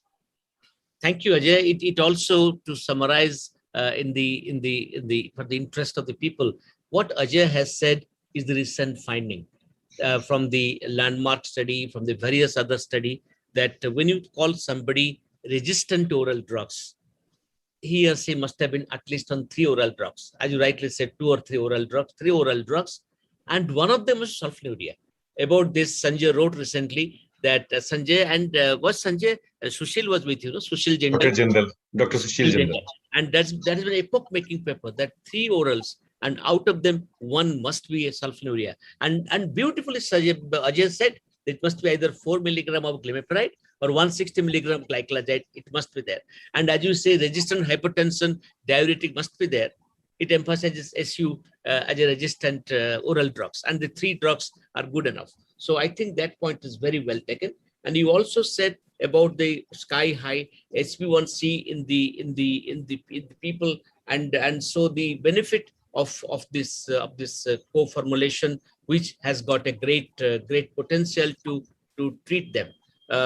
There is it is not the we have a saying that the co-formulation has Ajay taken care of a total control. When they say total control, they mean fasting, postprandial, HbA1c, and safety. Would you like to dilate very quickly, maybe 1 or 2 sentences about this total control concept? Yeah, Dr. Das, if I'm given the option of combining a basal insulin with a GLP-1 receptor agonist, I would certainly prefer that combination over starting an IDEG acid. Because the pleiotropic benefit that I will derive by combining a basal insulin with a GLP-1 receptor agonist in terms of cardiovascular risk reduction, in terms of reduction of body weight, in terms of mitigating the risk of hypoglycemia, then obviously that will be far superior as compared with an insulin, even if it addresses both the fasting and the postprandial. But the problem in our country is that not more than 10% of our population will be able to afford a combination of a GLP-1 receptor agonist and a basal insulin. So to put your question into perspective, I think that's what I'm talking about.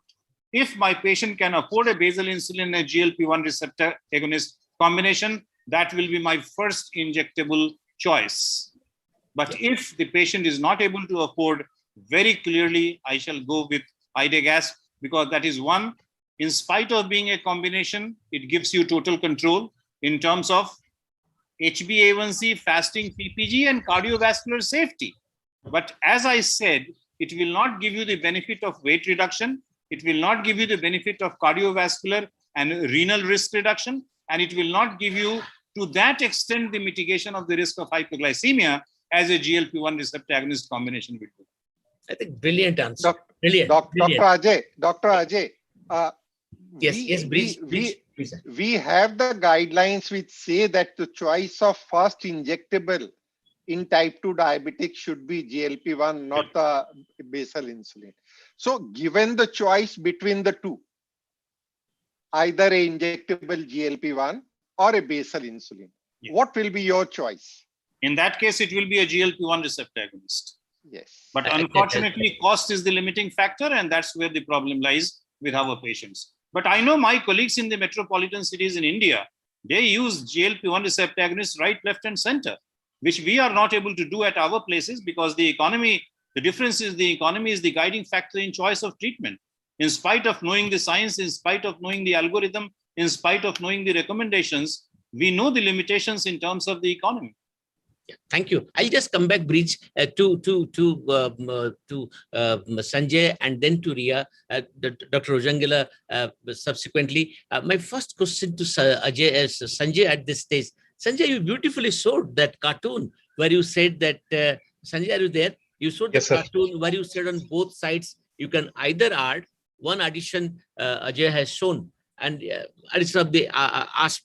And we also said you said about the GLP-1 addition, which is how far in time we are behind this new molecule coming, which as a single injection, the basal insulin of say degludec combined with a GLP-1. Sir, we are doing fairly well. The only issue is cost. In India, we have a combination of liraglutide and degludec, and that is being used. The only issue is the cost. I think all the drugs are available. But also Ajay highlighted. Yes. Yeah. It depends upon the patient that you have in front of you, number one. So it depends upon the ground reality. That's the first thing. And the second thing is the goal that you are aiming for. When we look at the Western guidelines, Dr. Ria and Dr. Ajay Kumar have spoken. So if you are handling chronic disease, your aim is to prevent chronic complications, then GLP-1RA is better. But many times in India and in Brazil, the endocrinologist, the diabetologist wears an acute care hat. You are handling sick patients, symptomatic patients, severely hyperglycemic patients, patients who are in special situations like maybe pregnancy, lactation, maybe they have renal impairment or hepatic impairment, maybe S for surgery, so severe, sick, symptomatic, special, and pre-operative. They come to you and say, doctor, I want to get a cataract surgery done tomorrow, and so please fix me up. In such situations, you need insulin. Basal insulin alone will not work in India, and also in many parts of Brazil. It depends upon the diet that your patient is taking. Here, Dr. Rojangila, in India, carbohydrate is very cheap. Many times when we speak with colleagues from Bolivia, for example, or Paraguay, they talk about food insecurity. For us, food insecurity is not an issue. We have plenty of carbohydrates. Carbohydrate will cost for the lowest socioeconomic strata just 20 rupees a kg, which means you can buy something like 4 or 5 kg of rice or wheat in $1 American. That will last you a lifetime, and not a lifetime, maybe a month it will last you. So carbohydrate insecurity is not an issue. But when it comes to buying proteins, then we have an issue. Vegetarian protein will cost 200 rupees a kg. And non-vegetarian protein will cost 400 rupees a kg. So if I have a patient who is able to have maybe 20-25% of protein, who is able to take a lot of complex carbohydrates, who is able to take 3 or 6 meals a day, then basal insulin will be a good drug. Also assuming that the patient has come right in time at an A1C of 7.58, 8.2. But because the patients come only when it's too late and they love their sweets, they love their starch, we have to give a prandial component also. So either we give Idagasp, the way Dr. Ajay Kumar has mentioned, or we combine what Dr. Jyoti Dev said with what I said, and then we give basal bolus. How do we decide that? That will depend upon the severity of the patient. For that, we use something called the Sure mnemonic, SURE, severity and style of hyperglycemia, urgency and utility of control. If these are high, maybe I will gravitate towards basal bolus. But if the severity is not so much, the urgency is not all that much, then Idagasp is more convenient. A co-formulation is more convenient. We have to balance S and U with caution. So ensure R is for risk of hypoglycemia. That will help me decide maybe between human and analog, maybe between what kind of dose I want to give to. Because if I give basal bolus, I have to, I do run a greater risk of hypo. And E, finally, that is the most important. That is for the energy and enthusiasm and education of the patient. I can do only as much as the patient allows me to do. So with this glycemic personality, it helps us decide what to do. First, we decide between insulin versus GLP-1. If we are gravitating towards a long-term chronic kind of management, and our aim is complication reduction, then GLP-1RA will get precedence. But if we are working in an acute setup, and our primary aim is to just bring out the patient from that acute complication or risk of complications, then it is insulin which is required. And once we have this scenario in front of us, it becomes very easy for us to decide what kind of preparation to use. All are available. And I think, sir, overall control has improved a lot in the past 20 to 30 years, thanks to developments all across the field. Absolutely. I think Sanjay, you answered the question I was about to ask you, to pick up the profile of the patients who will be suitable for the basal bolus and suitable for the co-formulation. Now I'll come to Dr. Rosangila Ria. A very important question to ask you, Dr. Ria, is about, you said so beautifully about the practical aspects of the oral semaglutide therapy. I have, for the audience benefit, I like you to describe if somebody is taking, say, L-Troxin, where she also takes it after getting up in the morning and nail by mouth for next 30 to 45 minutes. How do you administer those drugs along with oral semaglutide? Well, this has been a very, very frequent question because many of our patients, they do take, medications for to supplement thyroid. So I think one of the things that has helped my patients is the advice for them to take it at night. I don't know if you've seen that there have been some recent, works done with that. And some of my patients, they said to me, why didn't you say this before? Did they have to come up with a new drug that I have to take in the morning for you to tell me now that I can take it at night? So I think this would be one of the ways to go with that. Of course, we always like to remind people that this medication can always be taken 2 hours after we eat. It would be either before or 2 hours after. But this is always a complication for the patient. So my advice right now is for them to take at night. I think that this is very, very helpful. And then if I may comment on everything else that's been said so far, I could not agree more with all of that. Yeah, because first of all, I think that my first insulin right now is the combination. I think that this suits most every patient. And in terms of this, what's been pointed out so much about the co-formulation, yes. The point is really cost. It's cost is really an issue. And what I was thinking here is that this carbohydrate thing is not really for those poor ones that cannot, eat proteins and everything, but a lot of people eat a lot of carbohydrates.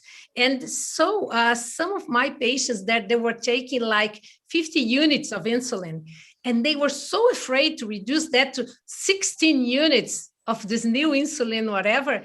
And what really surprised me was the fact that the diabetes was so well controlled with something like 25 units sometimes 28. Yeah, exactly. Pointing out the fact that if the patient, has less appetite for carbohydrate, if they eat less carbohydrates, this makes it all so easy, so much easier to control. And then you don't need this basal wall things that really never works. The patient doesn't want to take it. For the type 2 diabetic patient, it's so complicated. So I think that this added a lot of, simplicity to the treatment.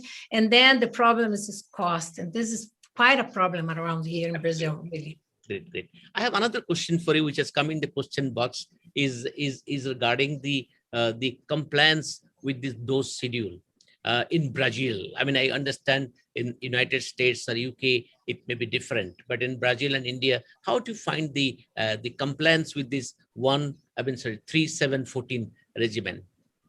You're talking from the treatment point of view, not from the clinical. What made it easier? Yeah. I think probably was the fact that we already have this titration thing that was going on with GLP-1 before. So I think people are really getting used with this. And what I've seen is that patients really like to titrate. They like to feel that they are in the lower dose. Some patients, they remain in the lower dose, so they like to think that their condition is not so serious, or I'm not taking the higher medication. And also due to costs, sometimes they really try to do it better so they can remain in the lower dose. So I think this is something that can stimulate them to work on this. But then we don't have, I think that at least we saw this in trials and in everything, because then we give the patient the medication. But this is going to take a whole lot really of education to patients. So this is the point when I say Google is not gonna do it alone. We are going to have to. It's gonna take a doctor to be there and explain that this is gonna be step by step. And now I just want to remind that maybe when patients are already on a GLP-1 receptor agonist, they can start higher, in the titration. But for most patients, they're going to have to do with that. And really, if you just explain it to the patient, and sometimes they already have some experience with that, they're going to say, well, okay, I do understand that. And also boxes are going to be helpful, because the boxes come with 30 pills. So it's going to be for 1 month, and then the other box for the next month. So as soon as one box is over, then the patient is going to up titrate to the other. But it's so important. This is why it's so important an education session like this one, because this is what we are doing to each other. We're all educating ourselves here with experience of other doctors, and I think to all the people who are listening. So we all have our own experiences, right? Great answer. I just want to have one question, which I asked to all three of you. Now, you know that recently the 1 hour post-glucose is gaining importance in the various aspects of diabetic complications. Pre-diabetes, which has higher 1 hour post-glucose, being more prone for developing pre-diabetes. It is coming in the complications. One of my colleagues from India, Mohan, has shown that. It's also coming in the area of GDM, that those who have 1 hour higher, they have a little bit of worse prognosis. And so what do you find in your clinical practice? I'm not talking about a fast as a molecule. It's a wonderful molecule. We are using it heavily. But 1 hour versus 2 hour post-glucose, just a single sentence answer. Well, I was really, so much more for the 2 hours. I would say for the 2 hours, but then with the recent findings around the idea that especially when the oral glucose test, tolerance test, it is so important. Even the 1 hour after was even more important than the 2 hours, both in terms of patients that would end up being diabetic, but also in terms of the CV outcome. So right now, I think that we should value both of these numbers. And this is what my patients say every time I go to a Congress. When I return, they have to be concerned about another thing, like now I have to pay attention to the 1 hour postprandial value. But I think this is a fact. We do have to pay attention to everything. Yeah, thank you very much. Quick question to Sanjay, then to Ajay. Sanjay, what will be your take on the huge clinical benefits of the FIASP? Where will you use it most optimally? FIASP will be used in patients who have postprandial hyperglycemia. Exactly. In patients who are unable to manage their 1 hour postprandial hyperglycemia, or maybe those who have preprandial hypoglycemia as well. It will be helpful in people who are not sure at what time they will eat and how much they will eat.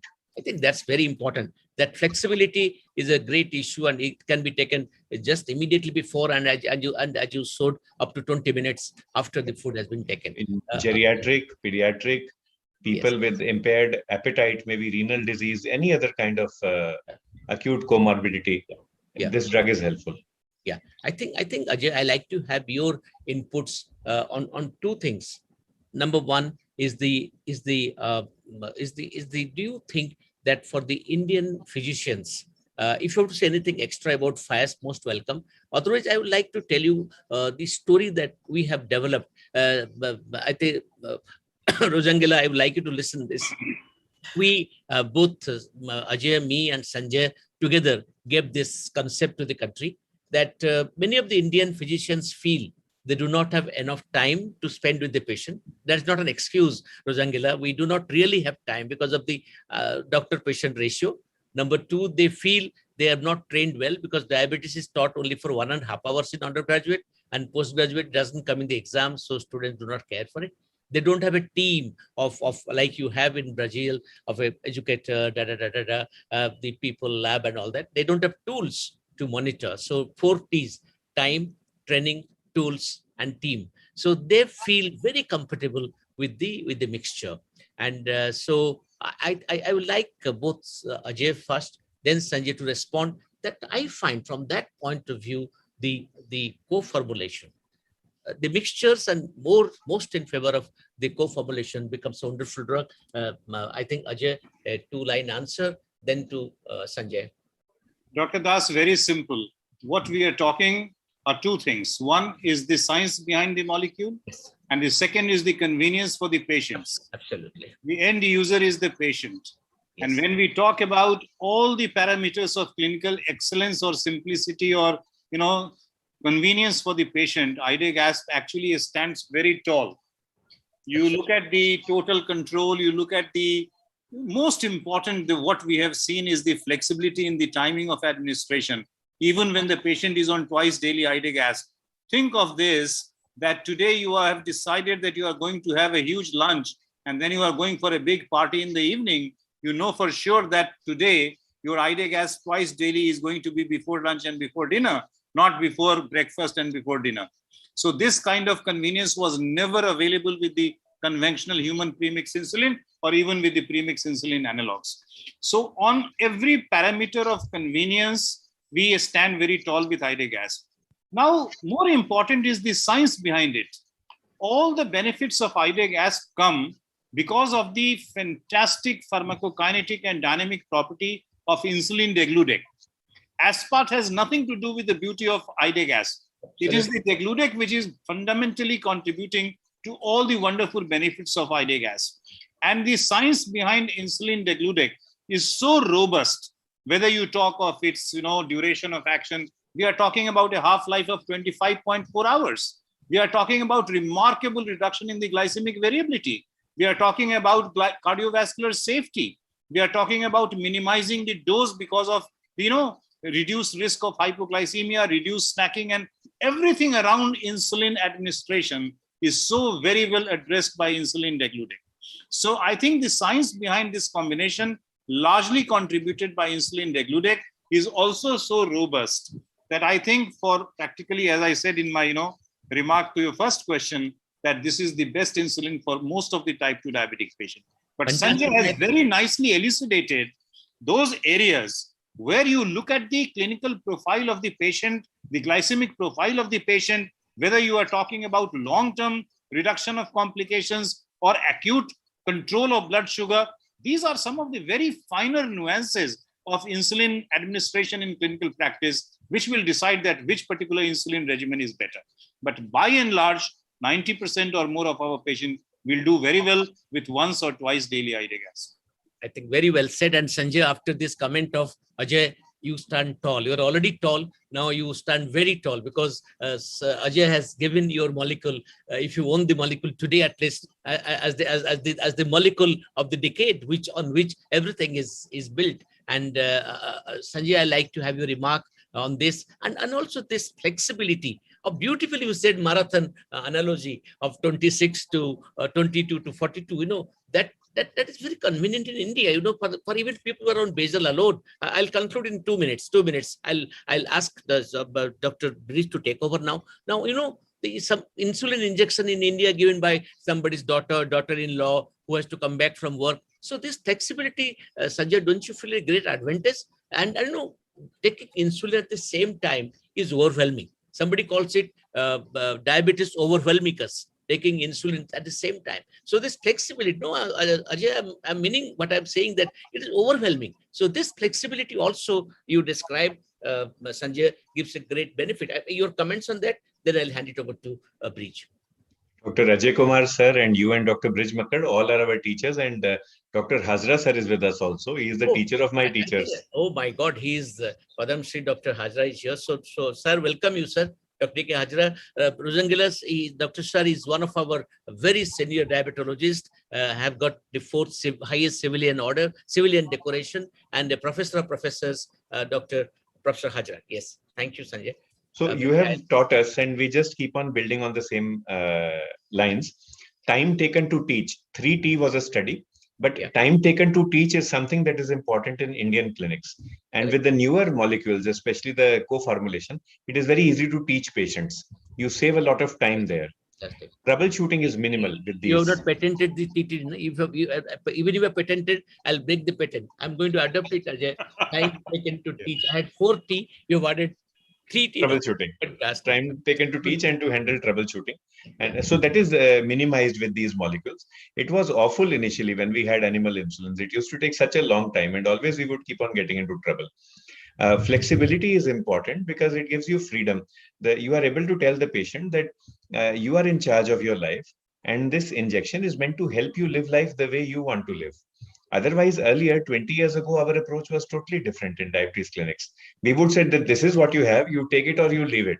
And then no wonder, then many of our countrymen and women would leave us and they would go to alternative care practitioners, to faith healers. And then we would keep on cribbing about why they have gone to faith healers, while the fault is lying within us only. So now I think as a specialty, as professionals, we have learned this, and we are able to speak with our patients. We are able to explain to them, and we are grateful that all these new innovations are there, which help us make life easier for our patients. That is flexibility. Thank you. I think great. Yeah, please. Professor, if I may just add something here. I was just thinking that even though we're gonna have to just emphasize that we have to instruct the patient with this, the titration thing and how to take the medication and everything. But I think this is gonna save you a lot of time on convincing the patient to take it injectable first, and then showing how to do it and all the instruction, all of that. So other than having to explain the titration and the fact that the patient has to drink this amount of water every day, and also considering that some variation can be overcome by the fact that the medication has such a long time, it's a duration of action, such a long duration of action. So I think this is gonna, there in the end, it's gonna make it so much easier, even though you have those really important messages that we have to give to the patient.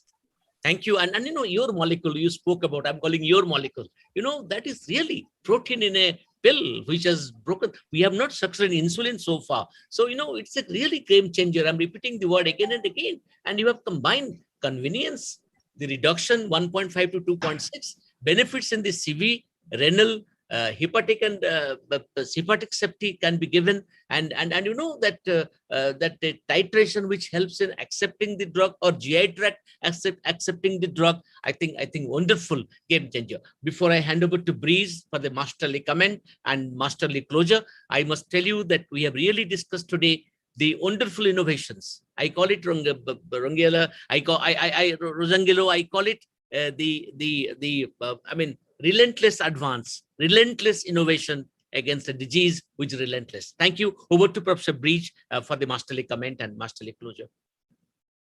Sir, Dr. Brisk, I think he is not there, but I would just like to comment one thing, sir. It was an excellent session and all the three speakers were wonderful.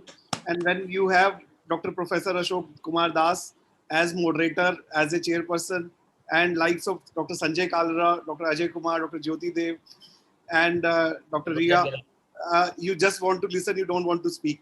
So I was listening to this session for the last couple of hours. It was just like music to our ears. And sir, thank you very much for this excellent session. Thank you, sir. Thank you. We finish this. We have to join Alpha Hall for the, you can announce, Amit, Alpha Hall for the, in the Alpha Hall, sir. And I must thank profusely Rosangela first from the joining us from Brazil. So I'm delighted to talk to you. And of course, my two esteemed colleagues whom I hold in highest honor, both Sanjay and Ajay. And Jawab. We are missing the physical interaction. Yes. Great session. Thank you very much. As we conclude the session in this hall, I would request all the delegates who have joined this hall, as well as all of the panelists and chairperson speakers, please join us in the Alpha Hall. As for the first time, Diabetes India has included Lily in Diabetes India lecture, and Dr. Nadia Ahmed is delivering that lecture. And immediately after that lecture, we will be having the valedictory function. So please join us there. Thank you. Thank you very much for this session. Thank you. Bye-bye. Thank you. Thank you. Thank you. Thank you very much. Thank you. Thank you, sir. Thank you, Birju. Thank you, Birju. Thank you. Thank you, sir. Thank you. Thank you very much. Thank you. Thank you, Rosangela. Thank you once again. Thank you, Birju. Thank you very much. I'm just leaving now. Thank you. Thank you very much. Thank you. Thank you. Bye-bye. Bye-bye. We'll meet again. And maybe we'll meet face to face now. Let's hope so. Let's hope so. Early, yes. I'm a compulsive optimist.